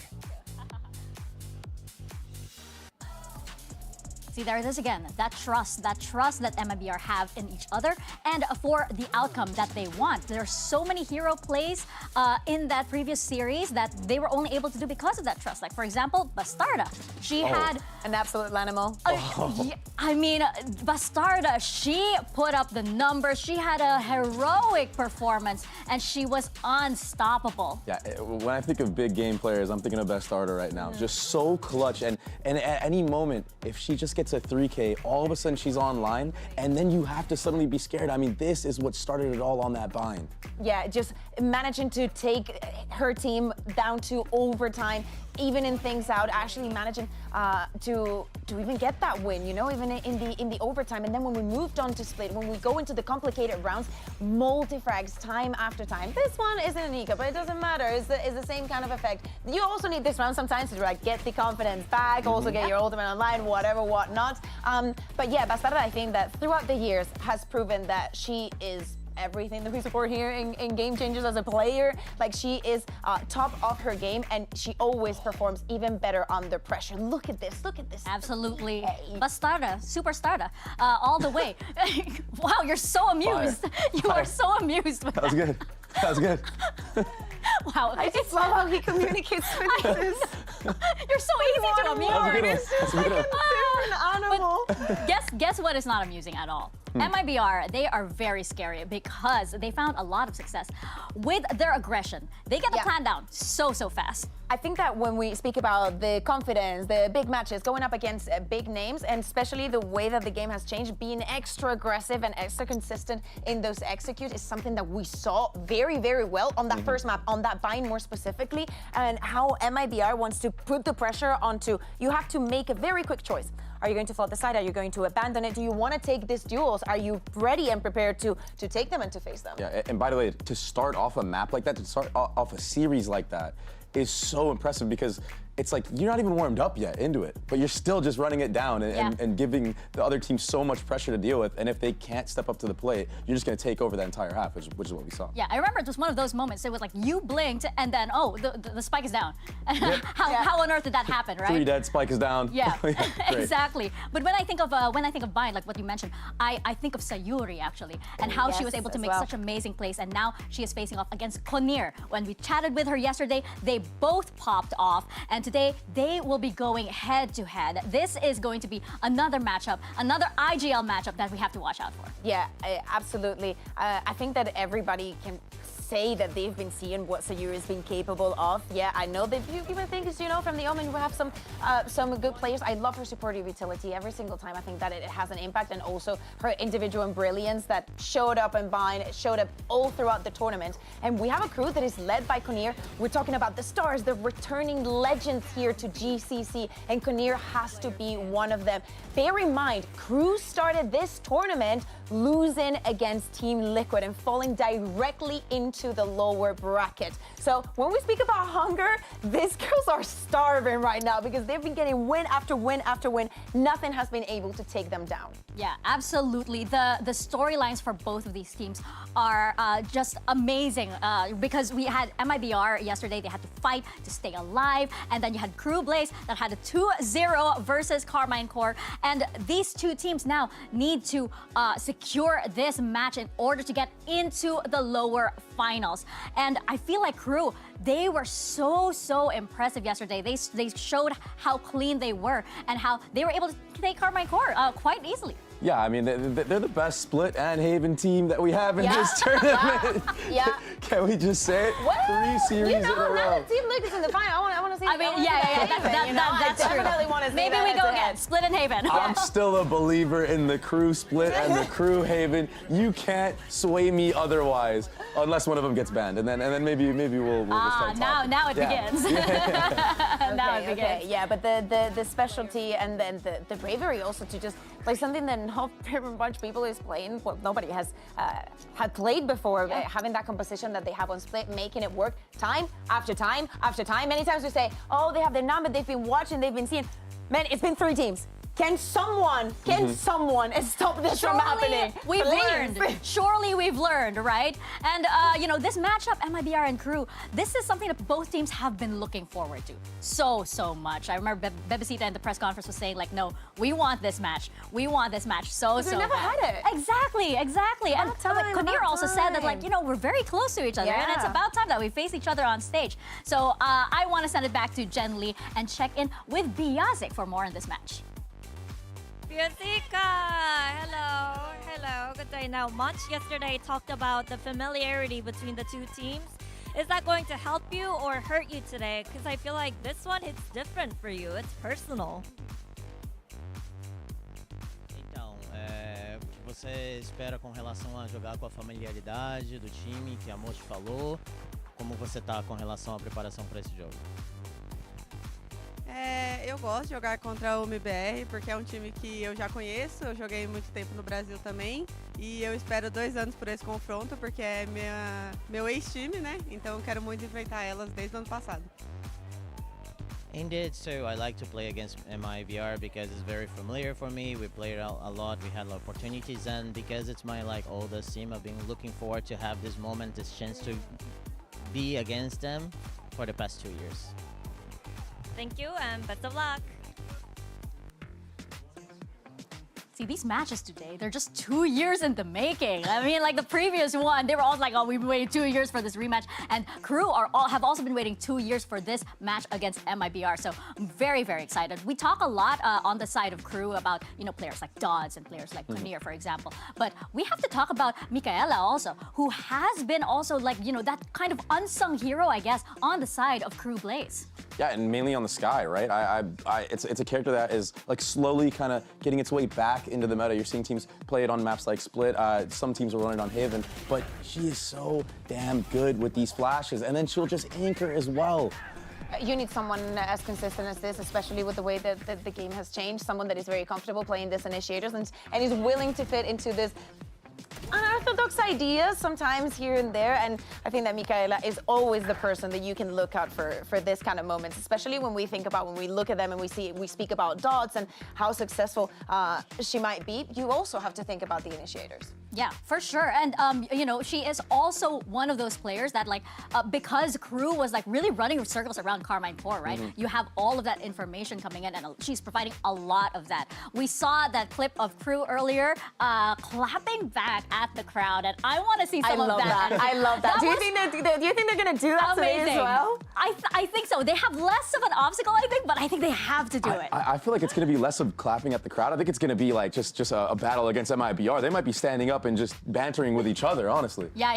And I'm looking forward to seeing that also. This is going to be an amazing match, another one, and it's an elimination match. These matches are very transformative for these players. You see them actually become different altogether, and we are very, very excited to send it to the stage because MIBR and Visa Crew Blaze are ready to take the stage in our second match of the day.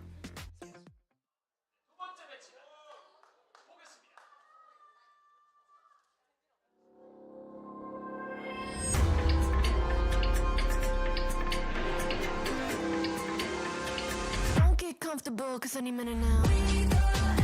Visa Crew Blaze.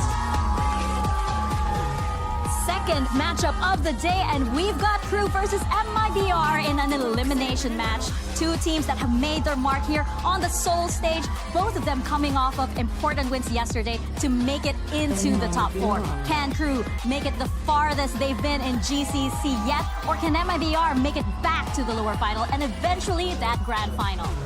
This is such a historical run for Crew throughout this lower bracket. Yeah. And if they're able to pull this one off, you would imagine that the momentum and the feeling that you're going to get could bring you all the way to that final and maybe even win it all and just really cement yourself in Game Changers history. And we have had players like Mel saying, do not sleep on a team like Crew. They are very, very good. They can also, you know, be bringing some surprises. We also heard, oh my God, there's no even no split. It's at the end. Oh my God, for a second. But they're saving it. we spent 3 days with no Pearl, and now we get 2 Pearls in 1 day. But again, I think that also something that we have to be very, very excited about. Is something that Biazika was saying is that, you know, I was part of this team. I was there. It was, you know, different players and whatnot, and time has passed. But you always want that kind of revenge. You always want to be like, you know, I'm doing better now. Yeah, of course. You definitely want to show that you are still the player that, you know, they were probably scared of. The one that got away. Exactly. And I think for both of these teams, it is also that threat of being eliminated. They want to go to that lower final. We heard from Team Liquid earlier that they are in this flow state. I feel like both of these teams are in that flow state. We see that shimmy as well from the fans of MIBR. You can tell that they are also in that same flow state. So I'm so excited to hear the crowd be so high up top for this match. I am also so happy that we get this kind of match this deep in the competition. I know that we've talked about it today a lot, and the fact that we get this top 4, but it really, I think that speaks volumes of the level that we're seeing coming from South America, having MIBR going against Crew for a spot in the lower final. Yes, the teams have been having crazy runs and whatnot, but I think that for the community, this is very special. This is a very rewarding moment after, you know, following the scene for such a long time. I also want to say that we saw the maps. I like to see the Crew is doing something different. At some point, they are going to have your number. And Drake, we do remember what happened to MIBR early in the tournament on this map, right? Yeah, and they're not making any changes either. So like the problem with this composition from MIBR is that it's a very attack-heavy comp. I mean, you're running the KO, you're running the Teo, it's full execs, and if you can get the spike planted, your post plants are phenomenal. Now, they started on the defensive side against Shopify, and I think that's why it all fell apart. This time, they're starting on the attack. They can set the pace. If they can get that spike planted, Visa might be in for a world of pain. But on the opposite end, you saw Dodge just going nuclear on the Jet, not even with the operator, getting 28 kills with that supportive utility from Biazic and Michaela.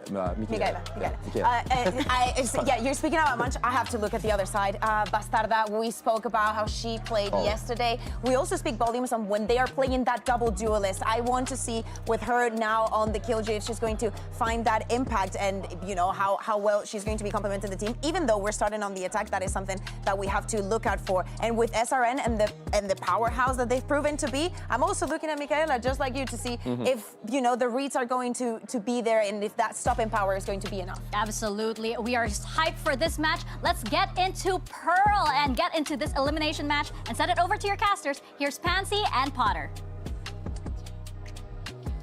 Yeah, thank you for leading us into this one. And again, I think a lot of us, well, at least we were looking at that agent select. We're maybe going to see a change up on that, maybe seeing SRN flex something different, because it wasn't a brilliant performance, especially for her. We've seen the highs of SRN when you get that comfort in the roles on certain agents, but we didn't see it with that Waylay. But you were kind of talking about Pearl to not read too much in some of those, I guess, score lines we saw early on. Yeah, and I think Dre hit it perfectly. It's the fact that MIBR is going to be starting on the attack side. They get to set the pace, set the tone, because on the flip side of things for Crew, Dodds looked fantastic, so comfortable, so free and natural on this comfort agent of Jet. So for SRN, hasn't had an explosive start yet on this Waylay, but that's exactly what we're looking for here. A set piece, MIBR, they have a chance here with this double initiator composition to completely let SRN take over. Yeah, and on the other side, if it continues on this pathing, it will be a very early test for Dodds. Sitting a little safe. Does have the Sheriff and feels that pressure. Oh, what a shot to start with. The starter already looking clean. As she did in that previous series, one of the highlight walkaways, obviously. And with such a good early advantage, this is above a minute. They can pause, they can freeze. That puts the fear of God into Crew. Where'd you put your players? Where'd you call that rotate in? It gets tougher now. A little bit of a mistake. Too early for Dodds. And this tail drone's not going to get anything because Crew, they've already set back. At least they've got all the utility in the back pocket of Munch to be able to absorb some of this hit.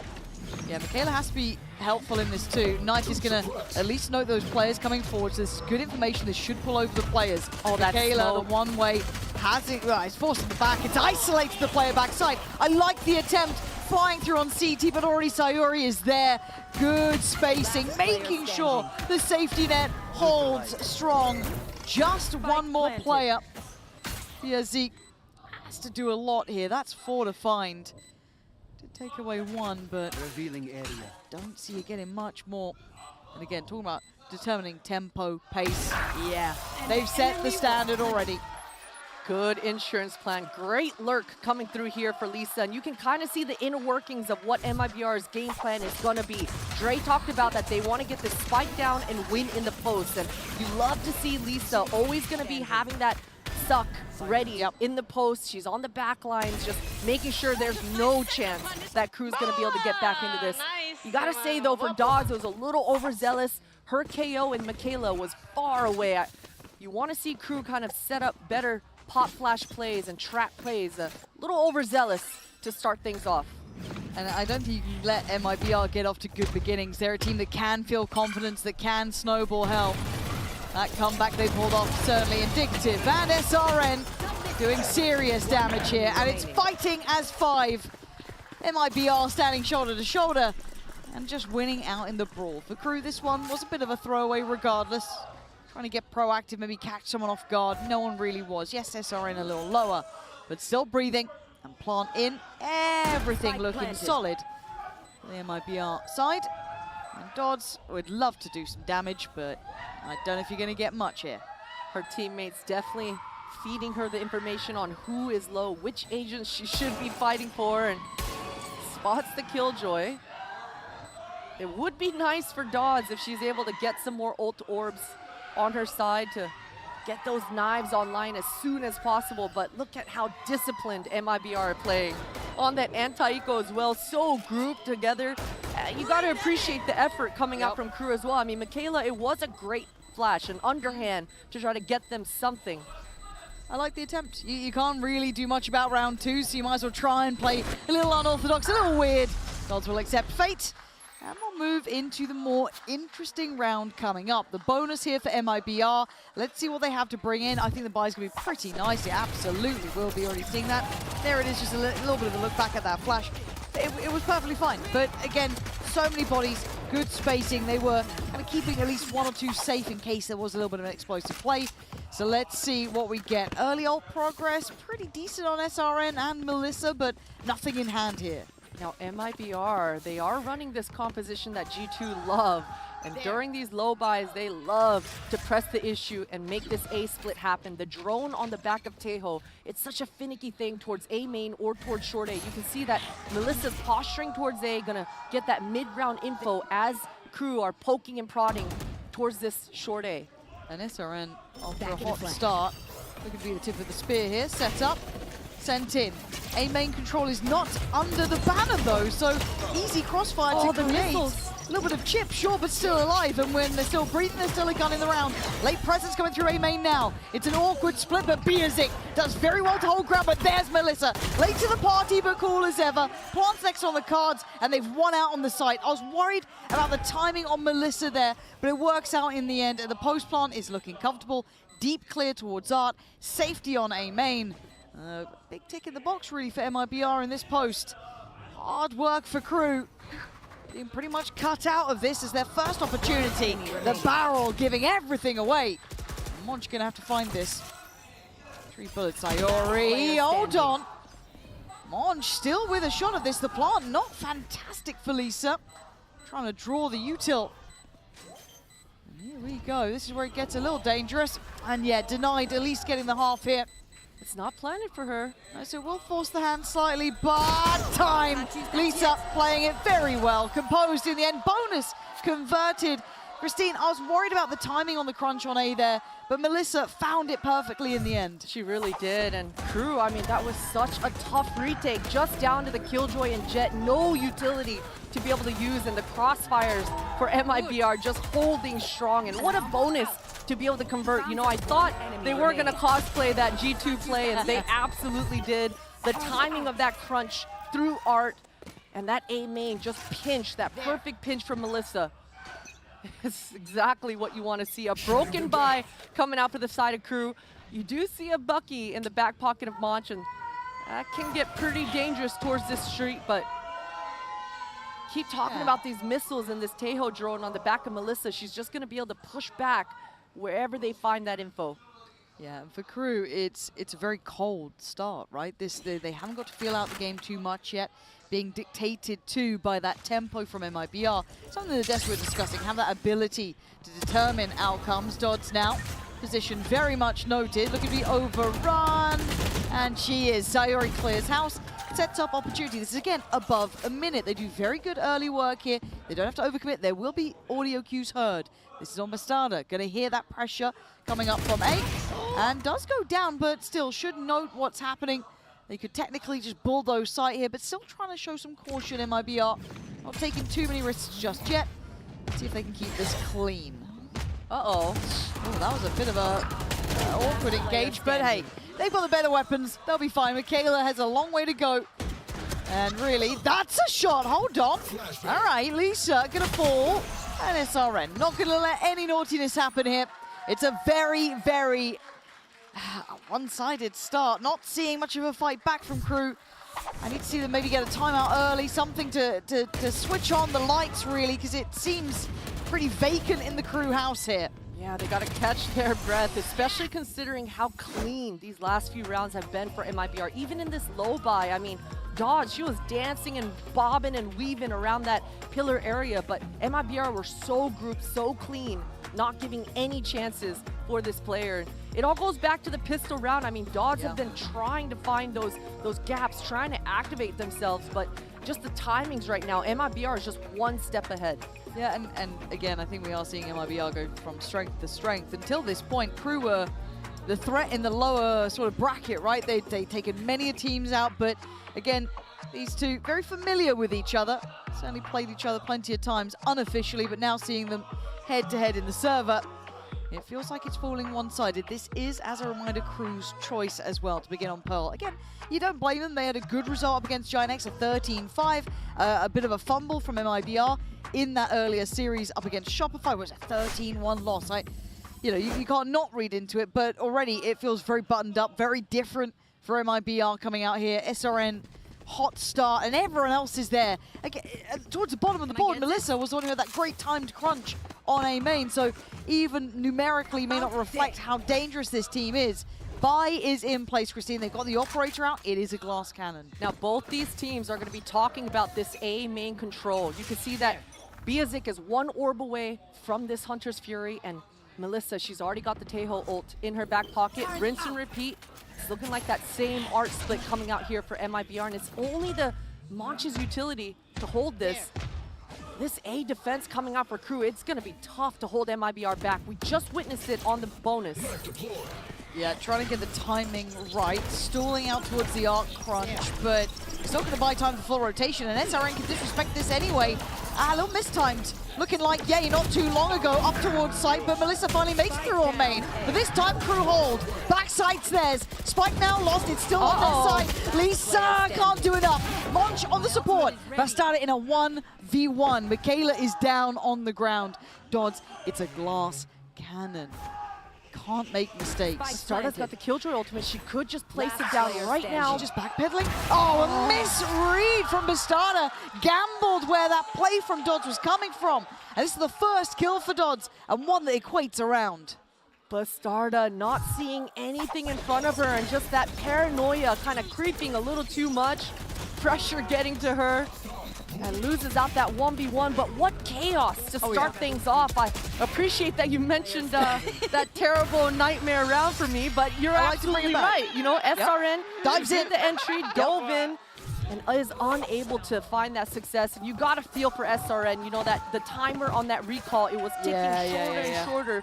So she feels like she's got to make the move right then and there. All good, though, if you're on the side of MIBR. You've got the 3 power ultimates coming online to be able to just double down and keep controlling the pace of this attack side. And for Crew, they have a response. This time they want to contest this A main. They're away. Very different, very direct in approach here. Oh my god, majority through main. You saw SRN saw there just for a second, a glimpse before the smoke bloomed. There's a lot of bodies for Crew on this side of the map. That backside play from them was good, and they've got to be identifying. There's no one pressuring from Art, really. We're not seeing that turret go off.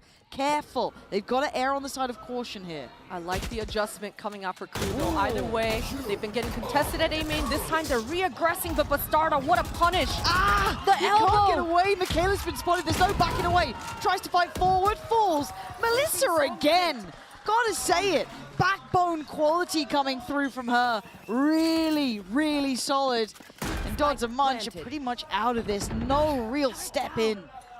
Just gotta sit back and try to survive, try to get some money, some ult orbs at least, but Lisa is not gonna let that happen.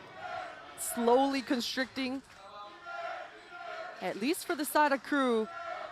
MIB are not that rich. They don't have all the money in the world to just carelessly push, so as long as Crew are able to find a safe spot, they should be able to survive and take these guns into the next.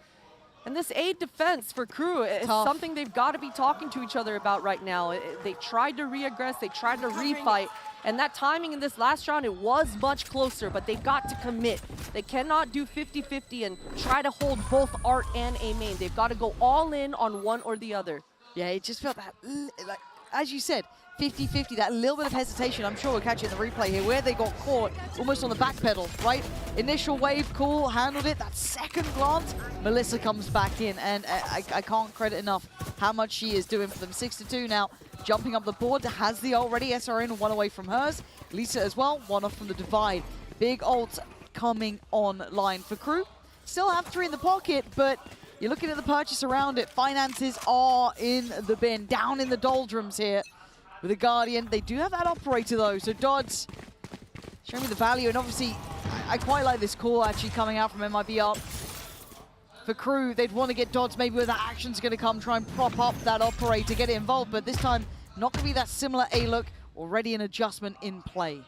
Yeah, Dodds is just getting outplayed right now, constantly choosing the wrong spot to be at, and when she does choose the right spot, not finding the fights that she wants. She does make the rotate back over, and Bastarda's thinking about securing this one, but Biazik has the Hunter's Fury in her back pocket as well, and that's a great angle for Dodds. Would have been beautiful to find that opening pick, but MIB are able to tuck tail, and look at the spike.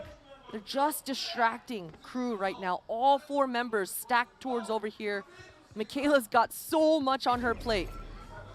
All right, good luck. You should run. Oh, they're selling this good, right? Michaela's got a classic. I mean, how? It's a tall task. But imagine. They're not looking. They're not looking. Oh, the Patience! But the gun falls far. The temptation just to get that upgrade a little bit out of reach.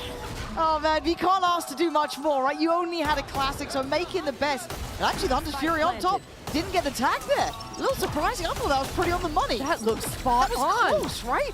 Oh man, that's rough. That was a big investment too. You can see why. I don't blame him. There was a chance on it, but it didn't work out. Sayori on the site. The rest sitting deeper towards Art, not playing towards A main. The shock dart's a nuisance, but not enough to force her away. Can still hold position. And now you're going to start seeing the tail odds coming into. Oh, it's clean stuff. Sayori wants it all. MIBR cleaning house. Are they going to 13-1 someone right back? And they use ults to secure it, but they make it clean. And it feels bad, but listen, these anti-ecos, they can get dicey. And we just saw the replay coming out from Michaela, and I got a feel for her. I think if it wasn't an Astra that she killed first, if it was a different agent, she probably would have assumed there were more with her. But she definitely thought she took care of the rat there and wanted to get the gun. Either way, though, we talked about it, just a classic on her back foot. And for Crew, they should be feeling pretty okay with that round. I mean, it was just a low buy, another operator on the back of the hands of Dodds, and she hasn't been able to find these opening picks. She hasn't been able to get into the flow state yet. Rocks a dash, and that's beautiful. Okay, there we are. Starting to see a bit more from Dodds. We need more, though. It can't just be a glimmer of hope. It has to be a ray of light at this point. But maybe Dodds can do that. One off from having the knives as well. Could be nice. And for MIBS, slowing things down a little. Letting SRN work a bit. Did take a bit of damage, though. So down to 42, but Bogdan's Law is Bogdan's Law. No worries about that. Dodds on that deeper line. And this is a great setup from Crew right now. 2-1-2 Dodds on a beautiful angle. dash ready to be used again, and those knives are online. So expect to see Dodds play extra aggressive and press the issue. You're not going to get away with this again. I mean, you kind of do. Kinnear this time, the one to catch it, Lisa, on that push-up. But the slower tempos kind of worked out a bit for Crew here, letting that operator go into play, feeling the pressure. YBR still fighting for the plant, though. They'd like to get something on their side, some security on the site, perhaps. 30 seconds So an left. extension through towards Flower. And I like Crew doubled up here. Gonna make it hard to isolate fights and find a safety to play from. Nice shot for Crew. Gonna keep full standing. This is big work from them. The awareness, the perimeter holding strong for Crew, and it's about time. Finding the opening pick off the back of Dodds, and you saw that 2-1-2. As soon as they did it, they allowed Monch to control that mid area and just started focusing towards this A main extremity and top B as well. And finally, some breathing room. Now Crew are going to be able to gain some money, gain a little bit of momentum into their own favor. But as I say that, I mean, I'm expecting MIBR to change the pace here. It is the perfect timing to kind of go for a faster play. And they've been finding so much success on these A splits. Yeah, they can absolutely turn up the tempo. A very fast take towards that early or deeper A main angle, just to make sure no one slipped up. We've seen a couple of players doing it now, but a high-low setup, quite nice. Forced away, however. Knife going to be the reaction. And can they stall out long enough? Do MIBR disrespect the smoke? Michaela, great catch on that. Actually finding SRN. Crew finding their rhythm on holding this site. Finally dealing with that scale-up that's been plaguing them to this point. Now the art split, the last facet of the approach. Going to be hard to make work, and the spacing not there for the trade. So Monch gets to live and finds the kill. Crew suddenly finding solutions. Yeah, and it was off the back of, I think it was a spam. Hopefully we do get to see it in the replays, but Michaela able to find one miraculously through the smoke there, and it was just a spam. SRN didn't even get to play the round. A little bit sloppy for MIBR. I wonder what the call was to make them press the issue at that moment, right then and there, without even finding a pick. But SRN is punished, kind of getting choked up into that A main. It was a good reaction from Crew, though. I mean, they fell back and using all the phases of the defense correctly and able to absorb that fast opening coming out here for MIBR. And I quite like this such a quick timeout too. Stop the rot early, right? It's still 6-3, but 2 consecutive rounds, and it feels like a couple of ticks in the box for Crew, right? They've activated Dodds a little bit. That operator's finding a bit more form, finding a bit of good positioning. Cool, that's one side of it. But also dealing with that site hit that was an issue. So again, a couple of key factors going in Crew's side. Coaching staff don't like it, right? Let's check in. And you also noting something about what MIBR were doing there didn't quite feel right on that scale towards site. Felt a little bit too desperate almost at times, but purchase is still there. There's still very much got Lisa's ult. You still have one away from Sayori's, so a couple of pieces they could bring out. Now, for Crew, though, they also have their emergency ults if required. So I do wonder what the adjustment will be from MIBR now. Definitely a little rush last round. I'm keeping my eye out on Dodds on the Crew side of things because she was able to find that opening pick about 2 or 3 rounds ago and it's been gone quiet ever since again. Gotta find a mobile jet here. Oh, that's unfortunate for Bastarda. No one saw anything. It's all good. All good. It's fine. Melissa's walking anyway. Don't you worry. Is not ready. Deal with that later. Tail drone in. Clears through art.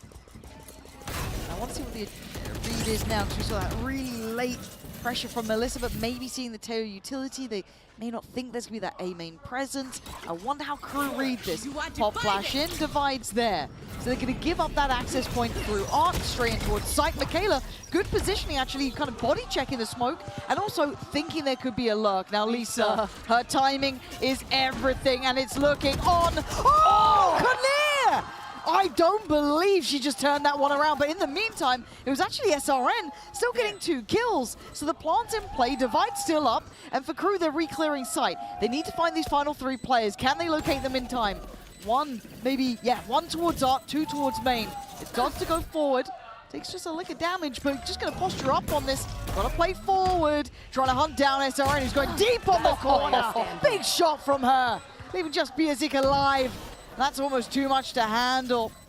This post plant looking solid here. Good little exit or 2, but not enough time now. And this time around, I mean, I love the way that Crew actually reacted and responded onto that A hit. This time they did go all in onto the A main, but Lisa played that round so well. SRN just perfectly pinching into this A main as well at the right time. That flick, we've been seeing some crazy flicks over the last 48 hours, but Konir just landing the shots that she needs to. But a little too late. I mean, either way, MIBR were on the money, hot on their heels. Yeah, it's such impressive work. Again, those late lurks have been such a nuisance, but 3-7, MIBR course correct, right? Get things back on track. Is this gonna be a direct A approach now? Depending on what this KO knife sees, they might just do it. Suppressing this Astra might encourage them to try to press the issue, speed up the pace. We've seen it already from MIBR before, so I wouldn't doubt it. This tail drone is gonna tell them everything. This is on the player's backside. They actually did very well at handling, but another smoke layered in makes it difficult to create those crossfires that worked well. Konir trying to play deeper, and deeper, still gonna get 2. Good damage, but the site again gets won over by MABR. So plants in time on their side. Dodds, unexpected towards Art, delivers the bullet. Flashed off the corner. Dodds has the knife in her back pocket, and she's been holding on to this for a few rounds now. This is the time to get active. I kind of wanted to go in with this. Yeah, there it is. Be the tip of the spear. Take that space for the side. Plays through sight, sees them both. Where's the trade? Not there. Monch takes a lot of damage. And this little hesitation, this moment, this breath apparently won't be the end of them. They've got plenty of time on the defuse too. I'm surprised Crew got away with that. Biazik, the IGL of Crew stepping up when they need her most, because that retake, it was sloppy. I mean, sure, Melissa just made it look easy for MIBR's side of things, and Konir stepping up huge, but that synergy, that was a 3 versus 2 retake. Where was Dodd's trade? Things are getting a little slow to start here for Crew, but thankfully for Biazik, she's able to secure a 4th. Yeah, that felt sketchy. Man, like my brain was already thinking, okay, another round for MIBR when those trades weren't coming in. Again for MIBR, those scrappy at the end here. This buy won't be perfect. Don't have a big ult to bank on instantly. Obviously on the other side, still got 3 in the pocket. So they've got options. Dodds gonna get checked on. Oh, that should be a pixel scene. I'm pretty sure Dodds might have seen that. Yeah, ready. Nice from Dodds. Hadn't been tested on this side in a minute, but still sharp. Especially considering she missed that shot last time around. Gonna feel really good to try to finish off this half with 5 and going into the second for her. A little bit of breathing room coming in as MIBR try to sniff and prod towards the same main. Konir has a great line and she goes for a second. Konir's finding 2s every round, it feels like. She's an anchor of all anchors right now, bringing Crew back into the mix. Dodds, what a flash. Yeah, really nice. Unavoidable for Dodds, hard to on it. Oh my god, it is. Ooh, hold on. This is getting scary now because Melissa's got ult, still got util. Sayori, I want to see when that knife's back on, but actually they don't want to deal with any of that. Michaela instantly pops the ult. They still have decent ults. They've got the divide as well if they want to invest this too. But still, Sayori gonna take away Michaela. No trade. Still time. Quick collection now with the ult gonna come through, but they're already ahead of it. They're playing deeper on site. Emboss shut up. MIBR looking so ready. Nice back in play as well. Playing on the side! What the hell is getting into MIBR? Against the odds, they're still doing serious work. Melissa able to use her ultimate there as well to secure that one. I mean, what a beautiful half coming out here for MIBR. Yeah, they've got to be pleased with that one. It was a bit back and forth at times, but MIBR still digging deeper, finding solutions, even with the odds against them. And I think we've actually got a treat coming up as well, something that I'm looking forward to. After hearing from the GOAT earlier today, obviously Jen Lee looking after microphones, not sharing. She is standing by with a very special guest. So we're diving over to that right about now.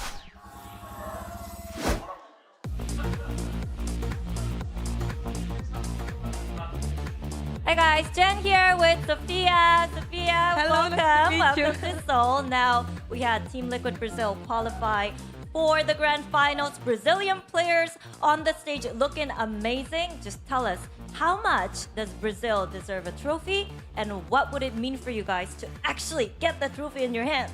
I mean, I think we proved that we deserve to be here because of 20 players, we have like 12 Brazilian players here today in the finals. So I mean, Brazil is proving himself, and for me, for us, it would be like a deserved win. I mean, and I'm very confident that we'll have a Brazil finals. Yeah, like I'm cheering for EMEA, and Made in Brazil fans are here too. Okay, so we have like Brazil confidence and Brazil dance and Brazil cheering. And we're screaming here all day to win. All right, thank you. I just tried to do the dance. I don't think I can pull it off, but appreciate it. Okay, yeah. We do that. 네, 이렇게 700만 인플루언서 소피아님 만나봤는데요. 지금 뭔가 브라질 선수들이 이 탑4 안에 들어있는 20명의 선수들 중에 한 12명 정도가 브라질 선수들이기 때문에 이번에야말로 브라질이 정말 트로피를 가져가야 하지 않나라고 생각을 하면서 지금 선수들 너무 열심히 해주고 있고 또 열심히 응원하고 있기 때문에 이번 결승 브라질 내전이 되지 않을까라고 얘기를 해줬습니다. 이렇게 해서 소피아 만나봤습니다.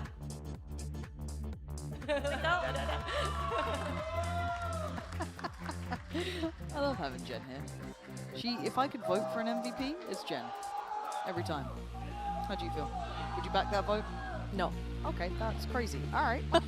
Coinbase Econ report. I feel as though it is going to be an MIBR player. It is Sayori. Doing very well quietly, top of the board, doing work. Melissa, similar scenes.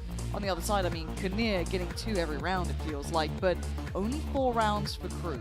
That's pretty tough to play with here, Christine. Yeah, and it's impressive that Sayuri is just carrying on the leaderboard side of things, an unsung hero, underappreciated type of player, so I love highlighting it whenever these things kind of happen. IGL for the side of MIBR, and she's such a quiet player too in the real life, so you think she's quiet in the server, but absolutely explosive. Now they're switching over to the defense side of things, and we spoke about on the attack side, it would be MIBR being able to control the pace. Now we got to be able to see Crew do the exact same thing, activate Dodds, get her online so she can get into that flow state coming to the second half.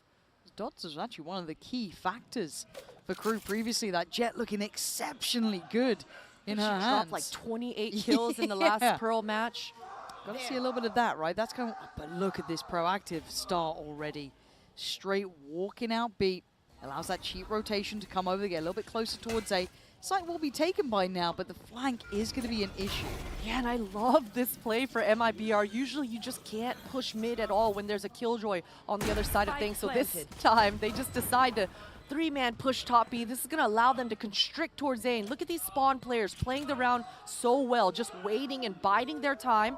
But I love this look for Crew. They're going to look for more and constrict for themselves as well. There's the contact though. Kinnear's been good for 2. Oh, the flash! That is so sick.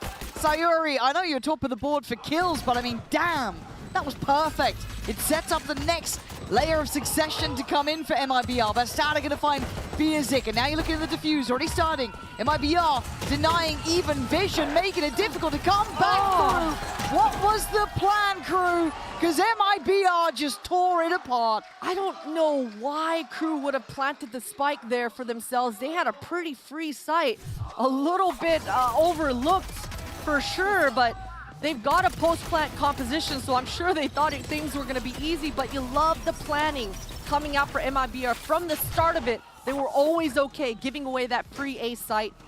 All the players just playing to their roles to perfection. And Crew, they get played on their pistol. Yep, 100%. 100%. That's got to be frustrating as hell. Because that's the dream start for MIBR. They're within touching distance of closing out now if you think they can convert these rounds. Pixel spotted. Not going to get the connection, but still big info to begin with. And it looks like they just shift up faster, right? They want to go quick on this. Started noted again. Not particularly afraid nor denied. Wants to stay close. There is a flash on the back of Michaela. Could pop flash to give Dodds an opening, and that's exactly what they do. Yeah. Melissa's still alive. And she wants more. This crossfire between SR and Melissa, they got the better guns. It's still sketchy. Melissa had to go big in that. But Crew making something out of nothing, but the problem is it's Lisa left alive as well. Actually, only's got the Sheriff, so it's kind of weirdly tilting into Crew's hands here with 45 seconds. Monch can do what she pleases. It's a gamble, sure, but the options are hers. Such a good play coming out from Monch. She knows that by this point, if no one shot her, she should have the opening. And Lisa also thinking so many mind games going on in this round. Monch should be able to plant this spike and her turret will come online right as that happens. This should allow her to really set up in an optimal post. And if you're Lisa, you've got to clear every single angle on your way back. Time will be ticking. At least for the side of Lisa, though, she will have a smoke to be able to help her and get half. That will make Monch have to make a move. I mean, that's definitely the power of the controller here. Yeah, that's the win con she's got to work with. Slow and steady. Lisa's made it here in pretty good time, to be fair. See if that turret gets contact. Don't think it will. It might just be a dry look here. Monch creeping closer. Half now achieved. Off the spike, Monch will check and finds the target. I can't believe Crew turned that one. It felt like that was MIBR's all day long. They definitely, I mean, the shots were landing, but that togetherness coming out here for Crew. Let's look at this entry for Dawes. I mean, the flash didn't land, but started looking the wrong way. And the defenses for MIBR, it should have held. It definitely should have held, but the shots, the Sheriff's coming up huge. And you love to see those 1v1s, when those individual players, they're able to secure those high pressure rounds. That's what you need, especially when you're on the losing end for a Crew. That should really bump up the motivation. Yep. It's made it look possible, right, for Crew now. As obviously MIBR have to then suffer through this round. Still gonna get the ult or build Melissa up as soon as possible. Does have light shield and that's about it. It's classics and the Sheriff with Lisa and a Ghost with SRN. So it's very little in the form of fight back power. So if they can min-max the outcome, that'd be fine. But obviously this does extend play here. Unlikely to see this round going in MIBR's favor. Not impossible, just unlikely. All five the players, yeah, that flash better be good. They've actually spotted the dash through towards site, but a good flash comes out from Crew. It's messy, but they are winning out the fights that are needed. Sayuri can't do enough. Crew, for standing. Plant should actually make it in time as well. And again, for Crew, it's all about stability now, finding those stepping stones in. Straightforward round, straightforward round. And Monch, it looks like the Killjoy ultimate is coming online in round 18, but Melissa with that Tejo ult as well, round 16 rather.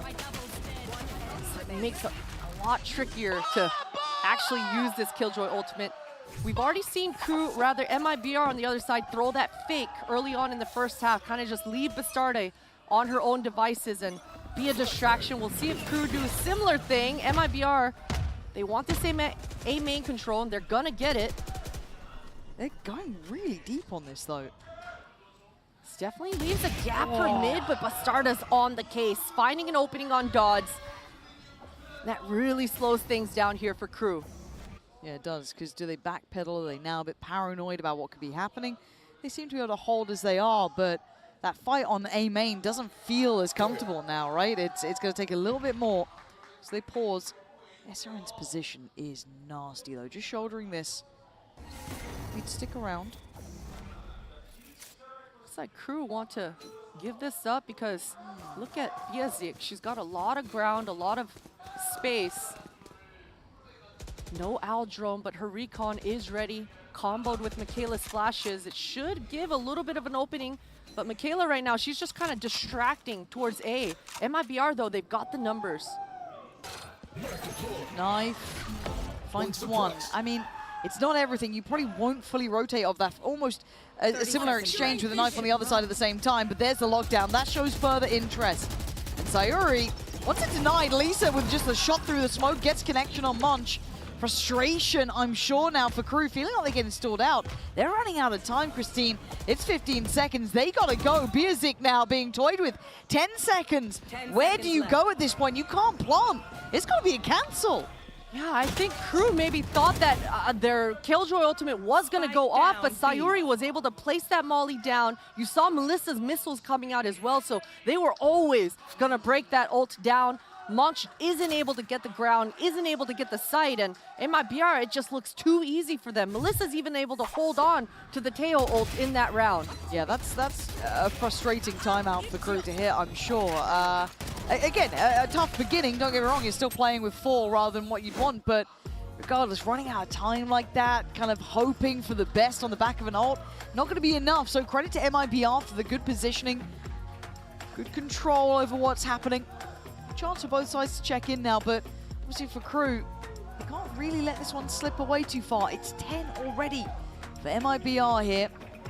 And I did want to keep our eyes towards SRN. Again, we've seen how much she can do on those comfort rolls, but the Waylay we weren't 100% sure on, considering how hard it was to activate on this side of the map previously. I don't think we need her to be the star at the moment. You got Melissa, Sayori, everyone else is definitely in the equation. Yeah, the perimeter of MIBR is standing strong, standing tall, and so far for Crew's side, it's really been the Konier show along with Monch. Definitely expecting things to be a little different coming into this round, though. You saw Bebe, the coach on Crew's side, just rapping away, talking to Biazik and getting the squad together to recollect themselves. And every time Crew have used a timeout in this tournament so far, they've come out with a very creative set piece, especially on those low buys. This time, though, Crew will have a healthy purchase. No ultimates really nearby except for that Asher wall, and they're not really going to be thinking about that until much, much later in this round. And let's see what the start looks like from MIBR as well. How do they want to try to paint this one out? Where's that first bit of contact? Astada going to get tag off the L drone, so she's going to have to fall away here. And already a very early rotation, dragging over Sayori. But SRN didn't get fully checked on this line previously, but I think Kanir's got a bit of an idea, but that's a lot of freedom for SRN. Able to collect the orb and just one more ult orb away from that ultimate. Lisa gets tagged, but she's going to get pushed off, and that knife landing should make the defenders a little bit nervous. This is the time to go for dodge. Oh. What the hell? Sayori finding 2. Full faith in the information. SRN deep on that A-line. You had the Teo drone clearing through art, finding nothing. The 3 players from MIBR fully able to control that B push-up. Crew looking all too readable, and this might have to be another cancel, but 40 seconds, you'd be lucky to keep the weapons this long. There's got to be more from Crew here. This was after a timeout. Need to see a little bit more depth to it. Feels too readable. Too much free game coming out. To maybe push SRN off, challenge on art, do something. Those direct Bs just not looking dangerous enough. They want to punish them. They want to take these guns away from Konier and from Crew. She does respond and handle that well, though. And yeah, MIBR, they've had enough. They don't want to lose any more money coming into this one. Beautiful response. That's another double spam kill for Sayuri. I'm pretty sure. I don't think see that. she saw anyone this round. Where I think the hell that was did that come MIBR from? getting probably like 2 or 3 spam kills already in this half. What a response. What a hold coming out here for MIBR. You got to say, though, for Crew, I mean, that's the 2nd or 3rd time with that same pathing coming out here for Dawes, just dashing towards that backhaul. And you saw that adjustment, Bastarde leaving the Nano Swarm just to burn at Dawes' feet right there. Huge reads, huge plays coming out here for MIBR's side. And the awareness between these two, there's quick adjustments, as you said, the little Nano just waiting for that little dash up. It's good.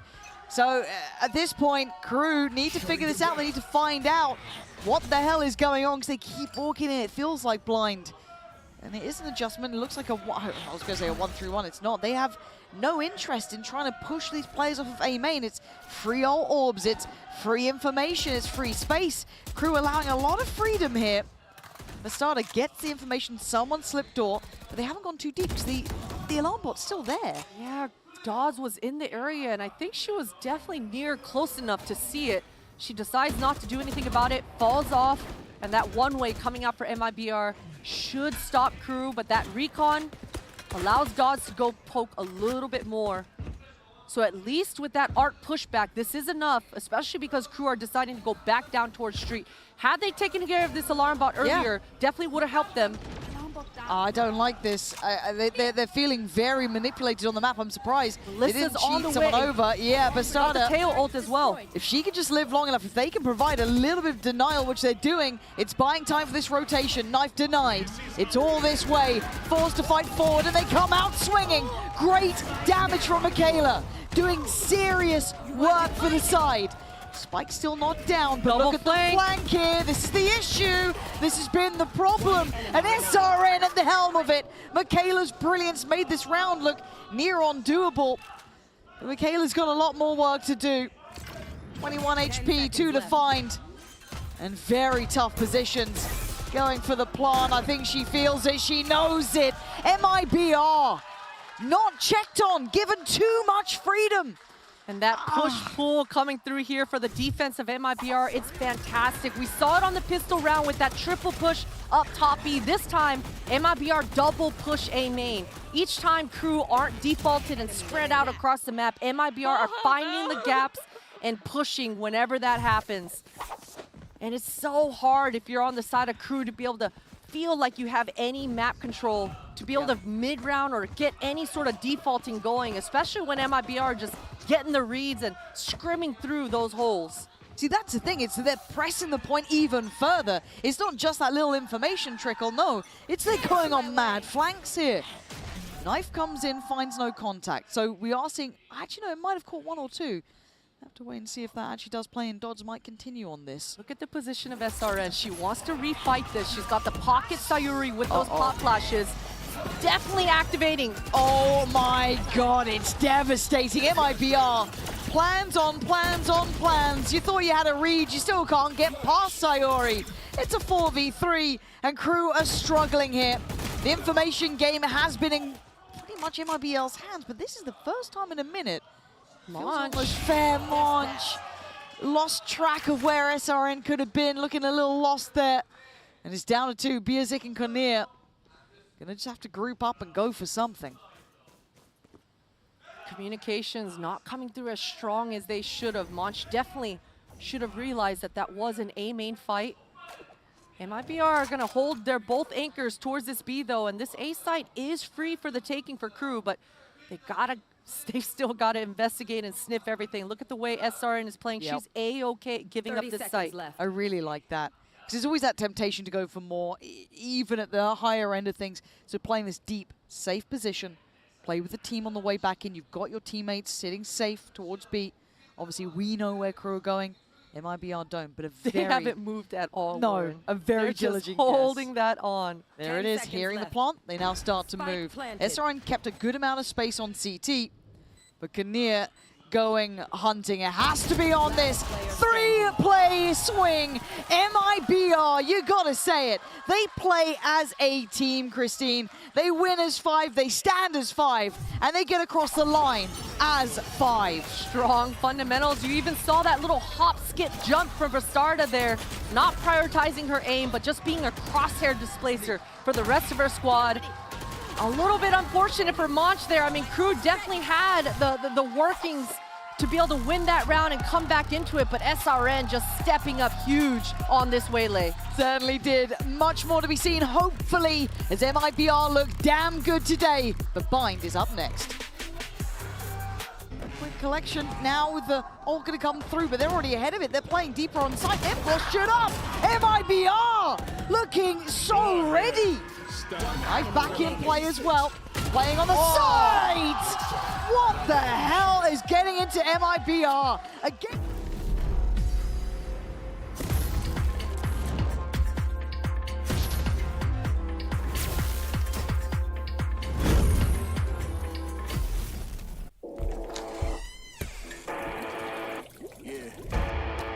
Let's go.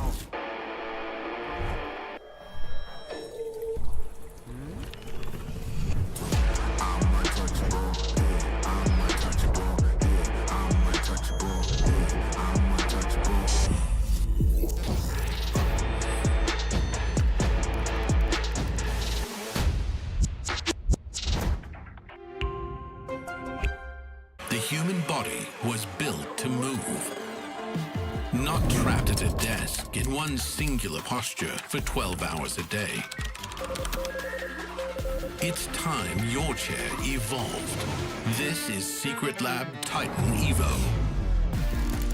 Ergonomically engineered for you, gamers, hybrid workers, artists, backing your every move.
Hi guys, it's Bella. I'm standing with MIBR's Pletz and Arthur. Well, it's a South America derby.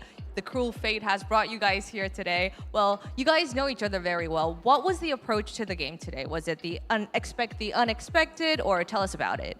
Então, é um embate da América do Sul que vocês conseguem estar aqui hoje vivenciando.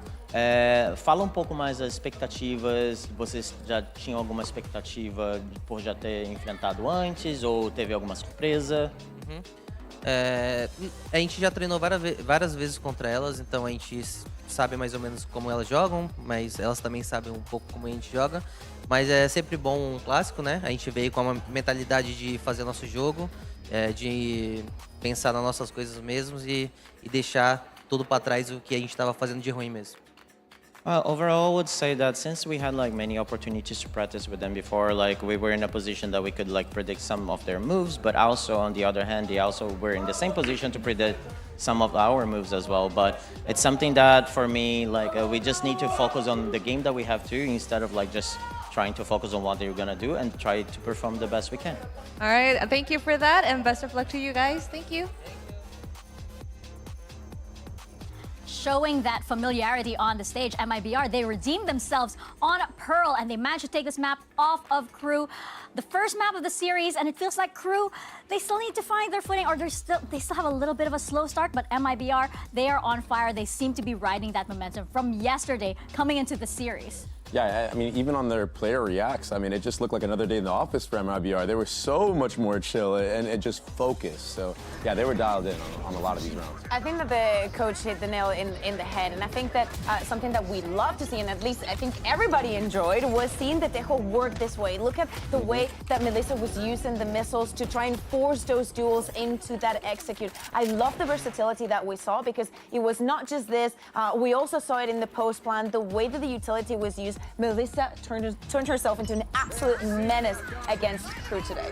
Yeah, they won 8 out of 10 of the post plans that they had. I mean, I think they won 8 rounds on the attacking side. That was everything. So, and the problem is for the side of Crew, it's like, you're damned if you do, you're damned if you don't. If you try to disrupt, those missiles were being brought a little bit more in the front. Time after time, Yeah. like we saw it in the pistol, right? For the second half, they made it so complicated for Crew to even contest the spike even after it was planted for them, just because of those missiles. And just look at the numbers here. Yeah. Also, a huge shout out to Sayuri. I think that she was also amazing. She always delivers. But where are we in the duelist situation a little bit, no? So this is what I was going to point out. I feel like Jet against that composition is kind of just tough to run, because you don't really have that escape that's instant, like a Yoru or like even like a Waylay dash, right? You have to proc that Jet dash to get out, and that utility's already hit you by then. So I think maybe that Jet pick just working against Crew a little bit on that map. Well, maybe we'll hear a little bit about that pick as we hear what Coach Bebe has to say ahead of map 2.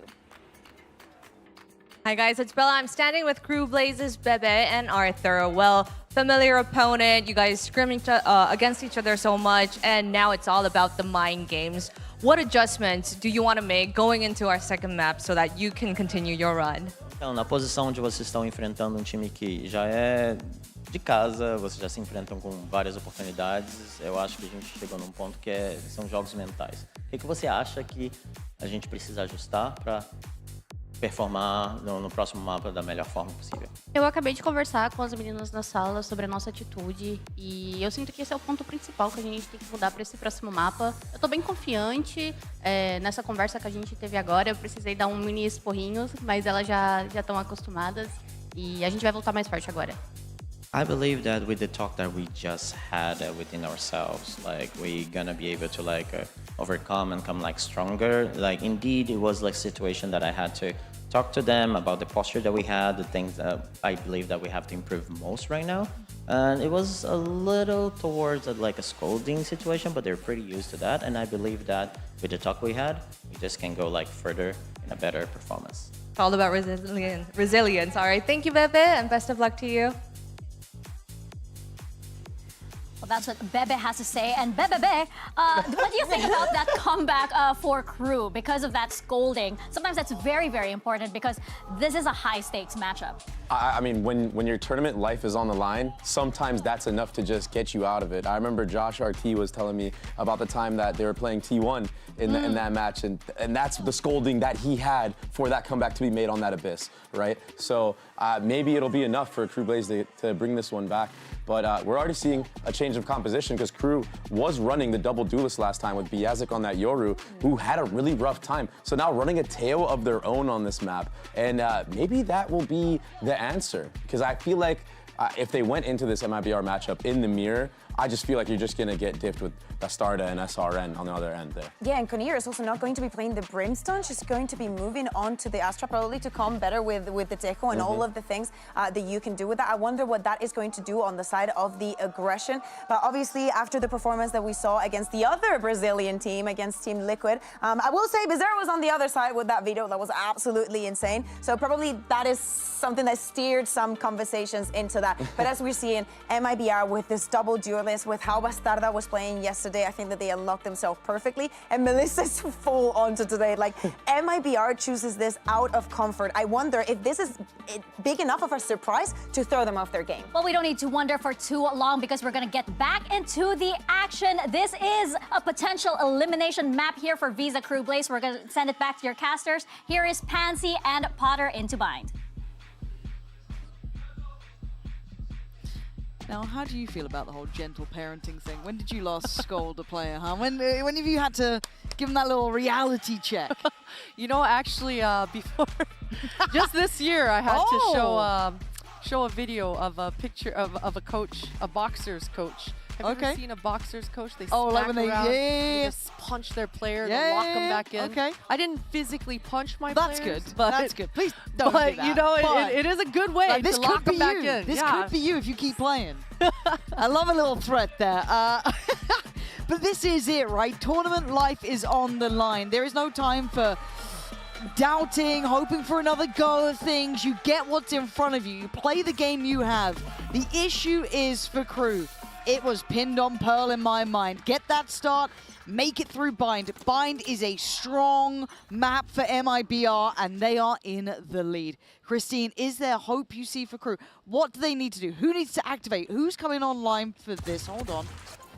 A little bit of a walk up here. I'll come back to that because MIBR straight behind that wall. It's an execution squad. And Monch really was never going to have much to say about it. Damn! It's all falling apart, Lauren. I mean, you asked what they need to do, but they need to be able to not get picked off one by one like that. Don't do that. Yeah, gets caught off. Bastarde finds a shoulder, finds a headshot, and they're just falling like dominoes. Oh man, this feels like a capitulation. It feels like it's feeling like it's falling apart, but Biazik and Conir, can you recover anything? Is there a small window of chance just to feel the round starting?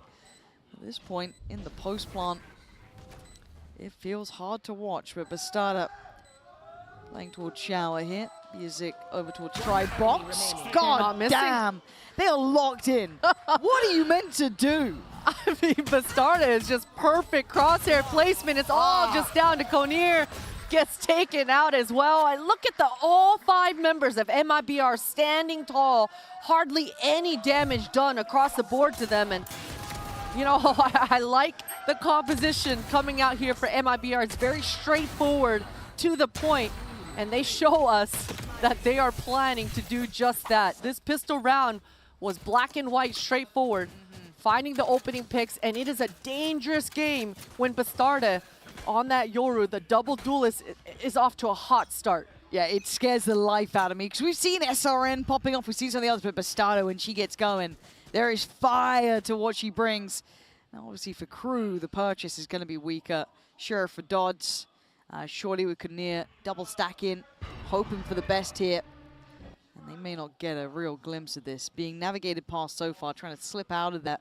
I think, okay, Dodds, that's a shot, and gets out of there. Might even slide because of that good timing from Lisa. Should be able to call this one out. Sayori outdoes Monch. That was kind of maybe a little outside chance to keep some control in this, but now in the post plant, it's pretty tough. There's Lisa. Oh no, Lisa's basically herding them forward. So SRN can stay on this.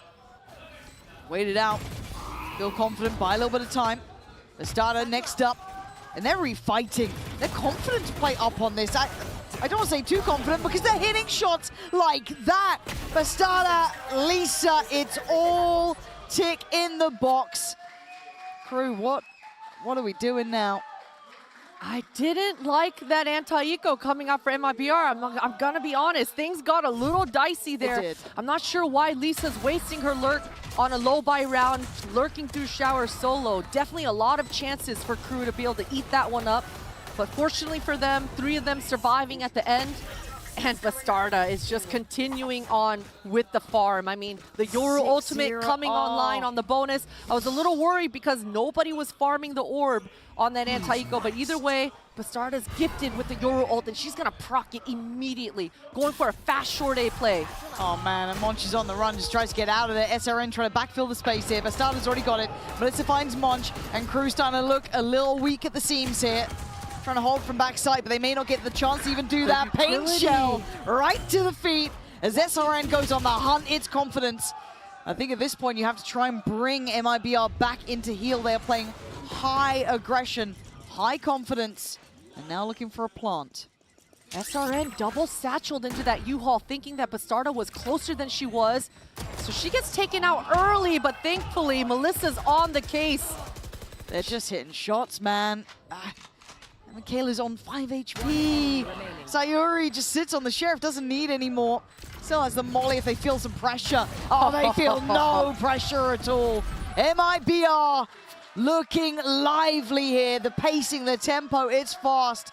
Crew's got to bring them back to heel to start with, right? This has to be a slowing down, but they don't have the money. They don't have the finances. This is scary. Definitely scary stuff, especially considering, I mean, if they can't handle a slow default like it was on Pistol getting picked off, and they can't hold the sights when MIBR are slamming it straight forward, it's going to be a tough defense for Crew.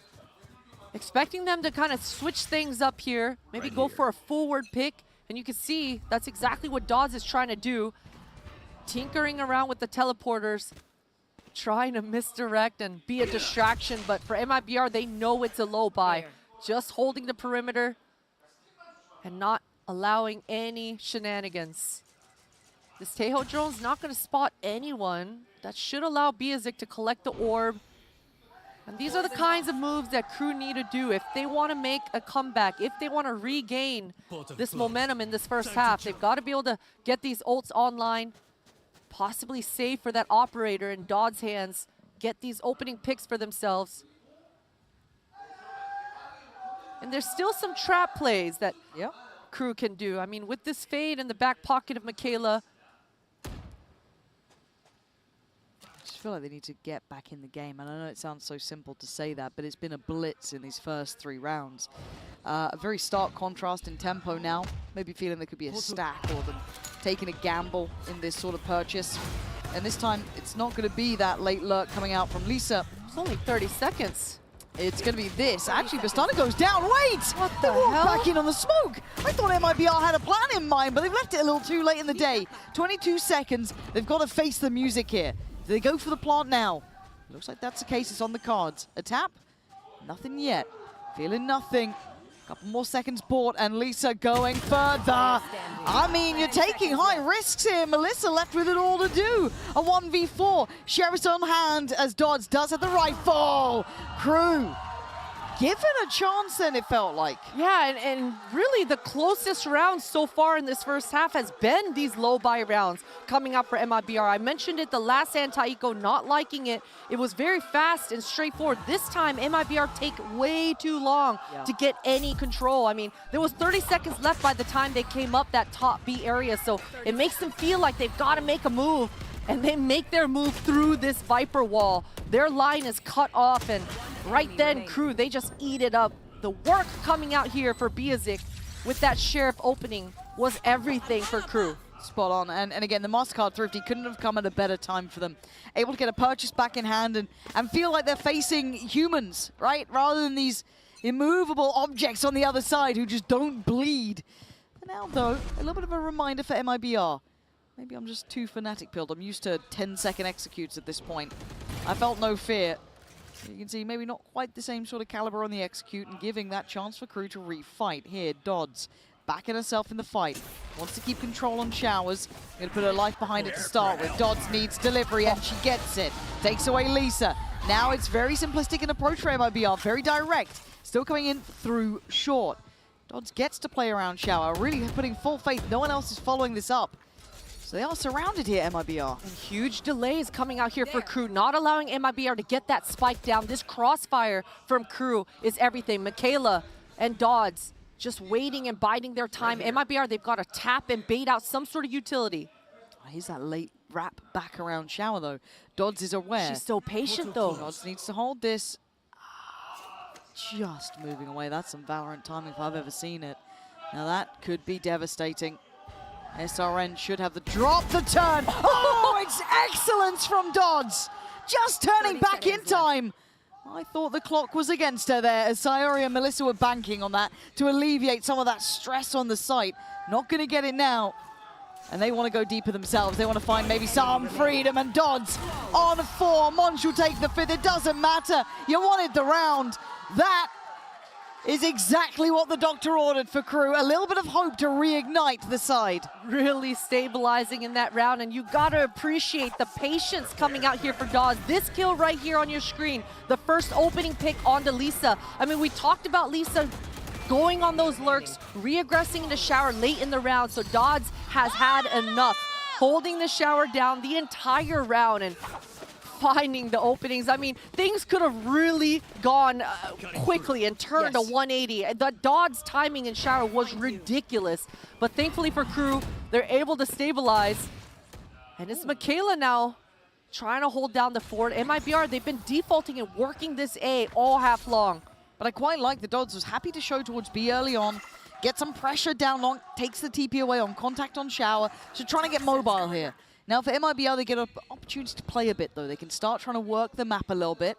Viazik didn't stick around too long on this angle previous to now. Just shouldering it. Lisa got her Q orb here, toppy, and you can see the rest of her teammates are regrouping by. They've got a low buy, so they want to get up close and personal to Monch's utility, try to really get into Biazik's face here and pop. Yeah, and they're going to be pretty close by to do this.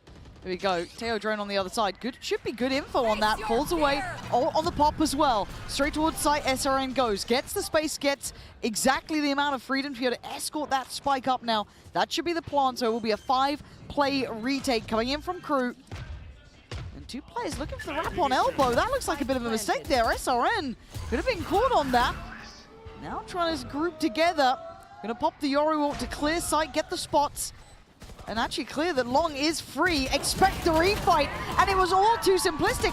All too red. Crew reading MIBR like a book. That retake was so powerful. That extra oomph coming out with the Yoru ultimate, just making it so simple for Crew. The power in numbers, regrouping, and their retake protocols coming out strong, because that was a fantastic call coming out for Sayuri and MIBR side of things. I really like how they visited every portion of this map, ending and regrouping towards this bottom B. It should have looked great for them. I mean, they definitely got the pounce, put themselves in that post-plant scenario. But Crew, I mean, the tides are turning. Their retakes are coming through for themselves, and their sight holds are actually holding. Yeah, I feel like Dodds has absolutely activated being ever present on the map. Happy to work both sides.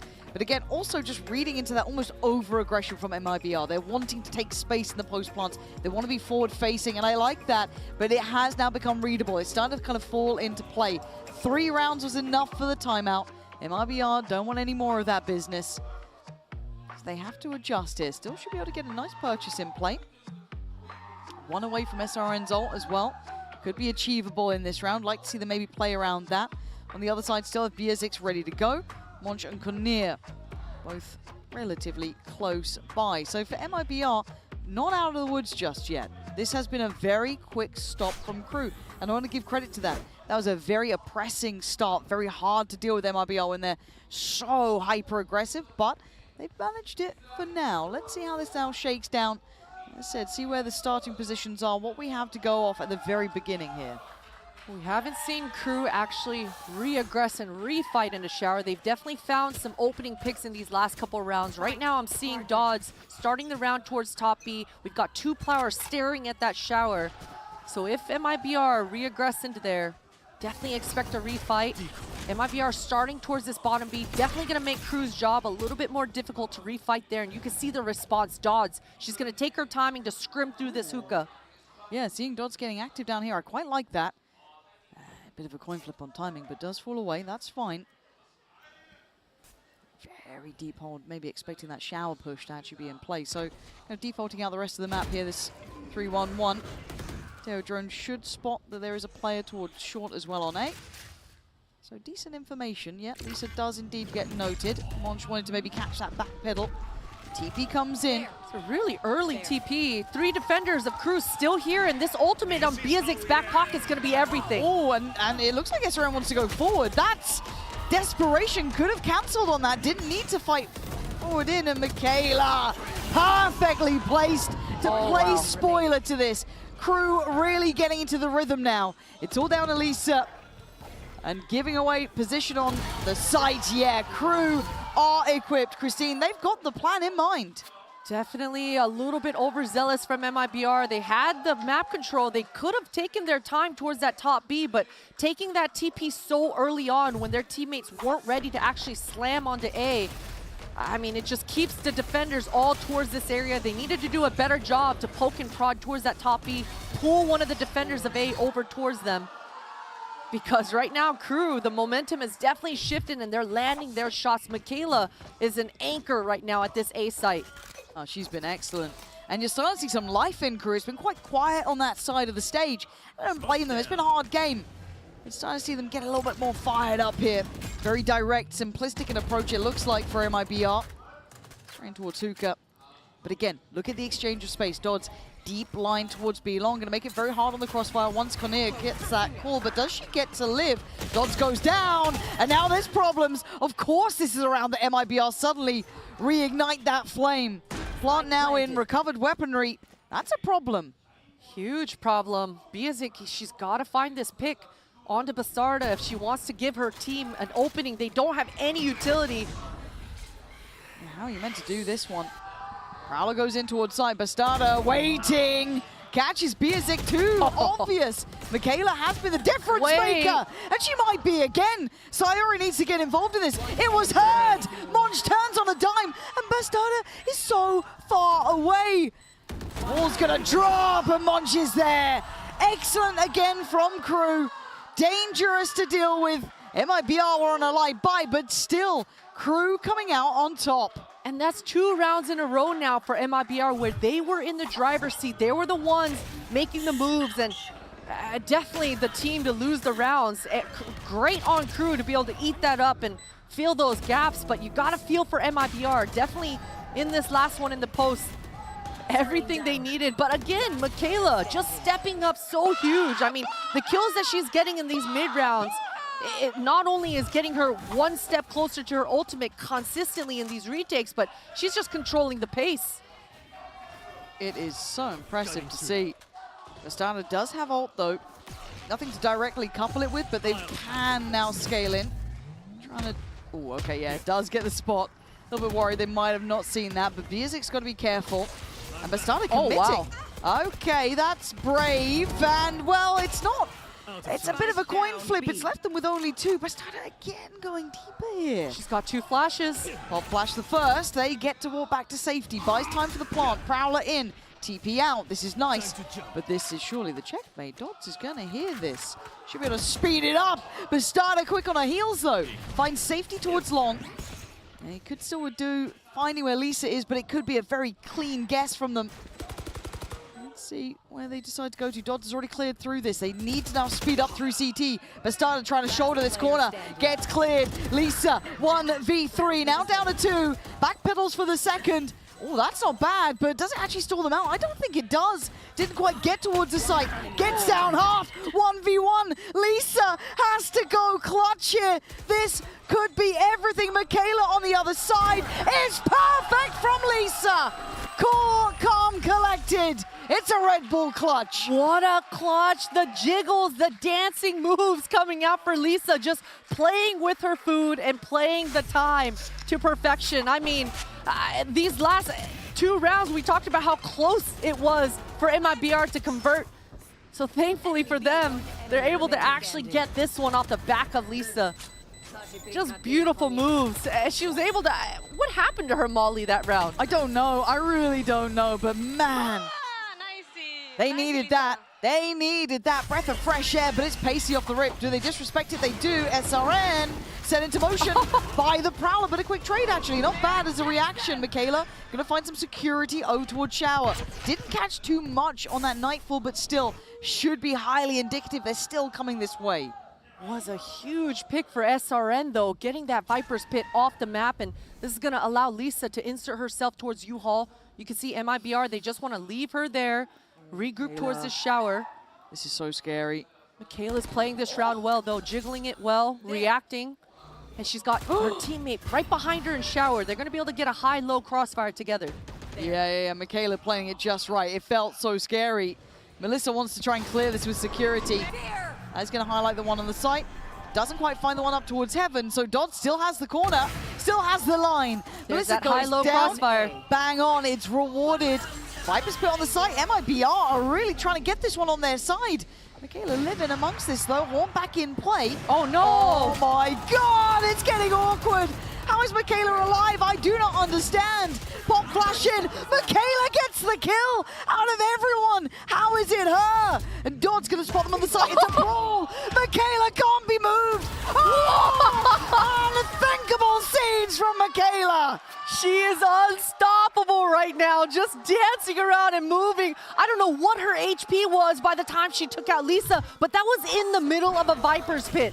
Just juggling around with her weapons, and this entry from SRN, I mean, that's really what allowed MIBR to dance around and create that chaos, but they can't stop Michaela. She's just everywhere.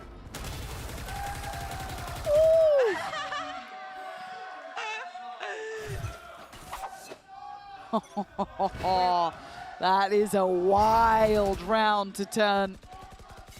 And now the money looking a little shaky for MIBR.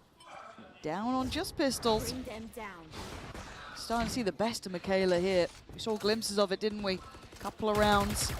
She's been doing well. Oh, this timing. Lisa. Launch hasn't seen Lisa this close. Oh, this could be a nice little checkmate. Dodd's playing up close too. That's dangerous. Dodd's feeling brave, but maybe a little too much so. Did you forget how good MIBR can be? Risky play, not rewarded. Lisa just completely taking care of that risk. Just a sheriff in her hands and being willing to just take that control. Crew punished for it. And they definitely have the money to be able to see if they can get away with a pick. Potentially get Biazik a little bit closer to her ult orb, but they've got to get a pick if they want a chance in this retake. Don't see it happening. They've got stall, they've got time to be purchased. SRN, gonna be a warning signal. Kinnear does well to find one, but I feel like the time's kind of going here. Kinnear gonna know that as well. Might force the hand and show one, but yeah, Kinnear gonna have to slip away from this. Not getting the play they wanted. Gonna make it costly on the way out, but still, I feel that's a bit overzealous there. It will be a Mastercard thrifty turned, and Crew opening the gates for that almost. Yeah, you gotta give credit to Lisa. I mean, the 2 kills that she opens up with, especially with this kill from Dodds, I mean, that was such a heroic play. But yeah, there it is. Monch just freely walking into her crosshair. And you've got to keep the long lines. You've got to be able to maintain the perimeter. It's so dangerous on these anti-ecos, and another Mastercard thrifty to just turn the tides completely. And you look at the scoreline, it feels so different. In context, it's not so bad, but they want to go fast. 6-6. They've already dropped the stimmy. Showstopper in the back of SRN's hands. They're going, and is anyone going to live? Biazik certainly isn't. Deleted in a second. And now the warning signal should be playing. Lisa gonna catch Monch, trying to drift up, maybe consider the TP, but it's Dodds trying to dance on the angle. Forced to commit towards the site. It is hard to find safety. Great from Kinnear to still get 2. But the raid boss last alive. Michaela indeed, the raid boss remaining. It's a long road she has to walk though. Still thinking. Man. Look at the mind games for this last round as well. Lisa walking, Michaela walking, both looking for each other, hot on their heels. But yeah, Michaela, this is going to be so tough. I mean, there's no way MIBR give her an opening back into this one. Right? Surely. Right? Step should be heard now. Good seize. Oh, that was a gut punch, okay. And that's where Crew will be kicking themselves. That could have been a cleaner half. It could have been a lead, potentially. But of course, it'll be tied back up at 6 apiece. MIBR coming alive at the end of this first half here. And Crew with a stark reminder, there is never full safety. Finding some form, we have to find out in a second how they close this out.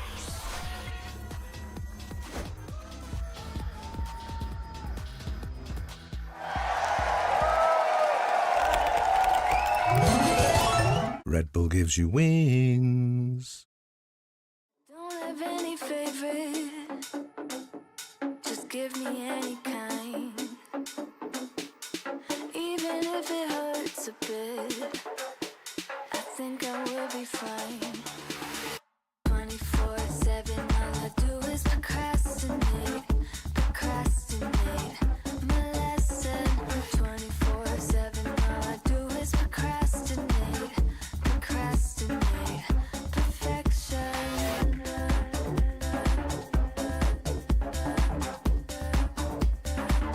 Perfection.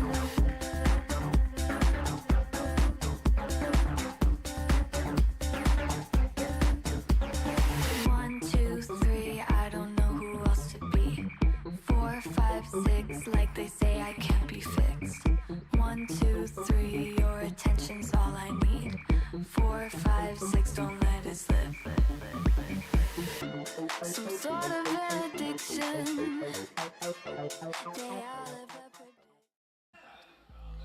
Okay, jumping back in, it would be an absolute error if we didn't start with Michaela in the Coinbase Econ report.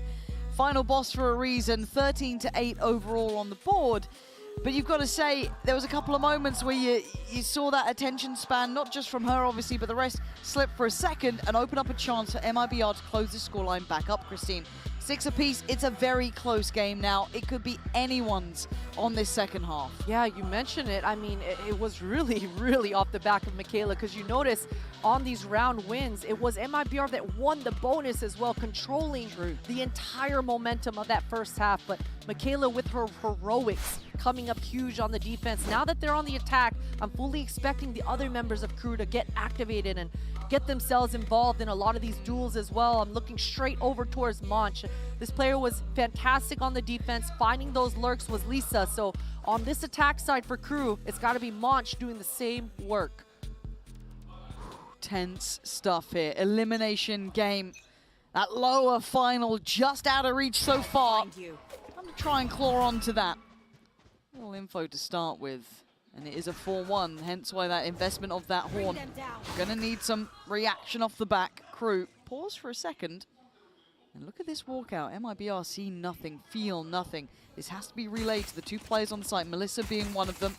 Now supported a bit further, as Bastarda is here. And waiting on the pop, but look who's coming. There is a 3-play hit squad on the flank, and it's fast. Monch gonna find Bastarda though, that should open the floodgates.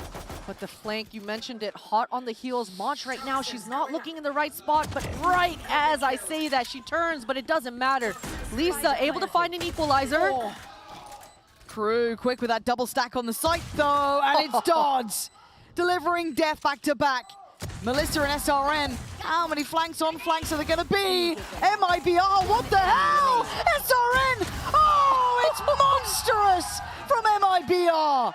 I thought again Crew had an upper hand, but she is something else. And MIBR taking a page out of their Pearl playbook and bringing it over to the defense of this bind as well. We saw it in that first map with the quick push on the defense. Their plan was always going to be to give up the site and play that retake. And even though Monch is able to find that opening kill onto Bastarda, making this B defense weak as hell, MIBR, SRN with just the heroics. I mean, this Sheriff, she doesn't even take a lick of damage, Lauren. Nope.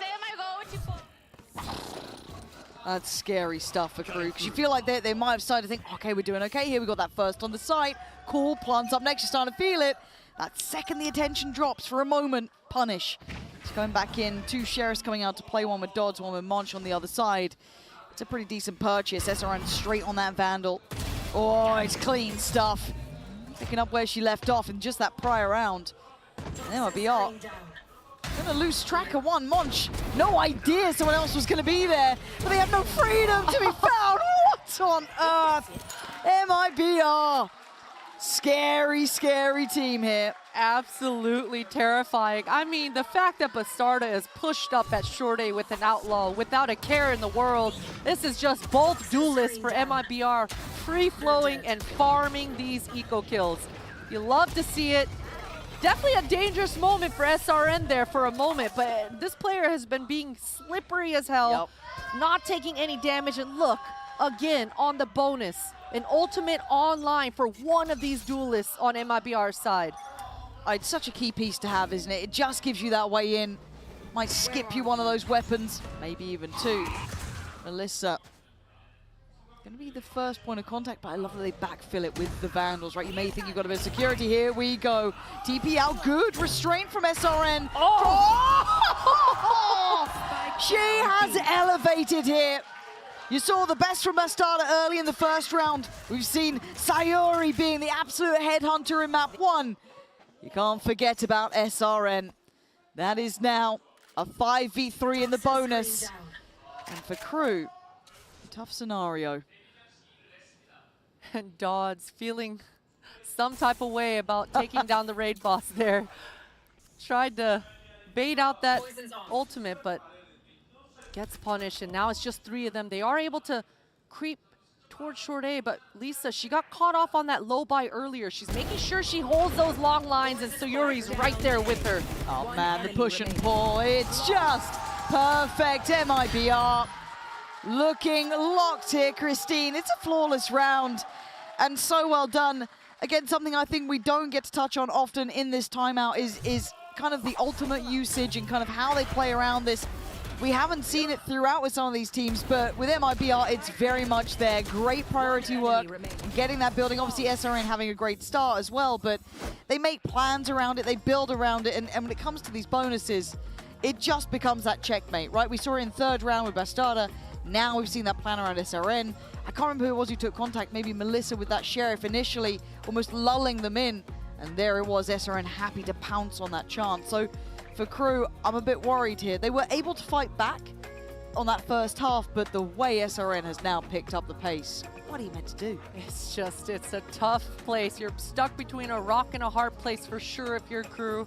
You can see Coach Bebe trying to plan and problem solve with their players and figure this one out. It's been about slowing things down and absorbing these kind of openings. I mean, you mentioned it already, Lauren, that trap at top B with SRN being so committed off the utility of Melissa. Give each other a little bit of space, let Dodds go forward and bait out this utility. I mean, this one's a low buy coming into round 16, so I think for Crew, we want to see another one of those risk-taking rounds. The last time on a low buy like this, they were able to get up close and personal into Lisa's face and find those picks. So with 5 sheriffs across the board, you can definitely expect Crew to be a little bit more loosey-goosey. And for MIBR, they have not backed away from any of these duels. Double down, triple down even. Molly into the smoke. Gonna make it hard to scale up. Sayuri trying to stall out the pressure. Should get now a good amount of information. You felt a bit of presence towards Long, a little bit towards Hookah. Sayuri, come on.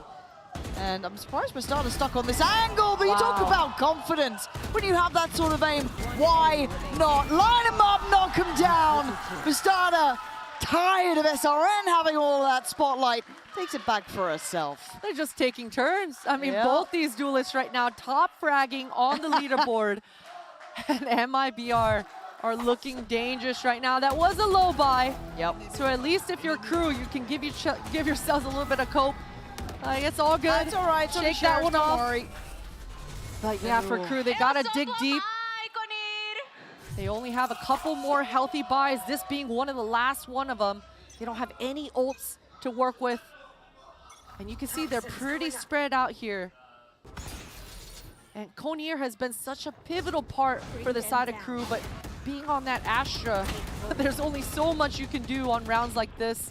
She's got to hope and pray that MIBR make a mistake and just kind of walk into her crosshair. The starter here on the corner. Oh, speaking What of the hell? mistakes, that is one of them. Oh, what a follow-up from Dodds. The first was gifted, the second, hard worked for. So that site open.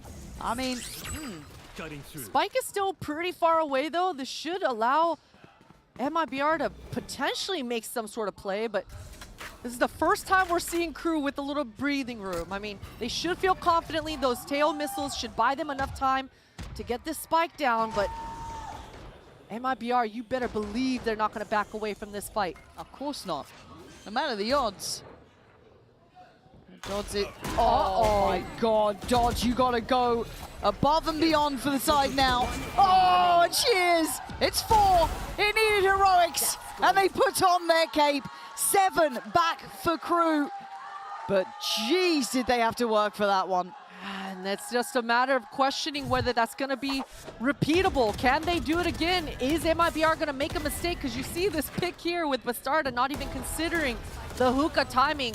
That was just a gamble, right? I mean, Crew, they just walk contacted into hookah with 0 utility. They get rewarded for it. MIBR, this time they say, you know what? We're just going to triple push hookah then. Oh my God, yeah, double, triple, down, take the fight, get in their face. Crew, are you ready? Pop with the ult, it's an evacuation for one, it's safety found, but body blocked. Dodds can't go forward, dealt with, MIBR, unrelenting aggression, it's unreal! I've never seen anything like it. Michaela and Monch, what the hell do you do now? They got the site, the spike is there, but they are surrounded, Lauren. Look at the way Lisa is playing, just checkmating the back lines. MIBR are playing with their food. Crew can't even get the spike down. Oh, it's so disruptive the way they're playing. Controlling tempo, being nuisances. Oh, it's all too easy. MIBR. I mean, they are different. They are absolutely different right now. And do you know what? I love that they're being so disruptive in a round like that. Yes, I'm absolutely sending a message. The minute they left the gap open, the second they thought their hookah was a little bit weak, they just said, you know what, let's go reinforce this, not let any shenanigans happen. And you can see that MIBR, from the first map to this second on Bind, they've been planning and game planning from start to finish, whether it was their whole idea is to retake a site, whether it's to all in, ride or die, fight with each other and defend it. All their pieces are moving together, and they're definitely crossing their T's and dotting their I's, Lauren. Don't you look at me like that. All right, I've been scared of saying that sentence. And bigger picture now. If you're Shopify Rebellion, you're watching this game, MIBR would strike fear into my heart too, seeing what they've done in these last couple of rounds. They are a threat through and through. Now we look at the ults they have here. The starter has ult ready to go. Sayuri as well. Pretty close by for Lisa. On the other side, they do have Michaela's. They've also got moves. Damn. Hey. Christine, can you move like that? I wish I could move like that. I'd be dancing all the time. That's true, that's true. We do have an operator as well for best starter. Okay, so Crew, if MIBR get to 12, I don't see a way forward. I'm going to be honest, because one of these players will give you a round. One of them will pop off. Can you keep the Wolves away from the door? This is where it has to happen. And if you're Crew, you have to slow it down this round. Look at the ultimate online for Sayuri. You already saw Melissa, the Brimstone, rather the Fade and the Brimstone on the side of MIBR playing groups. They're buddied up right now. They want to be able to combo and stuff anything that Crew have planned. And right now, it's Biazik right now trying to gain the shower control. In the rounds passes, Ben Conir in the back. This tells me they want to use this tail utility to push back this shower. You can see Crew, they're regrouping. Their game plan is always to get this A control, but Melissa is just a rock taking down Biazik, and this is going to make this round so much harder for Crew. Lisa might be the start and end of this, but Dodds just face-checking. Crew find tempo out of nowhere. And actually, Michaela gets to live through that ult as well, which is more surprising than anything. But the spike's not going A. The spike's going towards B still. And maybe off the space gathered, but Bastarda's here. 30 Operator seconds left. ready. Ult lined up. Doesn't panic. Holds her nerve. Spots the flood. Monch trying to slip ahead. Could be good for it. Is. Took a second. But Bastarda on a new line. Oh! All right, crew. You're still in it yet. We have to see that replay from God's POV. That was a beautiful shot on a jumping Yoru. Yoru on Yoru violence here. And really, it started with this pick from Melissa. You thought that MIBR definitely did enough, but these two responses from Dodds and Michaela at short A, a little bit sloppy for MIBR side of things. That was just screaming through the smoke. But Crew, they make it work, and Monch is able to be that checkmate with the lurk, and she just started that round with only a Sheriff. So it's definitely a broken buy for Crew. This is nice from Monch, though. This is really nice. Did get dissuaded by the satchel coming through, but they're still fighting down on this. Good trades for Crew, keeping 4 alive. They burnt the ults in the previous round from MIBR. They don't have them to hand now. This is getting tougher. Again, slow that tempo, slow the roll. Oh, the pain shell is good. The C's. How did they live through that, Michaela? Lucky to stay living. The plant's now in. Just plot armor on the back of Michaela. She's able to reset as well. And look at Biazik, already ready to secure this round with those missiles. Able to TP away. They can't even get half right now. Missiles ready to go for Tejo next. There it is, layers on layers. C's came in first, a little bit of disruption. There's the missiles coming on top. They will need to put some bodies behind it after this salvo. Lisa gonna tank towards half though. They still have numbers, and they still have SRN. Dodds coming in though, breaking down the door. Crew are not out of this. They are alive, they are breathing, and they are bringing that scoreline back. A nice little 1-2 punch from Crew to be able to secure this round in the post. And that was right in the nick of time. I gotta say though, MIBR, that's the 3rd time now that after they get pushed on one area, they go and re-aggress right after. This time, Crew completely ready for it. And although that was a really good satchel from SRN to disrupt, I mean, it was Monch to just respond and react there. Lisa now, with this Viper's Pit ready, gonna go on and proc it down towards this short A. That's a lot of utility to push Monch back. Lisa staying on this. I'm surprised Lisa is still alive. She's all alone. Hell. That was a salvo worth of gear thrown at her. How is she on this? I think she just took on 4 pieces of utility and is able to hold down the fort all by her lonesome. She definitely makes Bastarda rotate towards her to help out. And MIBR feeling really good in this round. Melissa's got the long line of sight down long B. Sayuri's got full hookah control. So MIBR have all the information right now that Crew are all towards this A site. 55 seconds. Bastarda keeping a watchful eye towards the site. Still that Viper's Pit to consider, right? And fight forward. MIBR hold this down, Michaela. Gonna be forced off this. And the spike surely reconsidering, but the judge is a problem. It's always a problem here. Sayuri goes further, tries to find some more info. Will die for this too. It's getting messy now. 25 seconds. Crew, where do we go? Where are the options? That Molly Sayuri dropped that hookah right before she went down, though. Bought Melissa a little bit more time. That's going to allow Bastarda to rotate over. Oh. 15 seconds, Lauren. Time! They gotta go! 10 seconds, pop flash. Bastarda wants to stay on this one. Buy more time! 5 seconds! They gotta go forward! I think they're in time! Oh my god, Michaela! The final boss, but down to a 1v1! SRN does it all! The fuse up next is MIBR making it to 12. I can't believe they actually got the spike down, giving themselves a way back in potentially. But you gotta say, this opening pick for Bastarda, it was too easy, too free. Yeah. And again, that Molly, you see it there on your screen, just completely delaying them to speed things up. I mean, I think if Sayuri wasn't able to drop that Molly, potentially Crew are able to set up in a better post, but SRN too quick to the trigger. Yeah, and took their time on the defuse there, just having that conversation through it, taking a moment or two to let this simmer, let this settle. This is tense now. 9-12.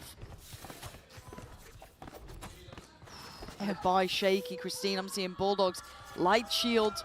A couple of ults really nearby though. They could fight for these. This could be key here. But on the other side, showstopper for SRN. You got the Nightfall with Melissa, operator in hand. This is starting to feel like an insurmountable amount of odds. And Melissa has been doing such a damn good job towards this long B, always getting the information, wasting so much time and utility. She's also got the ultimate in her back pocket. The stopping power is so strong, she feels really good. Bastarda now arriving in time to join the fight. This op. Oh my god. Needs to be cleared, needs to be checked. Bastarda forced away. Pressure, dodds, falls, MIBR. I don't know what the plan there was from Crew. It feels isolated, but BSX still gonna get one. It's getting messy now. It's just trying to force forward towards site, and SRN pops the showstopper, gets it, but the fight back from Crew, it's all over the place. Melissa and SRN still alive. BSX against Melissa. The last two, no! MIBR! Knowing nothing of fear, pushing up to 13, devastating Crew, and staying alive.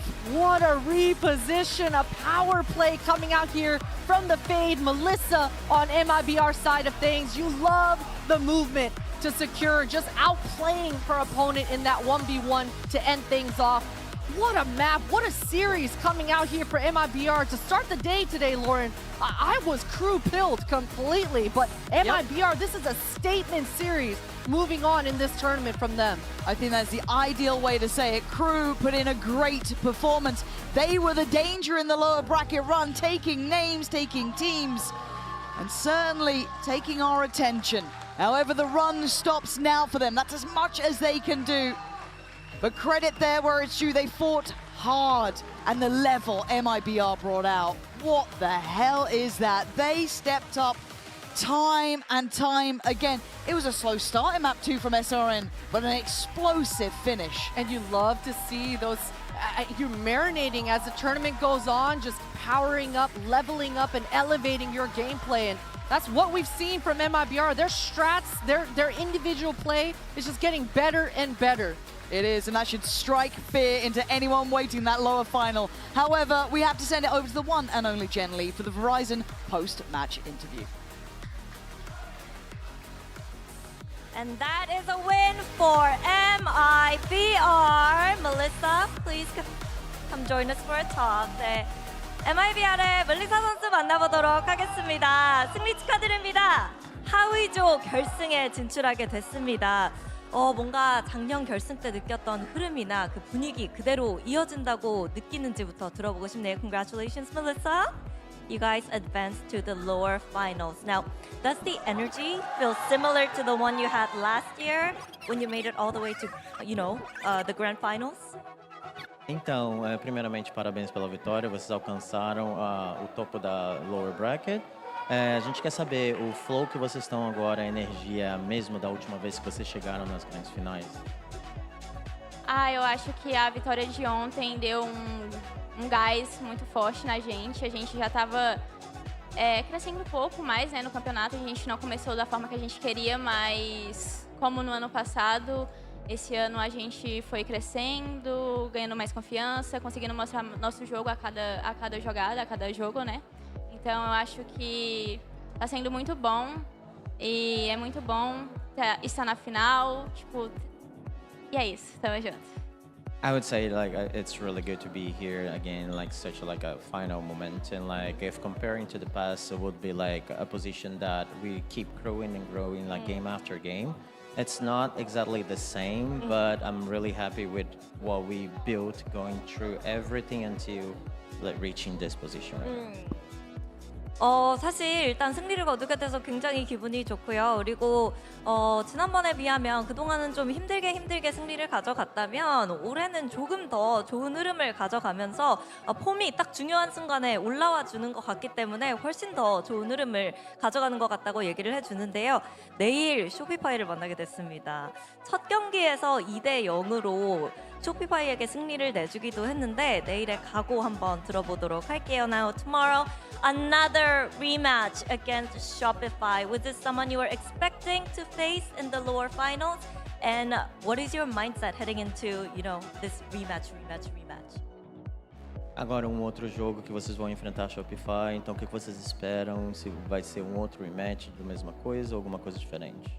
Eu acho que a gente joga melhor sempre no segundo jogo. Acho que a gente tem que ter aquela estreiazinha ali só pra entender o que tá acontecendo realmente, porque no primeiro jogo a gente realmente sabia o que ia acontecer, sabiam como elas jogavam, mas a gente não conseguiu responder da forma que a gente queria, a gente ficou meio em choque, assim.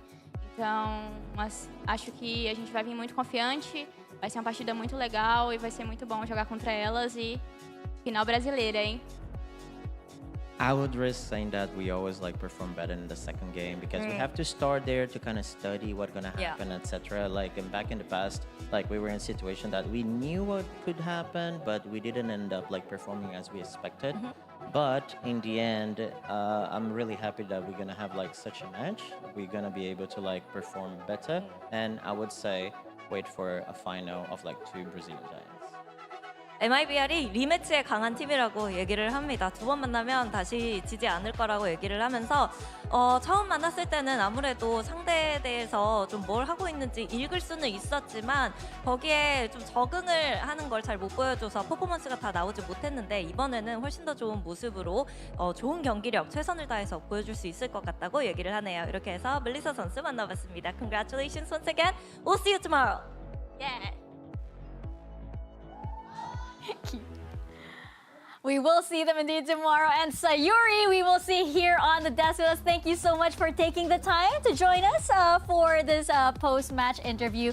Now, congratulations, first of all. Thank you you. are now in the lower final up against Shopify Rebellion. Once again, we'll get to that a little bit later. But I wanted to talk about this series. Can we talk about Pearl first? What adjustments did you guys make? Because, of course, the first time we saw you on Pearl a little earlier, it was one of the heaviest map losses that we've seen from you guys. 13-1. Yeah, I think we changed nothing on the tactics, It's more mentality thing. We were playing I don't want to say that word, but I don't Scared? know. Scared. Yeah, I got you. He knows. I got He you. knows. We were I'm scared to make a mistake. I'm scared to open my aim and just we were like that, and I was like, damn, just play the game. Yeah, you yeah, know? yeah. We're scared to we have nothing to lose. Can- We have, but Yeah. you know. Can I follow up on that? Was it because you were playing Shopify? Is that why you guys were playing that way? No, or? I think since the beginning of the championship, it was like that, a little bit, but against Shopify, it showed us way more evident that we were Yeah. It's a wake-up call. yeah. Yeah. And it, now you finally found I guess your rhythm, your identity in this tournament also, right? And I guess up against Crew, it felt more familiar. I mean, they've been talking a lot about how you both know each other very well. So did it feel different coming into this series because you know your opponent well? No, it was the same. In Brazil, we practice together a lot, so I think we both are used to play each other. So it was fine, but I feel like we were a little scared either way, this game as well. But yeah, we have to see that. What was the team mentality like when Crew started coming back and fighting back? Because you guys started off hot, and then out of Yeah. nowhere they won 5 rounds in a row. Yeah, we just need to calm down and just play the game, you know? Don't be scared to do something. I have a feeling to do something, then do it, you know? Yeah.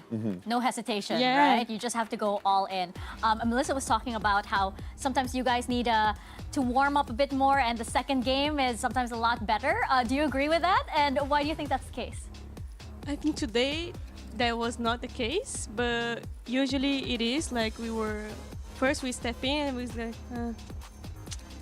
and then we lose. And then we're like, no, come on, guys. And then you're awake. Yeah. That does tend to happen. We have our updated bracket over here. And of course, Sayuri, we now have to talk about the upcoming match against Shopify Rebellion. You just gave a big inhale there. So what's going through your mind as you look towards tomorrow? I think that if we can fix our mentality again, we will win. But if we play like scared, there's no chance. Yeah. But your team talks a lot about trust, right? And how you really just have to trust each other, and even trust in like almost like faith, like destiny, like whatever will happen, right? How does that work in the team, especially since you're going through a lower bracket run? There's so many teams. How do you keep that belief up?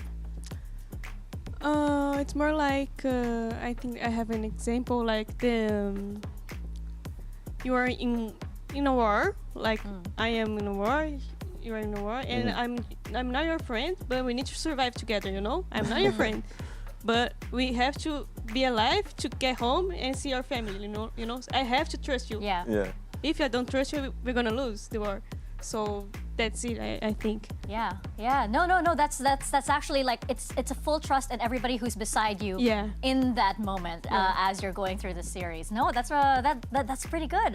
Baby Bay, any final question for Sayuri? Yeah. Do you feel like you have like extra motivation going into this final after seeing Liquid beat Shopify, but also Daiki saying that she wanted to see you guys in the final here?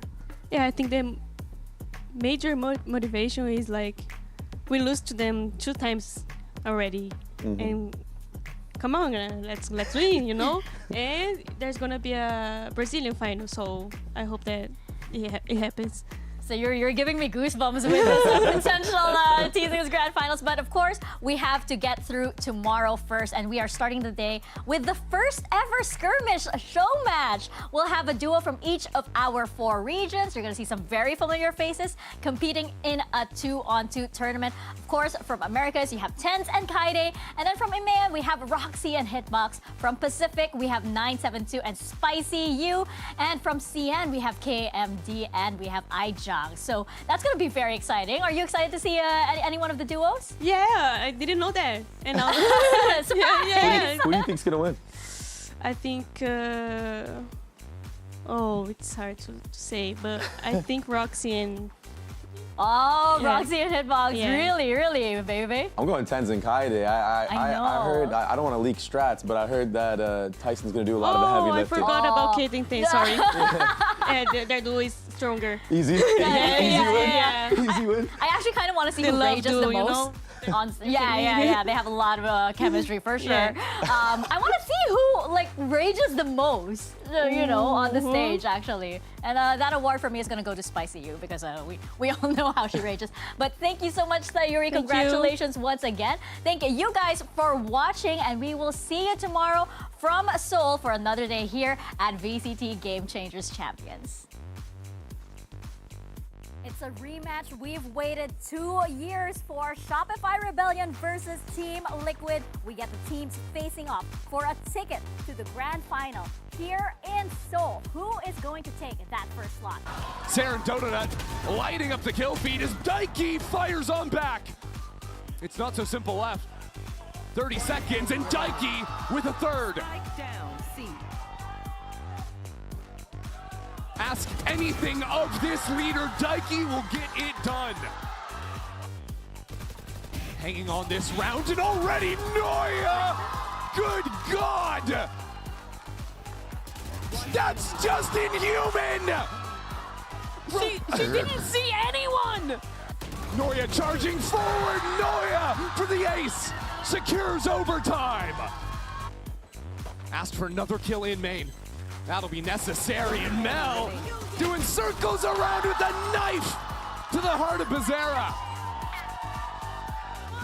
Back onto the spike as Zoto lays down the entrance path. Daiki again. Really, Daiki, what can you do? She can do it all. 4 kills. Stuns coming in regardless. Paranoia onto the site. Jelly slides on in. But as Sarah turns and digs her heels in, Sarah rips Team Liquid apart. have to go back into A and have to face Bizarra. And it's with pistols, 10 seconds. Bizarra hiding, tucking away, striking on in. Team Liquid are 1 round away from the final. Team Liquid have done it. In 2023, Team Liquid were knocked down to the lower bracket right off the bat. They had to go every step of the way under pressure. In 2025, they hold their heads high as the favorites in the final. MIBR and Visa Crew Blaze are ready to take the stage in our second match of the day. Can still hold position. And now you can start seeing the tail coming into. Oh, it's clean stuff. Sayori wants it all. MIBR cleaning house. And actually clear that Long is free. Expect the refight. And it was all too simplistic. All too red. Crew reading MIBR like a book. How is Michaela alive? I do not understand. Pop flash in. Michaela gets the kill out of everyone. How is it her? And Dodd's going to spot them on the side. It's a brawl. Michaela can't be moved. Oh, unthinkable scenes from Michaela. Crew, are you ready? Pop with the ult. It's an evacuation for one. It's safety found, but body blocks. Dodds can't go forward. Dealt with. MIBR. Unrelenting aggression. It's unreal. MIBR. Knowing nothing of fear. Pushing up to 13. Devastating Crew. And staying alive. Put a leash on this. All my ladies take position. Don't get comfortable, cause I'm We'll dip and dash. Got the car with my girls in the back. Ready up, let's get that bag. Don't get comfortable, cause any minute now. We go MIA. We're gonna go down. We go MIA. Can't catch us, no doubt. We go MIA. Say where she go down. Nobody know us. Don't get comfortable, cause any minute now.